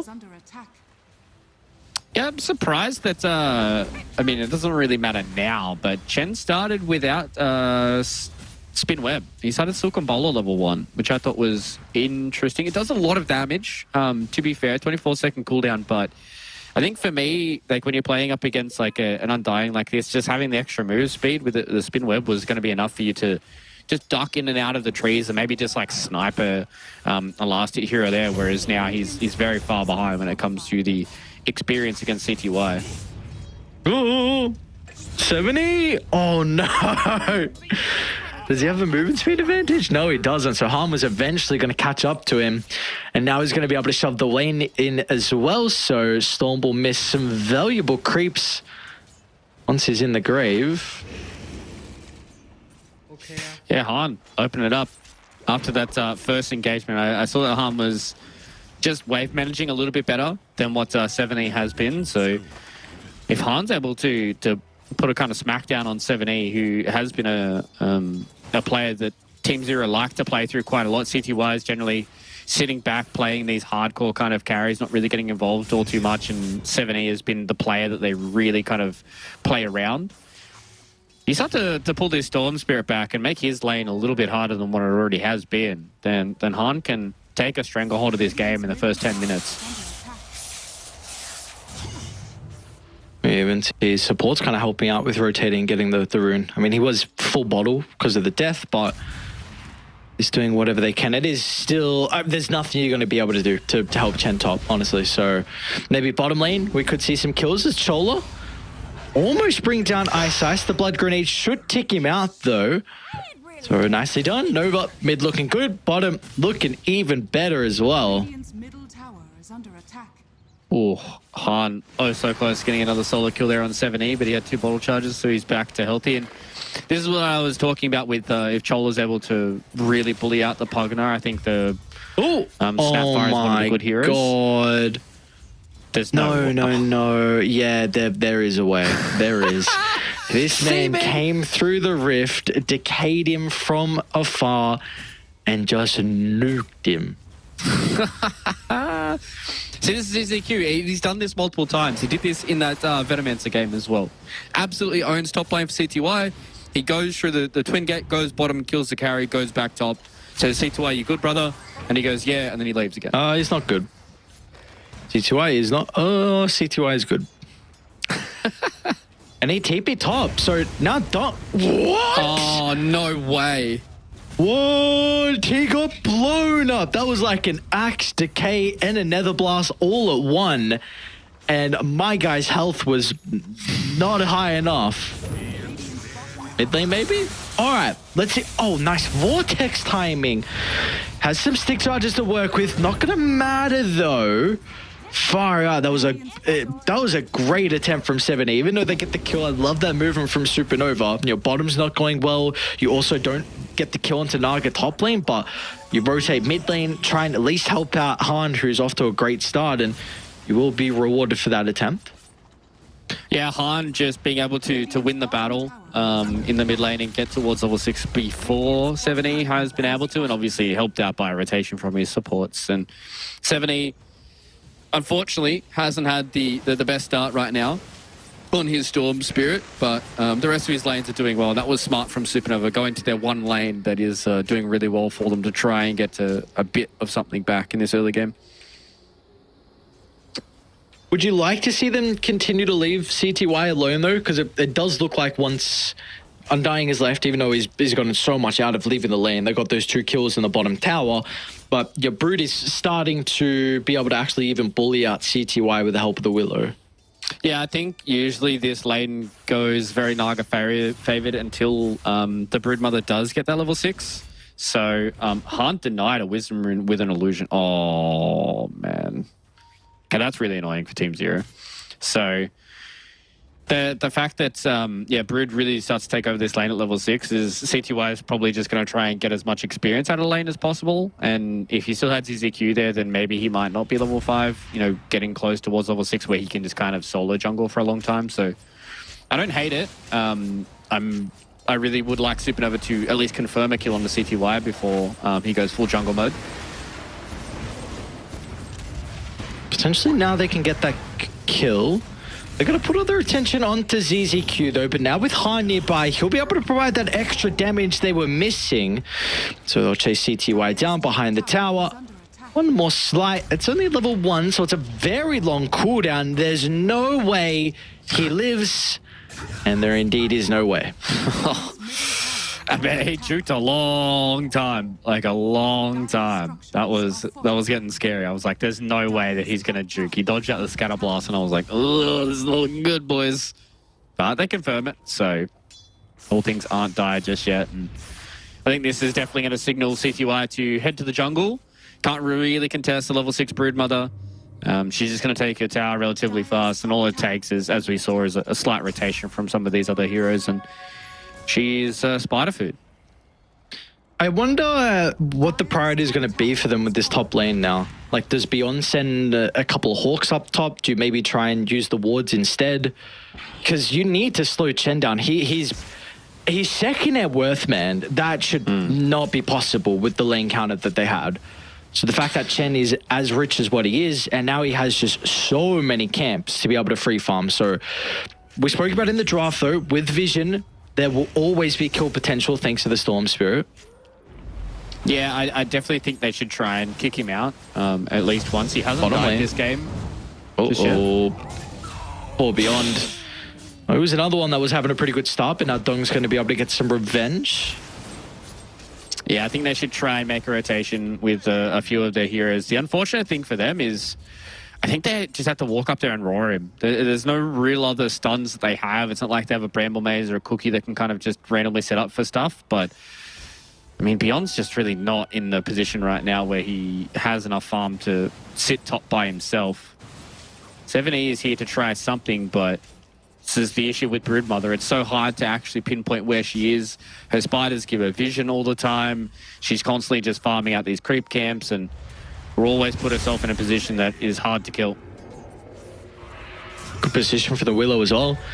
So able to step back to her side of the map. This is a really heavy commitment, but with the double damage runes, 7E doesn't have too much to fear currently. Han's got no backup as well, so this has got a Remnant already ready to go. But that kill is going to get them a little bit closer towards the level 6 for Ice Ice along with ZZQ. Yeah, they really want to try and get their supports as much experience as possible, considering one of the Wisdom runes did get denied.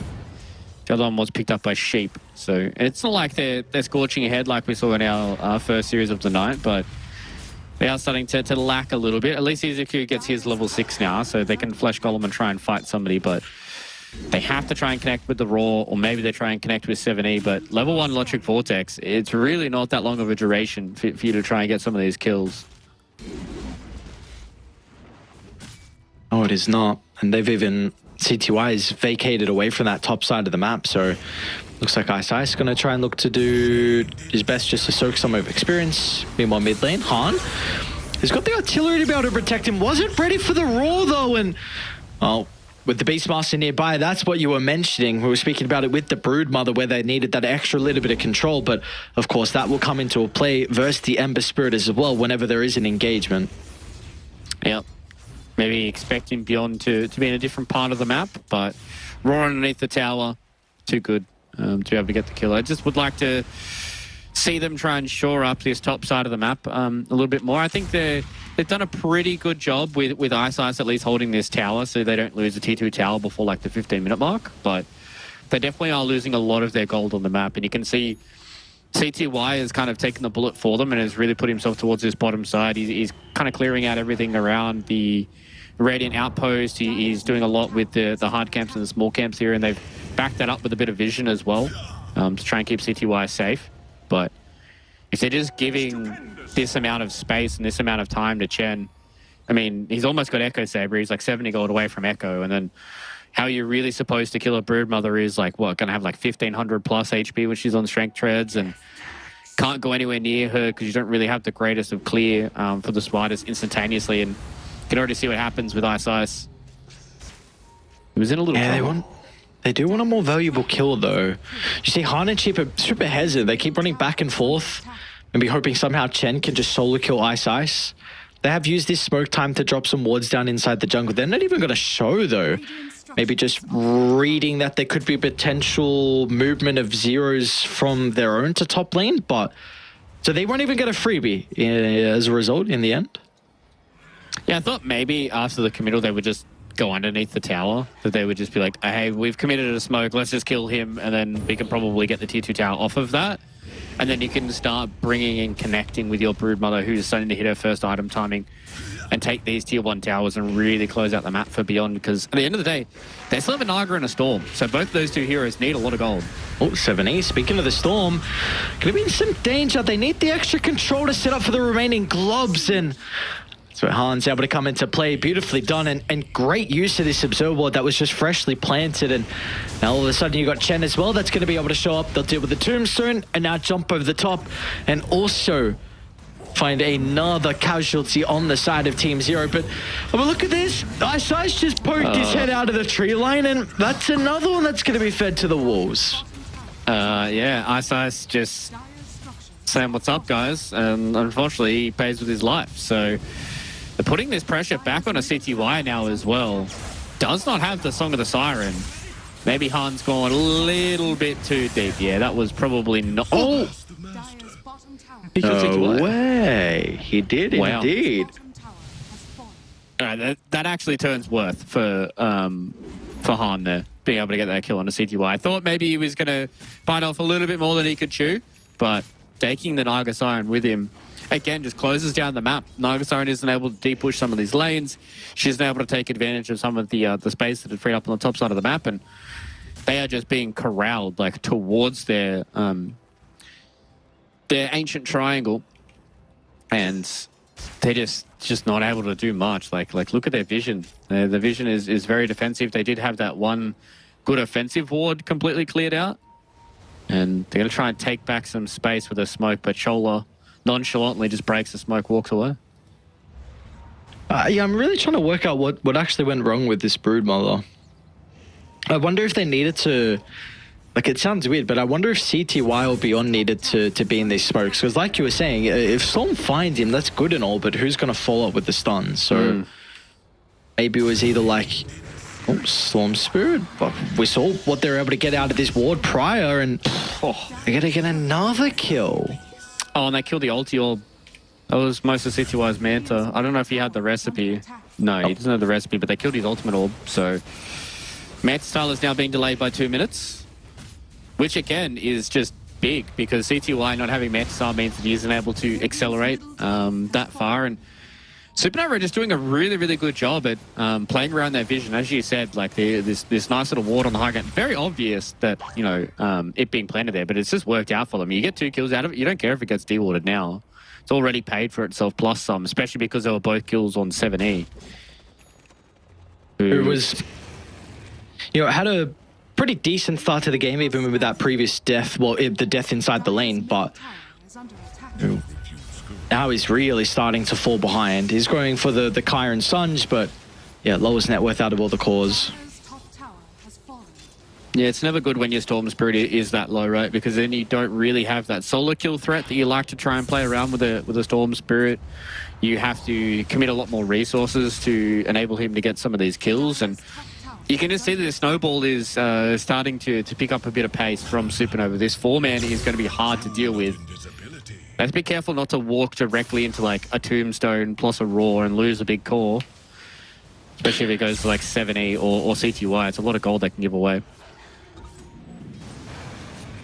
We haven't really seen, like, this Pugna Storm at this stage of the game they should be hunting. This is a duo that we see is very, very strong with the gas tank, being able to always be filled up to the brim. So, I mean, this is just, I guess partly a lot of it is because, I mean, top lane, you've taken a tier 2 town, the wave is at the front of their tier 3, mid as well as at the front of their tier 2. So it makes it very difficult for you to be proactive. Like, finally they're going to be forced to do so, because if they don't, I mean, Roche will be given up for free, which is a very early attempt from Supernova. Yeah, not really the heroes that you naturally see taking Roche so early, but as you said, because it is such an early attempt, it is relatively easy because they have they have a medallion that's kind of coming out. Karma. Do they have a medallion? No, they don't. Oh, they should know. Watch it gets claimed. They've got a pretty good ward up on the high ground, so Han's going to be able to react in time. He's in some danger, though. First stun is there, but there's going to be no follow-up. Now, Dong's going to feel required to show up to the team fight. Morphling will look to play around with the Undying Replicate, drops his own Tombstone to work with. They get too much value out of it, though. An instant buyback out of Chola. They know how important this team fight's going to be for the status of the game. But Dong, he gets shank controlled. Maybe that can enable Han, though, on the Ember Spirit. We'll see what he's going to be able to do. Even a buyback out of a second support as well. But Dark Willow will have no value as everyone else.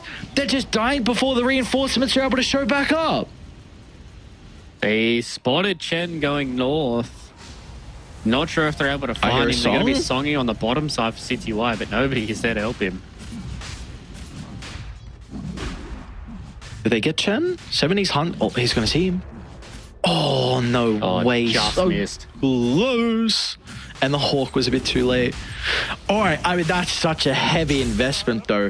Morphling was fun. Like, they Supernova felt like they'd be able to take Roche without the Morphling if Team Zero didn't react. So he was away from the team before the initial fight. So then he's forced to come in and stop his farming. You get the buyback out of the Snap fight, buyback out of the Dark Willow. And did anyone die on Dial? I don't think so. No. Wow. So, yeah, as you said, huge investment from Supernova, and it was a ballsy play. Like, if that works out, you get like, maybe you get an Aegis on Han early on, and you can just constantly keep pushing this threat forward. But they lost big cause, man. If they also lost the Broodmother there, like, this network swing could have been so much worse. Chola, this is a dieback too. That is true. 60 seconds without him. They got a glimpse of the Broodmother as well. Need to top up the tank of 70. In fact, just with the Helm of the Overlord, they're going to beat into the tower instead. So who cares about the kills? I mean, meanwhile, CTY is just free farming on the opposite side of the map. And she's got Orchid now. So she will be a lot of threat. She's going to run into Chen. Or who's running into who, actually? It's ready to have a little bit more heroes nearby. People are starting to TP back. It's going to be a long zip in from 7E.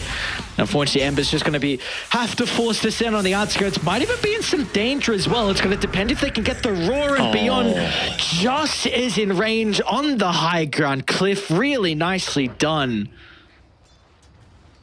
Our one was from downtown. That's probably the longest range Roar I've seen in a long time. But I mean, this is why you can't count out these teams like Team Zero, right? Like, you just look across the names, you look across their coaching staff. Like, they have TI winners that are floating in there. They've got old legends. They've got new legends as well that are coming through the ranks. And yeah, this team looks really, really good when they're on their day. Fortunately, one of their losses was a bit of a tough one to swallow, but whether they're playing right now to be able to come back from this puts them in the driver's seat themselves. Because the question is, that we kind of pose is like, how do you deal with this Broodmother? Well, we've seen some issues with it right now, but the question is now for Supernova, how do they deal with the Naga Siren? Like, how do you deal with a farmed Naga? Is it just Ember that has to do it for you? Or maybe this fight, that could be where they stand strong and turn this game back around. Storm is about to feed over his first life. Get that final little bit of damage. Han's hunting, maybe even considering about remnanting forward. Would have to go into the full 5-man of Team Zero, and he'll think otherwise. That's right. Petrol Station's here to be able to fill you back up, buddy. So now he's back to full HP, full mana from the Pugna, and it's go time again. Gotta be... Oh, we went in for it. Oh, dude, that's so greedy, 7E! Oh, no, no, no. What do they got now for him? Is a Bramble ready to set up? They've already laid it down, so 7E. Orange spawned back on top of a stun, but they still had 2 minutes left on the Aegis, so it does go to a bit of a waste. They at least get like what? They get a tier 1 or tier 2 out of it. They get themselves some kills. They would have loved to have gotten themselves an extra core kill after that first kill in the mid lane from CTY. I thought that was going to really snowball for them, but 7E was testing his limits just a little bit. And he had Aegis, so at the end of the day, it's not the worst. CTY, again, still just sitting back, farming. Almost got a Lincoln Sphere, so I guess he doesn't have to worry about Morphling Ags once that does come out, and Dong is relatively close to it. Surprised he hasn't gone for a Lincoln Sphere himself on Dong. I thought this would be a fantastic Lincoln's game to play against Orchid, to play against Storm Vortex, to play against Raw, but didn't want it, it seems. Wants to go in for the Ags, and they are lacking the presence of Dong at the moment, whereas CTY has started to get a little bit involved. Even just at least like we see the difference in position from CTY. It's not like cowering inside his own territory. He is being more aggressive with his posturing, being able to send out illusions to cut the waves, which is just corralling Supernova and deep in their own territory, so they can't really make any counterplays for themselves. Yeah, exactly. So now it's a very tough spot, especially after losing his courier that was going to get the final component of his Aghanim Scepter. He's going to have to do it the old-fashioned way. He's going to have to do it natty, walk up there himself. BKB up now in Han, so looks like this is the opportunity for Supernova to see if they can get a team fight going their way. 70 is very close to his as well. All right. A lot of watcher stealing, it seems. Ooh. Give me fights. Oh, CTY. Give us a fight. Do they want to try and force out the BKB? Han will get it off for the last second. It's a good bait because they got the Terrorize as well, but the Raw covers 70. He's going to be able to react in time. Han's BKB is about to expire, so he's going to play cautiously. Meanwhile, CTY, Song's on 3. What do they want to do with the information? Who's the target? Looks like Broodmother's the call, but the Manta gets out of the ensnare. It's not going to matter because 70... It will be a 1-for-1 with the exchange of offlaners, but 70 still has plenty of mana to work with. Yules will be the only thing in his way to potentially get another kill, but over to the right side, Dong, he's still making quick work of some of the supports as well. Turns back into the Beastmaster, but he wasn't expecting that Orchid. There's at least able to get the attribute shift, but it will not matter once the Naga surrounds Dong. He's in danger, and CTY can start to clean up as well. Han, he's going to be pretty cautious, man. ZZQ isn't dead just yet. A big holy locket stick. They'll finally get the kill, but it comes at such a grave cost that in the end, it is well and truly not worth it for Supernova. Yeah, losing 3 of their cores is probably not what you want to see. They at least get 2 of the supports and 1 of the cores is a trade, but CTY and 7E surviving is never what you want. There's a lot of gold in the pockets of their supports. There's a decent amount of gold that went towards Dong, but him losing his life is not what you want to see if you are a Supernova fan right now. And this game is really starting to get to the point of having some issues dealing with CTY as well as 7E, right? Like, see what happens when they're able to catch out the storm with like a nice little Terrorize. There's always going to be the follow-up from Beyond with the Raw. And they're just having issues keeping up with these Spirit Heroes. And yeah, same thing is kind of similar for Team Zero if they don't just get like a big kill onto the Ember Spirit through the Raw. But they're just much further ahead when it comes to the net worth. Like this Naga Siren is now sitting at 18k in comparison to Dong, who's only at 14k, and CTY is just able to freely move through the fights and flex that extra item that Dong just doesn't have just yet. He can get there, he can be scary. I believe that was a fight without the Ags as well. Nice eyes.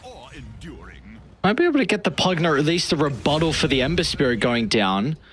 But 70 was able to get a nice kill onto the Ember Spirit. That's about 35 seconds where they've got a window here to potentially do something across the map. Maybe they're just going to continue to play just a zoning game in a way. Have the map control, continue to build up your net worth lead, and wait for the potential of that next Roshan to be up. Yeah, they've got a Naga Siren and a Beastmaster, right? So they can really control like 1.5 lanes each. Which is the scary part, and then you've always got 7E who can kind of hunt from the side lanes and hopefully catch maybe Han or even Dong in a position of vulnerability. And yeah, this is definitely just going to turn into a slow, methodical chokeout from Team Zero. They've still got a little bit until Roche respawns, another 2 minutes until the big man's up. And by that time, like what, CTY has just picked up a heart. He's going to have 1 more item to go before he's almost 5-slotted. I don't count boots when I talk about slots, and he's going to get to a very scary point where, you know, heart plus... I mean, what does he even really need to go? Bloodthorn +1? Maybe these kills are going to get them closer towards there. Just a freebie onto Chol. They're playing a little bit too far in the front line is a Snapfire. And CT will consider about sewing it. Will do so now. Just so actually does get the connection onto the backline, so 70's going to set up. Who's the target priority going to be? Looks like with the Manta already used for the Broodmother, there's going to be no escape. Another turn to Han next as well. Of course, he does have that capability to escape. even consider about poking his head back onto the high ground. Is this a fight you really can take 3v5? God, no. I really don't think that there's much that they can do here. They need to try and get out Mr. Dong. They do.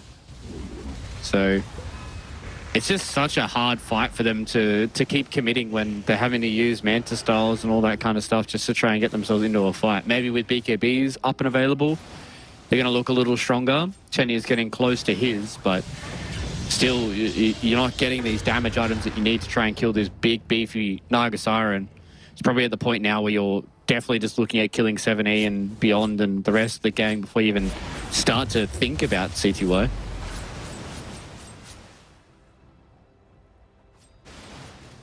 Which is a bit of a yikers to me, because when are you going to start to consider about dealing with this CTY? Because this Naga Siren is a big boy. He's heading toward the Hex as well. Like, they already have a lot of control, and Han, he's got no BKB. Triple S suck gear. Okay, nice. Spreading the love. Beyond is CTY just gets killed off on the Storm Spirit and the Naga. So, alright. They find a freebie. Now they can join the boys, and it's just time and space until the cores show up, and now the Morphlings in danger as well. They go one by one to the Nova cores. They won't get the Morphling, but they'll be able to catch up to this pesky Broodmother, who is looking like she was going to be such a nuisance this game, but the first 15 minutes were incredible for her, but ever since then, it has been all down here and a steep climb down at that. Yeah. Bottom side, they set up on Harm with the Song of the Siren from CTY, got himself nice and behind the Ember Spirit, and there was just a simple little TP from 7E.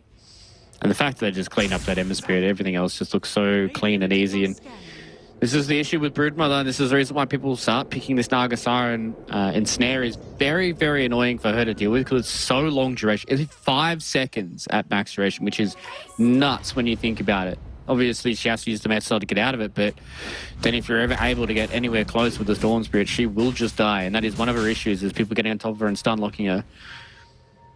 Dong? Just be careful. Roche did change positions, and now he's running outside of the pit. Oh, I thought he was going to give Beyond a little clap.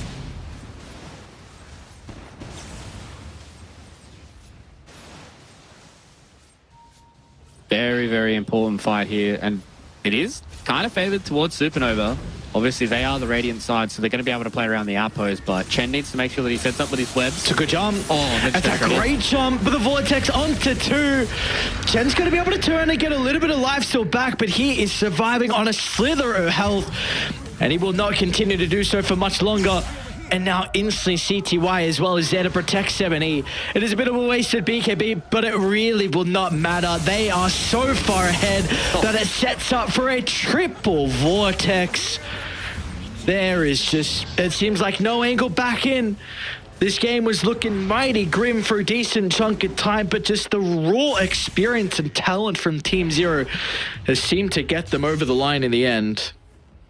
Yeah, I think they've really understood their target priority in a lot of these early fights to be able to get themselves back into this game. They understood that if they just get 7E some of these extra pickoffs and something like a Broodmother, then that network slingshot will be able to rocket him into such a good position where the Storm Spirit is having a free time. Like, that rush absolutely melted, but they just went straight in, and that was... I always enjoy seeing teams that just go. Like, they just get a glimpse of somebody and they just go in and they get rewarded for it. They instantly get the kill there onto Chen. They turn it back around. The Song of the Siren was max duration purely to make sure that the Morphling had no more strength to strength morph into. So you kind of know what HP pools you're playing around with, and that's kind of the annoying thing with Morph as he plays around his attribute shift a little bit. The jump. They just clean him up. It could be the jump to finish the game. Chen, he's got no buyback. Chola does at least. We're going to be doing this with a numbers disadvantage. Radiant's bottom tower has fallen. All a little too hard, I think. How do they kill Storm Spirit? How do they kill a Naga Siren? How are they supposed to approach these team fights when they don't have like Blink Raw like the side of Team Zero do? They're just going to lose their base. Han's going to try his best with a bit of a creep wave push, but CTY already has the illusions doing the job of cutting the creep wave. And yeah, this has just been a masterclass from Team Zero. I've seen this a decent amount in 2 or 3. A lot of these top tier teams being able to come back from bad lanes. And they do it again here to Team Zero. Well, where's the storm? Oh boy. They don't even need him. It's just a song into Hex. 70 will be able to follow up at the last seconds. Somehow Dong lives on a slither of health, but do they want to dive? Nah, come on. Where's the fun in that? Respectful. These are old school players you've got to remember here, Aries. They're not about the new Fandangle fountain diving, right? I don't know. It looks like 70. Oops. Wait, what the heck? Stolen Vortex onto 3? Okay, didn't matter. Dog died straight away. And yeah, got another nice little bit of a route, but dude, if you're not going to go on the fountain, they'll just come out and continue to feed the lives away. So, no, all right, they will pay some respect. You are right. This is some old-fashioned respect from Team Zero, but if they keep running down, they're happy to take the kills and they're happy to take the victory as well. Team Zero, very good game 1 performance. Yeah, that was very impressive for them to be able to pull that game back and be able to hold on to some of the scenarios. It wasn't like they were getting completely rolled over and they were losing by like 20k. It was much more about the fact that this Broodmother was starting to build her own steam. She was looking really strong. Ember Spirit was getting some kills on the 70. He was starting to ball out of control. All the meanwhile, Dong really hadn't been touched. But also in a lot of those fights, CTY was also kind of sitting back and farming and doing his own thing. But it was just off the back of 70 being able to find some really good initiations. They did a good job at really shutting down this Dawn Spirit. Like, imagine what 70 would have looked like, because he was beyond godlike by the end of that game. Imagine what he would have looked like if he didn't have those first opening deaths, right? Like, he had 3 deaths in like the first 15, 20 minutes. So imagine if he didn't have those deaths early on, what 70 would have looked like. And props to Supernova for having a good landing phase and then turning that into some map control, but they definitely got to look at where it all went wrong. And I think this was the first moment where it went wrong. They went for a sneaky little Roche at 17 minutes in, got completely punished around the Roche pit, and that was the first movement from Dong, and it kind of all went south from there because they never really recovered from that point on. No, they didn't at all. Like you said, this was really the turning point for them, and it just felt like Harm was trying to do a little bit too much off the map after this. We saw him picked off, I think, twice without the boys there, so that's just twice too many on it. Well, one too many. Maybe you can make one as an excuse, but at this stage, especially when you're versing Team Zero, a team is very close to potentially being promoted into Division 1. You just can't make these mistakes. They are a very good team. They will capitalize. They will punish you if you just step out of the line a little bit too far, and that's exactly what they did this game in a couple of key scenarios. Yeah, just overstepping a little bit and trying to do very similar things that were able to get them where they were in the first 17 minutes. And, you know, props to them for trying to get that early Roche. I think that definitely could have catapulted them to a game 1 victory if they got themselves like an Aegis going in on Han. They could really shut down the map, and this game looks a whole lot different. But Team Zero is just, you go up against this like extremely experienced team with some of these mechanically gifted players that they've got, and all it takes is for them to have a little sniff, and you can just see the teamwork and the belief that they have all in each other to follow that kind of call. Because in some other teams, like maybe if this was a lower tier team, not everybody would have committed for that fight, right? But they had all 5 players. They got themselves up there quick smart, and they're able to capitalize on an Aegis, and that just snowballed in a team fight victory. 7E got himself a BKB, and from there, they were just able to keep going, and there was just not much you could do against his Fed Storm Spirit because all the catch you had was very inconsequential most of the time. Do we feel like he's deserving of the MVP for 7E? Nah, let's give it a ZZQ. This guy's a freak. ZZQ is an absolute freak. I think the way that he sets up CTY and the way that he like executes the game plan for Team Zero is really, really beautiful to watch. I think this definitely could have been a game where an Undying just kind of sat back and fed, especially in that mid-game portion. He only died like once or twice, depending on tower. But his early game rotations kind of made it so the lanes weren't as poor as what they potentially could have been. So I feel like giving it to ZZQ is like, look at him, he's 9-3 and 18. Like, how many times do you see an Undying have a score on like that? And he's not doing the flashiest stuff, but I think for me, the way that he just really sets it up for them and just gives CTY a great game on a silver platter. Really enables his team to do what they do. No, good to know you're a ZZQ simp. It's all right. I'll keep that Yep. in the back of mind now, heading into the next game because, well-deserved MVP. Had a great showing. Look at that, 84% kill participation for ZZQ on the Undying. So eyes are going to be him on the next game and how the rest of the boys are able to potentially repeat their success that we saw out of them in game one as well, because it wasn't all good signs out of Team Zero. Again, the early game was a good showing out of the boys on Supernova, but it was just unfortunate that really big fight around Roche, the decision for them to go for it cost them in the end, and all they needed was one fight, and they're able to claw their way back in and never look back from there. So it's just game one, though, of our final series of the night. Is it going to be Supernova that can come back and force a game 3, or will the boys on Team Zero find a 2-0? We'll find out after the break.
Welcome back to China Division 2. We're up to our final series of the night and got to see what we have in store for us for game 2, because at least to start, well, we are decent chunk through the draft. Okay.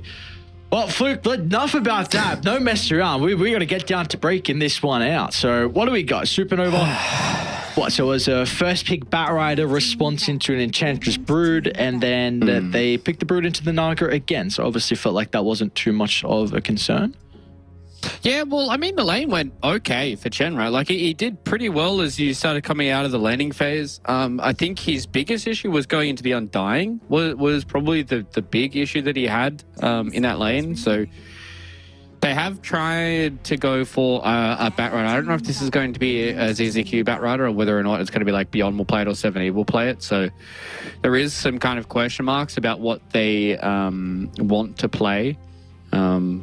Or how they want to play this Batrider, if they think that's a big enough lane dominator to shut down this Brood again. But it didn't really seem like it did all too much to Chen. I think the biggest issue was playing into the Storm Spirit for the Brood Mother. So Supernova feel like they're confident enough to be able to run it back. So, I mean, I respect it. It's not too many changes. I think the Batrider is a good opening pick for Team Zero. It just enables them to have flexibility and a hero that can start fights for them, much like the Beastmaster did. Disruptor. All right, they take the Disruptor. I think that's definitely something that Zero could have potentially been looking at. I think it's one of the better supports to be able to address the Brood Mother. So I like the response. We're going to see the instant Timber, though, from them. It's looking like a pretty decent Timber game overall as well from Team Zero. You are potentially showing all 3 cores at the moment, but we know how goddamn strong this hero is currently. Yeah, the only real hero you have to worry about right now is the Disruptor, but I mean, you can deal with that quite handily with things like BKB and all that kind of stuff. So whoever picks up this Timbersaw should have a pretty okay game. We'll have to wait and see where it's going to be laned or paired with. And Crystal Maiden has been another one of those heroes that we saw as the Brood counter in the past. So this is a very, very strong lane for Team Zero. CTY as well as ZZQ should have bit of a field day, and the CM is kind of a 2-pronged attack as well. It does really well into the Enchantress creeps with the Frostbite. So yeah, I really like this Crystal Maiden pick coming in from Team Zero. Not only is it a good mana battery, obviously not as strong as something like a Pugna, but the small amount of mana that it does give away is really helpful for the Batrider as well as the Timbersaw. So yeah, I mean, this draft right now for Team Zero is really good. You know a lot about those 2-pronged attacks. What does that even mean? All I'm thinking about right now is Yu-Gi-Oh references, because I know 7E is a massive Yu-Gi-Oh fan. He's wearing an Obelisk the Tormented t-shirt, and his Steam picture in-game is Access Code Talker. So anybody knows Yu-Gi-Oh knows what I'm talking about, you know? That's all I'm thinking about. Cringe a 2-pronged shit. attack is also a Yu-Gi-Oh card, so Oh, is think it? about that. Yep, it's a trap card. 10 seconds. Damn, that's why you know so much about it. Yeah. Trap card has been sprung. 5 seconds. 2-pronged attack. And now Supernova, they're this is their trap card. This is the Juggernaut. What is it when it's a guaranteed win or something? Or is that a win? I don't know. No. Well, I don't know. I'll the ultimate, like, you cannot lose. Nothing can beat this particular card. It is Exodia. Exodia. Yeah. Is Juggernaut Exodia this game? I haven't been impressed with Juggernauts, to be perfectly honest. I've seen some good stuff from some carries, but I don't know. I feel like he's going to have some issues this game. Is very good, I think, into the Timbersaw with the way that Omnislash works. The question is, I wonder if his talent has been fixed, because it ignores armor, which is not how it should be intended. He's 50% lifesteal on Blade Dance. Yeah. Ignores armor. So I don't know if that has been fixed recently. Wait, how does it ignore armor? What do you mean? So like when he gets the talent and the 50%, when he Blade Dances, he ignores armor. Or the lifesteal you get back ignores the armor. So it's like it's giving you way too much life back. 10 seconds. You feel? Let me see if I can Is it find not? it. Give me a second. No. I heard that as well. But is it not dependent on how much?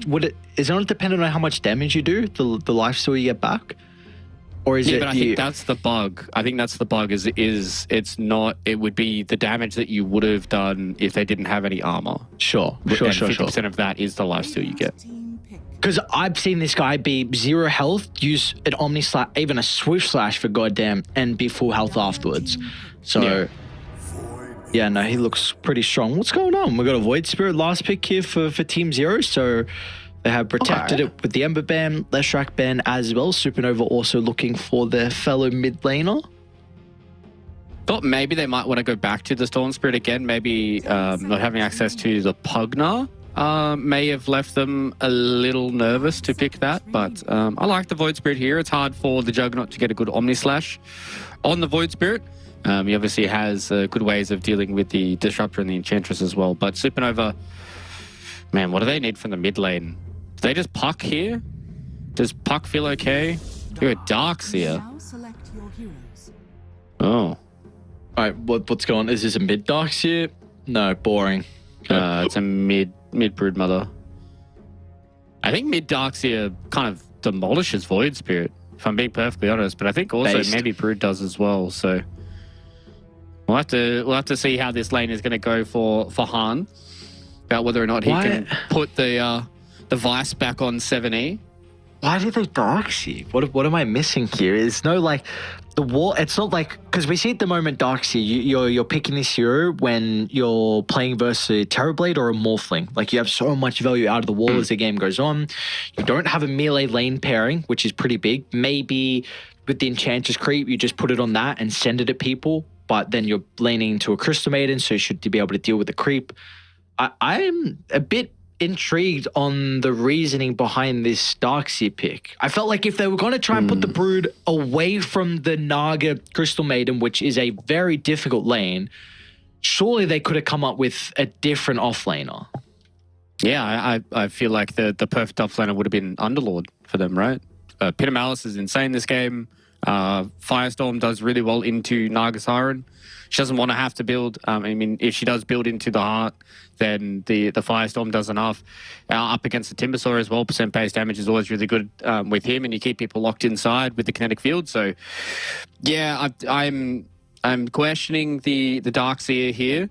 I think Underlord would have given them enough. It does give them a form of initiation outside of just Glimpse, which is potentially something that they're looking for. Is like the Blink Vacuum wall is just kind of, they just wanted this kind of team fight initiation, and they can kind of Static Storm kinetic field on top of that. Whereas the Underlord wouldn't have provided that for them. So that's the only thing that I can think of. But again, I still don't think it's that great of a lane into the Naga Siren CM. Like, you're going to get frostbitten if you try to surge away, and you could potentially just be surrounded and then ensnared and then die again. So, yeah. We'll see. We will have to see how the creative last pick is going to play out here for the boys on Supernova. Because again, I mean, this series means a lot for Team Zero, with still their potential to be promoted into Division 1. So they really, really need to get this series victory. But for the boys on Supernova, they just like to finish off with a win. Yeah, they would. Especially a win over a team like Team Zero would put them at, what, I believe 3-3 on the standings. Yes, 3-3. So would be nice for them to be able to finish out their series with a 50% series win record. But well, actually, they'd still have to win or lose their last series. But putting them on 3-3 would be very, very nice. So we are now looking at a series that Team Zero obviously would love to finish out here and then put them 30 seconds. 5-1. Yeah, put them 5-1.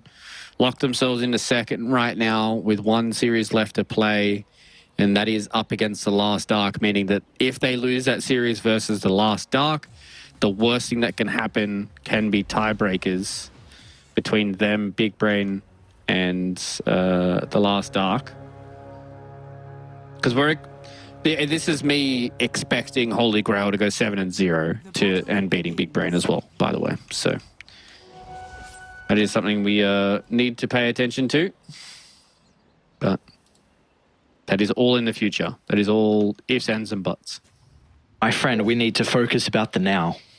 There is no future. There is no past. It is only the now, my friend, and looks like what we what we get to battle up against is the Brood versus the Naga Siren. So, what's going on? What are you laughing at? They actually did it. I was not paying attention because I was looking at the didn't- standings and doing math in my head. They actually put Naga Siren versus the Broodmother mid.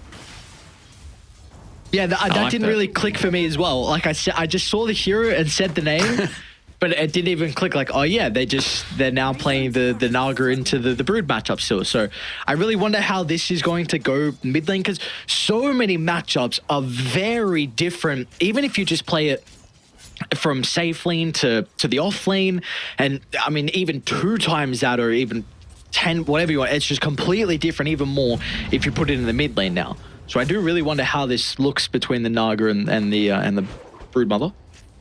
Yeah, I think the biggest thing that I usually see with the Naga versus Brood matchup is Naga does really well with against her until the Brood hits level 6, and generally in the offlane you can kind of stymie that for a decent amount of time. But her being in the mid lane, I mean, unless you're getting a massive amount of denies, I don't see Han really being worried about that. But Beyond gets a freebie. That was level 1.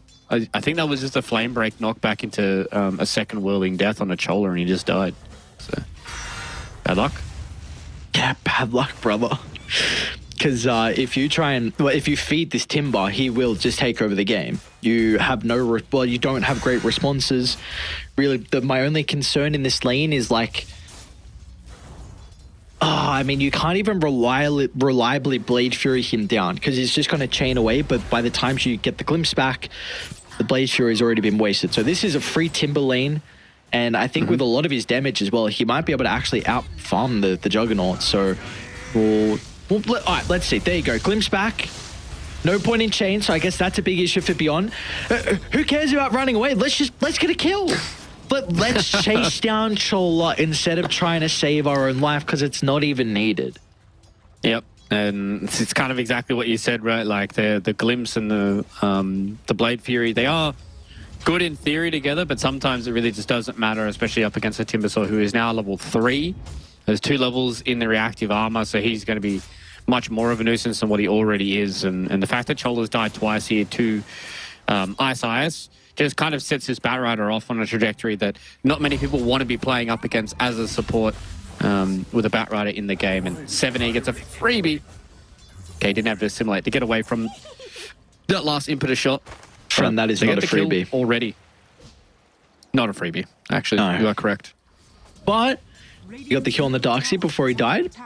And maybe ZZQ was just plotting his own life all along. Was trying to get the Void Spirit out of the lane so he could get some solo experience. He may go down though, ZZQ. Remnant coming in from across the screen, and all right, the ZZQ also got the kill. That would have been much better for ZZQ if he was able to live fast enough for the experience. It's like he got a decent amount. Maybe it was like frame perfect, because I think they on my screen they look like they died literally the exact same time. So maybe they both did get experience for that kill. Who really knows? But starting to do well in the bottom lane is 7E as well as ZZQ, and we can already see with the last hits that things are starting to go very, very well for Mr. CTY in this mid lane. 26-8 Jeez. versus the 13-3. So maybe the fact that we've taken out of the vacuum that is the bottom side of the map, CTY is just like, no, fam, watch me. Like, let's see how this matchup actually goes. I mean, like you said, though, when you get level 6 on Brood, it'll be much different.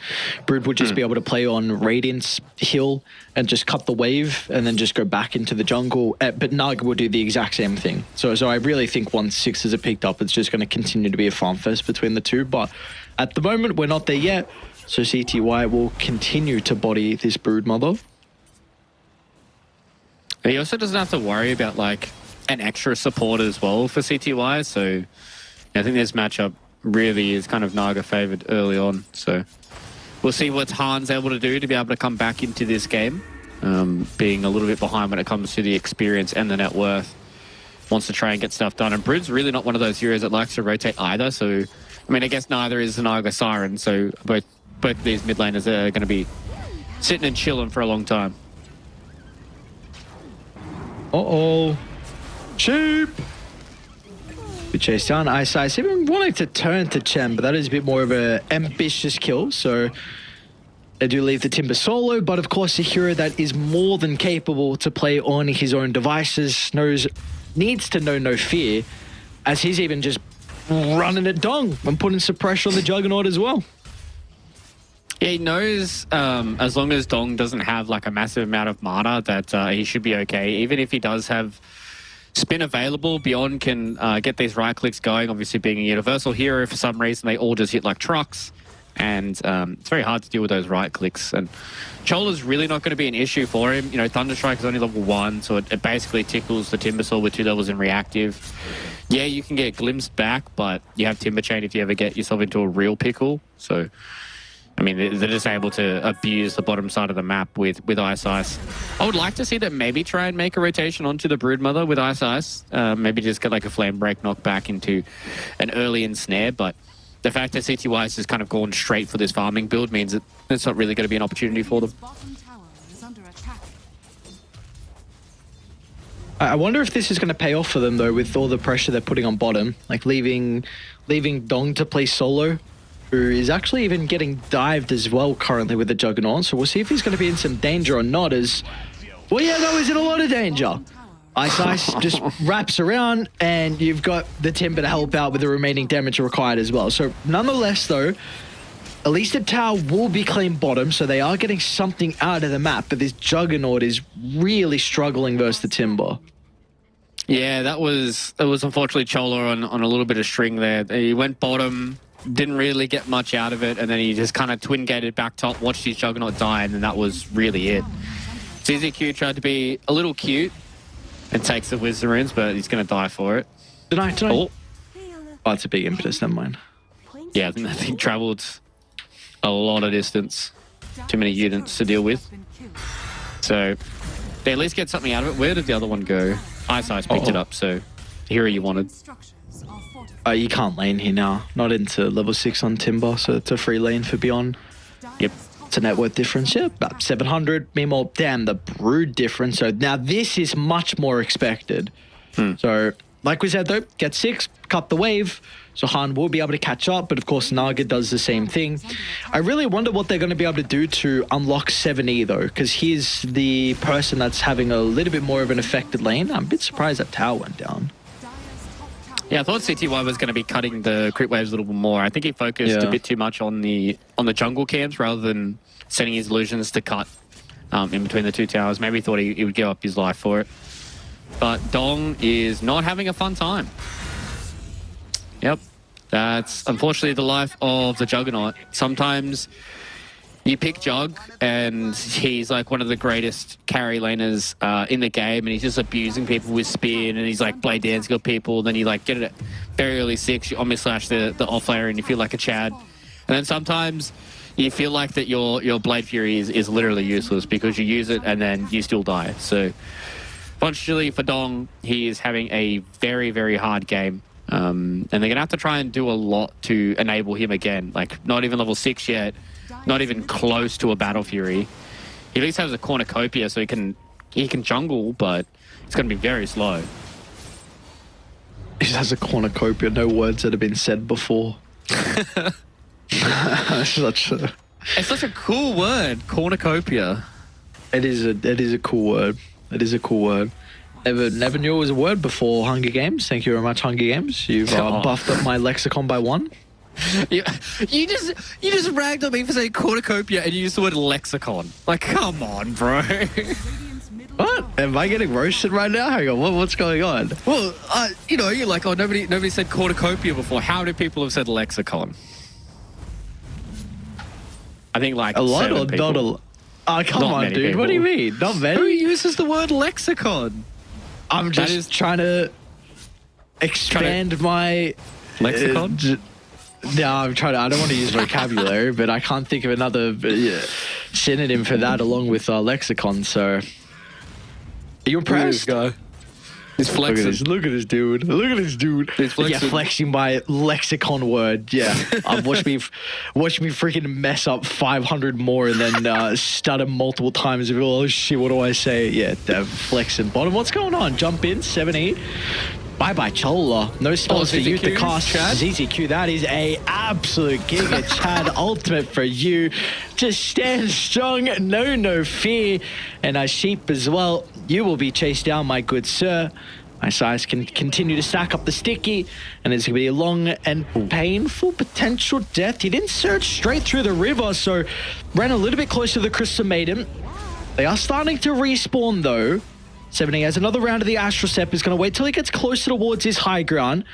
How long till the surge is back up, though, from Chen? And can he pursue on for more? The Simulate should be there to be able to cancel the glimpse. With him making it up to the high ground, 7E will not be a casualty of war this team fight. Yeah, just got out with their lives. I think maybe if they'd lost 7E there, they probably would have felt like that was a little bit of an overstep, but they got what they came for, and they come out with the gold as well. The fact that ZZQ literally just altered and stood there was why I love this guy, man. Like, I mean, I'm happy to simp for ZZQ, because if he's doing that to a mid, then what's he doing to the enemy support, you know? Let's go, Dong! Oh, no! Oh, my... Dude, he needed that kill so bad, man. This Juggernaut is... He is begging for a freebie. Come on, guys. Give him one to get him back in this game. This cornucopia, we can't keep seeing the praises of this item. Like, I need another word to be able to say. You know, Broadsword, Claymore, any of those other ones, potentially the Battle Fury build-up, but he's got none of them just yet. He's getting ever close to being able to have a broadsword in the inventory, but yeah, he didn't have Omni Slash leveled up, so he wasn't able to get that one. He was so close to being able to get it without it, and I think that would have been a huge boon for Mr. Dong to be able to get just that little bit extra gold. And once the broadsword starts rolling in and you start getting these damage items with the Battle Fury, it really does ramp up for you, so needs that soon. Yep, because if he doesn't get it too soon, by the end of the game, then Naga might double his net worth, because CTY has always been known as a incredibly efficient farming carry. And at least in this game in particular, it's looking no different as well. The smoke should be able to catch Chen out. Nice flame break position. That is perfect. Lasso as well for good measure. I mean, Shola's got nothing he can provide to potentially protect him. Still only level 5 for the Disruptor, so has to watch his Darkseid be killed off from the low ground. Yeah, I like how CTY gets involved in that kill as well. Usually you see some Naga Sirens just put their attention elsewhere, but mid lane, Han, he's in trouble. And it doesn't look like it's going to get any easier. This is a beatdown of a game 2. Sheep is next as well. Glimpse is only going to stall this out, delaying the inevitable. 7E and co. I mean, even Beyond wants to come back over and yoink some of the experience as well. And I think we get the gold too. So 5,000 net worth lead, 13 minutes in. And I mean, Ice is also, we're probably going to see this guy topple some people's net worth. So, all right, Flick, they pay you the big bucks, brother. Yeah. What does Supernova do? How do they get back in this game? Man, I don't want to be mean. Oh, don't do it. They really need to get level 6 on Cholo and kill Beyond. I think he's the best one for them to try and kill. He's going to be brash. He's going to be overzealous because he's almost at his Kai and Sanj. He's going to have a lot of HP to get through, but I think if you can layer a decent amount of your spells, you're going to have to blow everything on him, by the way. Like, you're going to have to vac wall him, you're going to have to static storm him, you're going to have to omni slash him. But if you get that kill, then you get a little bit of gold into your core's pockets. And then next time you have static storm, you have to go out and do that again. But you have to make sure that you're getting these high priority kills. I don't want to say 70 is not high priority. I think he's just going to be harder to deal with. So if you get rid of this Timbersaw and make sure that he's not this massive headache in these team fights, then you can start playing them properly. And that's when things can look a little easier for Supernova. Well, maybe they can at least get ZZQ. All right, there's the instant cancel with the freezing field. Really nice static storm, preemptive on the jump from the Void Spirit. But it's not going to matter. They still chase him down, and now 7 even turned his attention over towards the Darkseid, jumping down to the bottom side of the team, fighting with it Beyond nearby to pump in the damage. That is another member that's going to be cut down before he can even find an avenue out of the engagement. It was a cute play. He just didn't have kinetic field, man. Like, he didn't have anything. And then, so the static storm gets dropped directly on 7E, and he goes, okay, and just walks to the side of it, and nothing happens. He eventually loses his life to, Chola does, but I mean that's all that happens. And now they don't have that for another 48 seconds, and they're gonna try and do something with Dong here, but Beyond's just like, "What's up, boys? Thanks for the spiders." Oh my god, he just munched it up. Oh. Dude, Beyond is like, thank you. And the thing is, Beyond is, 2,000 above the next closest core that's on Supernova? And then CTY is, like, almost 3k above him. Like, Oh, nice jump. Pretty good response with the glimpse. Going to be able to break the lasso. They got the right-click damage. Man, if only he was an even stronger Universal hero. if only he had more stats than what he already does. Just give Timbersaw 10 attack speed. Screw it, make it 20 Ice Frog. Just chuck it on there. Let him go. Why not? It's a good number. His chunk comes out there most of the time and he can't attack, so what's attack speed going to do, right? Yeah, exactly right. Won't make the hero more busted than what he is right now. Dire's bottom tower. Dude, another big spider army gets cleaned up. And gold starts to stack up, especially when it's already up to 10k, and now we're going to be playing against an Orchid as well from CTY, who is double the Juggernaut's net worth. Keep in mind. Yep, he's big. Does Jug have Battle haven't Fury seen yet? him. Yes, he does. He does. Pog. Meanwhile, CTY is going to get a solo kill. Nice sidestep. Avoids the wall. Darkseid will probably juke out to the left. And dude, he's going to run around. Oh my god, CTY. Are you serious? Look at this. Just run through the wall. Who cares? Cue the better hill He's just going to go TP. All right, now he runs through the wall. But dude stays just there at the last second. The team's coming.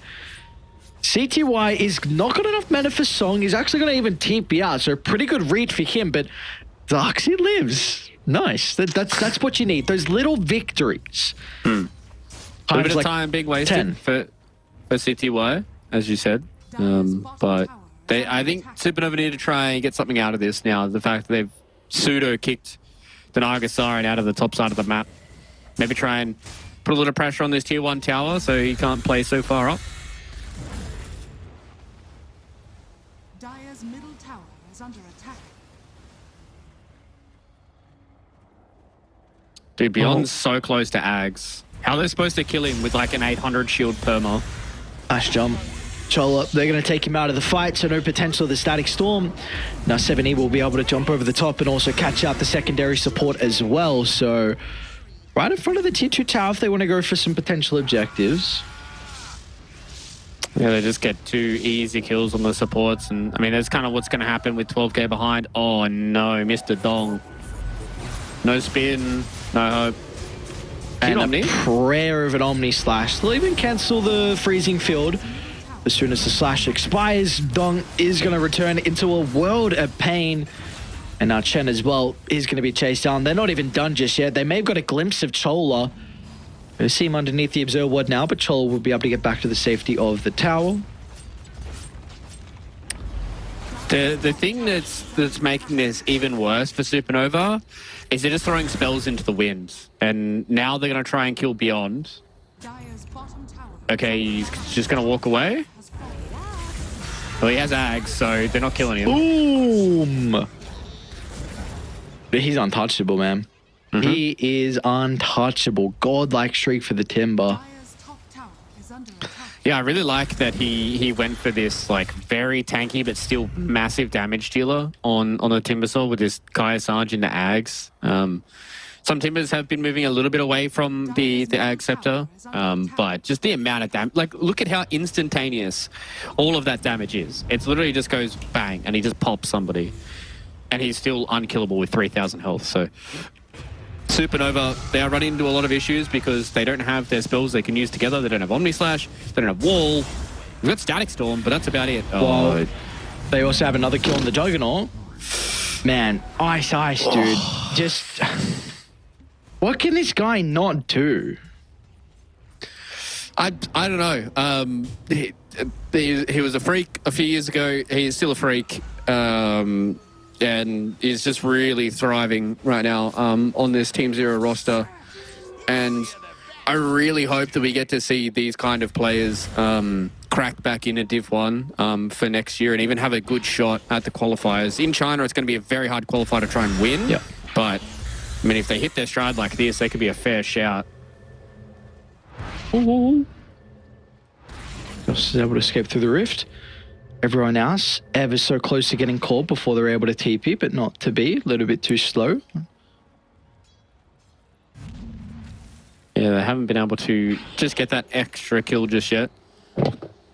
I would like Team Zero to try and group up and try and take some more of these towers. Yeah, it seems like they're putting a lot of emphasis on this bottom side. Maybe they want to crack open this Tormentor, get themselves on top of the Wisdom Rune as well as they come up in exactly 7 seconds. So take this tier 2 tower, take the Tormentor, take a Wisdom Rune, and just continue to choke out Supernova because the Jug's going to take... Oh, man. What? He needs Manta at least to survive against Orchid, and then probably a Blink to be useful in a team fight, and then 1 or 2 damage items to try and kill Timber. So it's a long road ahead for Mr. Dong, is all I'm saying. Is that some cope I can hear? Yeah. Yeah, that's a little bit of cope that's seeping in for Supernova. It's hard. It's really hard for them to even have a sniff in this game, but there is roads. Are there? Okay. Nice Orchid. Oh, nice Manta as well. Oh, now they're all The coming. boys are here. Oh, no. It's what was looking like a potential good opening. That's a great Static Storm. Dong's got to get him with the Omni Slash as well. You could not have asked for a better start. We're killing off the 2 easy heroes on Team Zero. Now with the numbers advantage, can they do something off the back of this though? As Beyond is isolated, Orchid's going to stop the chain away and the cope is working. Supernova get a gigantic streak off the Timber Sword, 935 gold, given a Han. I think even 960 split between the 4 other members as well. Yeah, the Broodmother got over 1,000 gold for that kill, and same with the Enchantress. So there's a lot of gold that just got given away. That was a gold swing of over 4.5k just by those 3 kills that went the way of Supernova. And this is what I talked about, right? Just combine your spells. Your spells are great together. Static Storm, Omni Slash, get the kills on the big cause, get the gold, get back into the right people. Like, Han now has 4,000 gold. What do you build on Broodmother? I don't know, probably a Manta, but it still means that you've been able to just get this Orchid and now build into a second item and actually be able to have a game plan about how you want to win this game. He's going to go for a BKB, so much more of a fighty approach than surviving against like a single Orchid. So there is a small glimmer of hope. I want to check the win probability. The win probability isn't even that bad. At its worst, it was 93. 94 actually was the worst it got to. What's it now? It's all the way down to 87 Whoa! for Team Zero. So scrubbed off a few percent points. That's a little more copium. And I get the huff. All right. So what they're able to do, one successful fight. Need many more ahead of them. They're going to be able to find a way back into this game. Look for those freebies, look for those easy kills. But that might not be a possibility with Roche going on. The scan does connect, so they are aware. Ice Ice at a pretty good spot to at least give them some information, though, with the Bat Rider. Yeah, they have to be careful with their angle of attack here. They could all get clumped up in a song. A little bit awkward of his own positioning. They're going to be able to catch Shen out of the left side. That's a very good wall, but they're just chasing down Ice Ice. It's a Bat Rider, but you commit super heavily for that kill in the end. Roche is still not dead just yet. Beyond's going to try and go Atomic and blow up the Broodmother. She's able to continue with her free pathing, get out of danger. All eyes on Dong and what the Juggernaut's going to be able to do. Can she even man fight now? The Naga, using a Blade Fury defensively, is able to spin out of danger. Beyond wants some revenge from that previous engagement and to avenge his own Bat Rider's life. Looks like that's where 7E is able to come into play. CTY was also able to catch up the Chola as well, and they're not even done just yet. If they want, they can use the song for CTY, but they will show some mercy and let Supernova retreat and cower back on their side of the map. Yeah, I think you called it perfectly, right? Like, they just spend so much time trying to kill Ice Ice that Team Zero were able to position themselves in a good spot where they didn't get multiple heroes caught in a static storm. Yeah, 4 heroes got hit by Vac Wall, but I mean, that doesn't really matter unless it's combined up with a static storm kinetic field combo. Omni Slash went a little wide as well, coming in from Dong, so it didn't really have the same kind of presence that you'd hoped in that kind of fight. And I mean, you're fighting into 17k net worth deficit, right? So it's like there's just so many items you have to try and play up against. And Supernova did a good job at least getting all of their big cores out of the way. Not losing Dong, not losing Han is very, very important for Supernova in these fights. They need to keep these guys alive for as long as they possibly can. Because if they're getting experience, if they're getting gold, then your probability of winning may just go up. Uh-oh. Very valuable pickoff. They're going to be able to get him. And then just too far. Nice static storm as well. Is there going to be any turnaround potential, though? That's really the key thing. Ultimate's about to lose their value. Now they can reposition and play accordingly away from them. Might be able to lock onto the Crystal Maidens. EZQ's a little bit too far pushed up forward. They'll get a free kill there. Han does use a pretty early BKB, though, and he's not going to get too much value out of it. Meanwhile, Dong as well. Gonna be fine. Spins himself out to safety. Team Zero, they'll probably just look to give them a little bit of time on the way for the Crystal Maiden to respawn up in 30 seconds, and then they can look to make another attempt. Yeah, it's very hard for Dong to find a good Omni Slash target. If he Omni Slashes beyond, he has to be careful of the Lotus Orb. Can't Omni Slash 7E because he has the Aegis, and he's also a Void Spirit. Can't Omni Slash CTY either because he's got Manta as well as the mirror images, so it's going to be hard for him to stick on the right Naga Siren. So Dong trying to find a good Omni Slash in this game is going to be very, very hard for him. And Team Zero, they do have issues with keeping people kind of locked in place. Their reach is kind of limited to what the Batrider can do. So that's why, you know, Chola with the quick hands of the Static Storm Kinetic Field was a really good catch for them. But Supernova just weren't able to converge to get those kills straight away. I'm sure in the future it's going to be something that they look at to try and combine together at least. All right, smoke up. Just as 3, though, you do have Timber showing the lane, so the chance of this smoke actually connecting does go up with at least one person showing on the map. Might be Chola as their first point of contact. They're going to slip past the Disruptor, though. Getting further into the territory of Supernova means it could be a valuable core they've run into. And it'll just be Sheep. So, maybe valuable enough. Ooh. And they won't even get him. All right, 4 staffs out. Sheep breaks the smoke, doesn't lose their life. Yes, they're going to lose a tier 2 tower, but I mean, it's one of those things where you're just going to be losing a tier 2 tower no matter what, because you're playing up against a Naga Siren. So we'll have to wait and see what the next move is going to be here from Team Zero. You know, CTY is at that point now where he is basically slaughtered, right? Like, he's got Manta Style, he's got his Butterfly, he's got his Heart. With the Aegis still on 7E, this is a good opportunity for them to go high ground and see what Supernova have left in the tank. Radiant's bottom tower is under attack. Yeah, truly, what have they got left? I'm going to start to TP back. That's a pretty good combo with the Static Storm as well, but they'll get the first life out of 7E. They're only tickling CTY. His Rombos are starting to be a little bit of an issue. Can they set themselves up with a second round, though? 7E will go down. Now they'll turn to CTY as well. He's going to try to temper the song to buy him some time. It will enable the reset. What do they want to do now? How do they reevaluate this fight? CTY is actually considering about going back in. They still feel like they're strong enough with the net worth lead and with all the ultimates used prior from Supernova. Gotta be cautious, though, man. They are edging for a way back in this game, and they're taking some pretty decent fights on Dire, all things considering. Yeah, I mean, their wombo combo is really, really strong, right? Like, Vacuum Wall into Static Storm Kinetic Field is always going to be something you have to be worried about if you are Team Zero, because your heroes want to clump together. You've got 3 melee heroes as your cores.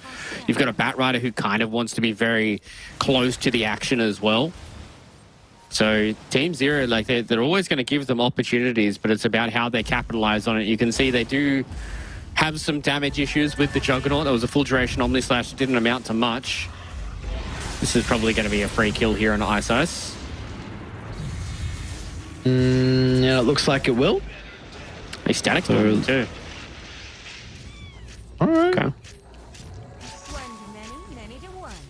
hate it. I mean, they're doing a pretty decent job to claw their way back into a respectable position. Yeah. I think they're team fighting correctly. Maybe they could have done this a little bit earlier to have it not balloon out, but they're at least doing it now before the game is completely over. They've lost a lot of HP on their tier 3 tower and they've lost all of their tier 2s, so they really kind of were forced in a position that they had to team fight. And I like a lot of their itemization, right? I like the fact that Chen has just gone for this Guardian Greaves into Blink, knowing that Blink Vacuum Wall is really going to be their only initiation that they're going to have. Sheep going in towards the Lotus Orb as well to try and help against a lot of these Orchids. Now we're starting to get to the point where Han is becoming a very scary right-clicker with this Harpoon build that he's got going. Whoa, so, Beyond. Suddenly get isolated. Is he in... It looks like he's in a lot of danger. All right. Team Zero continuing to slip and...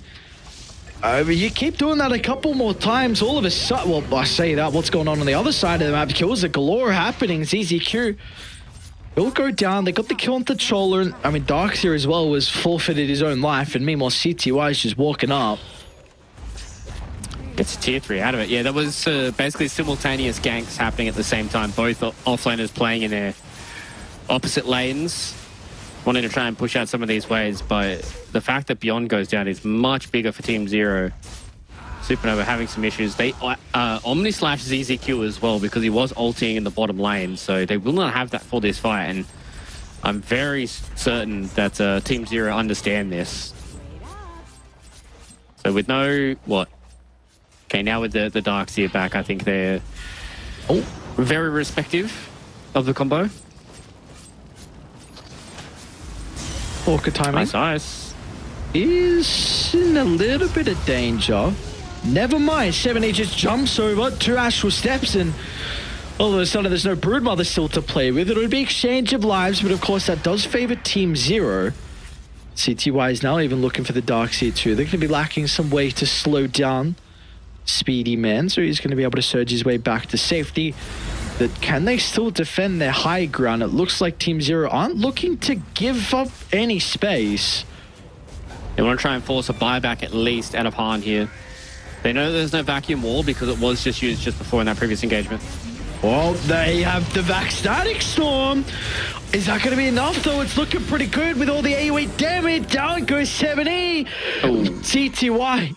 He'll just get the song off for the last second, so at least they have this to work with, and Beyond should be able to retreat. But can CTY get away, though? This is a pretty valuable kill. He might be forced to stand his ground and just try and man-fight him with Beyond still nearby. They're going to be able to pump out the damage. Down goes the Darkseer. They'll turn to Dong next as well. Dong, I don't think you're going to be able to win the man fight. He'll be able to slip away under the cover of the Blade Fury, but they're still hunting. Once it expires, he instead catches up to him. No buyback on the Juggernaut. They will assassinate Ice Ice on the backline as well, so at least still some extra members are going down on Team Zero. Yeah, they're not as dominant in these team fights as what they originally had thought, and unfortunately for 7E, he doesn't have a defensive item, right? Like, he does have Manta style, but that's not going to get you out of Static Storm, so whenever he gets caught out, he's almost certainly dead. And CTY still is going to be the big giant on Team Zero that is hard to get rid of. It's going to take 2 lanes simultaneously, it seems. They just don't have anything left, and this is kind of one of the issues when you play these wombo combo team fight teams, is play up against a carry who really doesn't care about too many of these cooldowns. Oh, is he in pretty deep? Oh, they didn't get the wall illusion. Oh. Limps back. It's going to be on the mark. CTY, does he want to play around with the song? He will. He'll be able to reset accordingly. Batrider's up in 3. They also have 7E starting to funnel into the area. But they are 2 super key ultimates that are now on cooldown. Look at the posturing out of CTY. He doesn't want to leave the area. He's still feeling pretty strong to go. Now that they got the full 5-on-5, it's going to be a fight that should definitely favor Team Zero. The 7E is going to be able to catch Chola with his pants down up on the high ground. No one nearby to act as a bodyguard. Even Han has to use a defensive BKB. He's going to be able to slip out into the tree line and also teleport away. So at least he will live to see another day. It just gets out, having to pop a full BKB, but this is the issue that Supernova have is once the vacuum wall combination or, the vacuum static storm combination is down and they don't get, 1 or 2 core kills, it's like their team fight is so meek, right? Like they just don't really do much outside of that. It's hard for them to catch people. They can keep glimpsing people back, but they don't have stuns to lock people in place, and CTY is so strong. There's a jump as well from Ice Ice. Instant kill onto Sheep and an instant buyback as well. They're going to have a 5-man up shortly to try and mount this defense. There's at least still a top set of barracks standing as well. So even if these go down, it won't be the full set. Maybe they give them some respect on back on off. You do have the potential of Roche. And yeah, looks like that's the call. Mass TPs over to the tier 1 tower. We'll be able to get the big man. Yep. This is exactly what you usually see from these top tier teams. Get themselves a big advantage, whether it be buybacks, whether it be spacing, whether it be buildings or net worth, and just go in, take the rest of the objectives that you possibly can on the map. Roche will secure this game for them. I'd imagine this Aegis is probably going to go either on Beyond or 7E. CTY does not need it. He is never in trouble in any of these fights, especially now with an AC built up, so they did give it to 7E. So this vacuum static storm combination, being able to assassinate at least 1 or 2 of these cores, really isn't going to work anymore. You're going to have to try and find some other avenues, and 7E can play very, very aggressive now with this Aegis. Yeah, and then, they're showcasing that as well on instant smoke. Off the back of Roche getting claims, so we're going to straight away go inside Supernova's territories. Ice Ice, this man's on the prowl, always ready, trying to find that opening with the lasso. No one was showing themselves though, so maybe Chola now though is going to be pretty cautious with his own positioning. Beyond's going to shove him back inside the base, as he also needs to know no fear. This Timber Swords, it's going to be difficult to almost kill him a second time with how the cheese is going to be able to act. Oh, that is you hate to see it. Yep. Well, good luck. And he got both. And he got the jug. Oh, no way. They don't really get too much out of the lasso, but at least it does force some reactions. The formation has been broken. It's going to be a 1-for-1. The only way back in this game now off the fight is going to be the buybacks. They'll use one on the Disruptor, but they just do not have the damage. ZZQ, he's still going to be okay. A song used defensively. What is the call now for the boys on Team Zero? How do you take the fight? The song's going to be able to set up for the Remnant. Dong, he tries to get out to the right side, but it's just not to be. But the Juggernaut doesn't have a buyback. And without this, nor the Broodmother, that should be all she wrote for our final series of the night.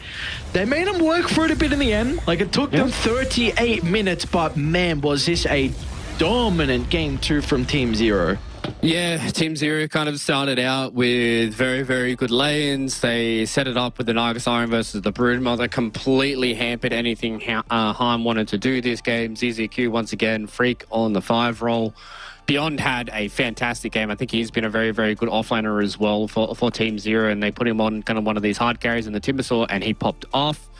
7E had a little bit of a quiet one, but towards the back end of it, he was really able to do his job and get into those backlines and be a pesky nuisance. So, I mean, Team Zero, they look so clean in this game number 2. There were moments that Supernova were pulling this one back and really starting to team fight together, but when you're fighting that far down, that deep into a game, it's almost inevitable that you're going to lose the game unless you really severely outplay the enemy team. Man, I'm quite impressed with some of the fights that they were able to do that, though. There weren't many, but the one fight in particular where I think it'll be maybe the next replay where they were able to get the easy kills onto both supports. Okay, maybe a couple more replays away, but where they're able to get the kills onto both supports. Like, that was just the recipe for success there. Just go for the easy guys, because, I mean, we brought it up a lot. You're not killing Nagi, you're not killing Timber. Void Spirit maybe, but even then is a little bit more difficult, so... And they had a couple of good moments across the map. I think this is the fight here for Supernova, but unfortunately, you're 21 minutes in and you're down 21,000 gold. I will always say it, and I will continue to always say it. Whenever the net worth lead is same as the minute mark, you know this game is super grim.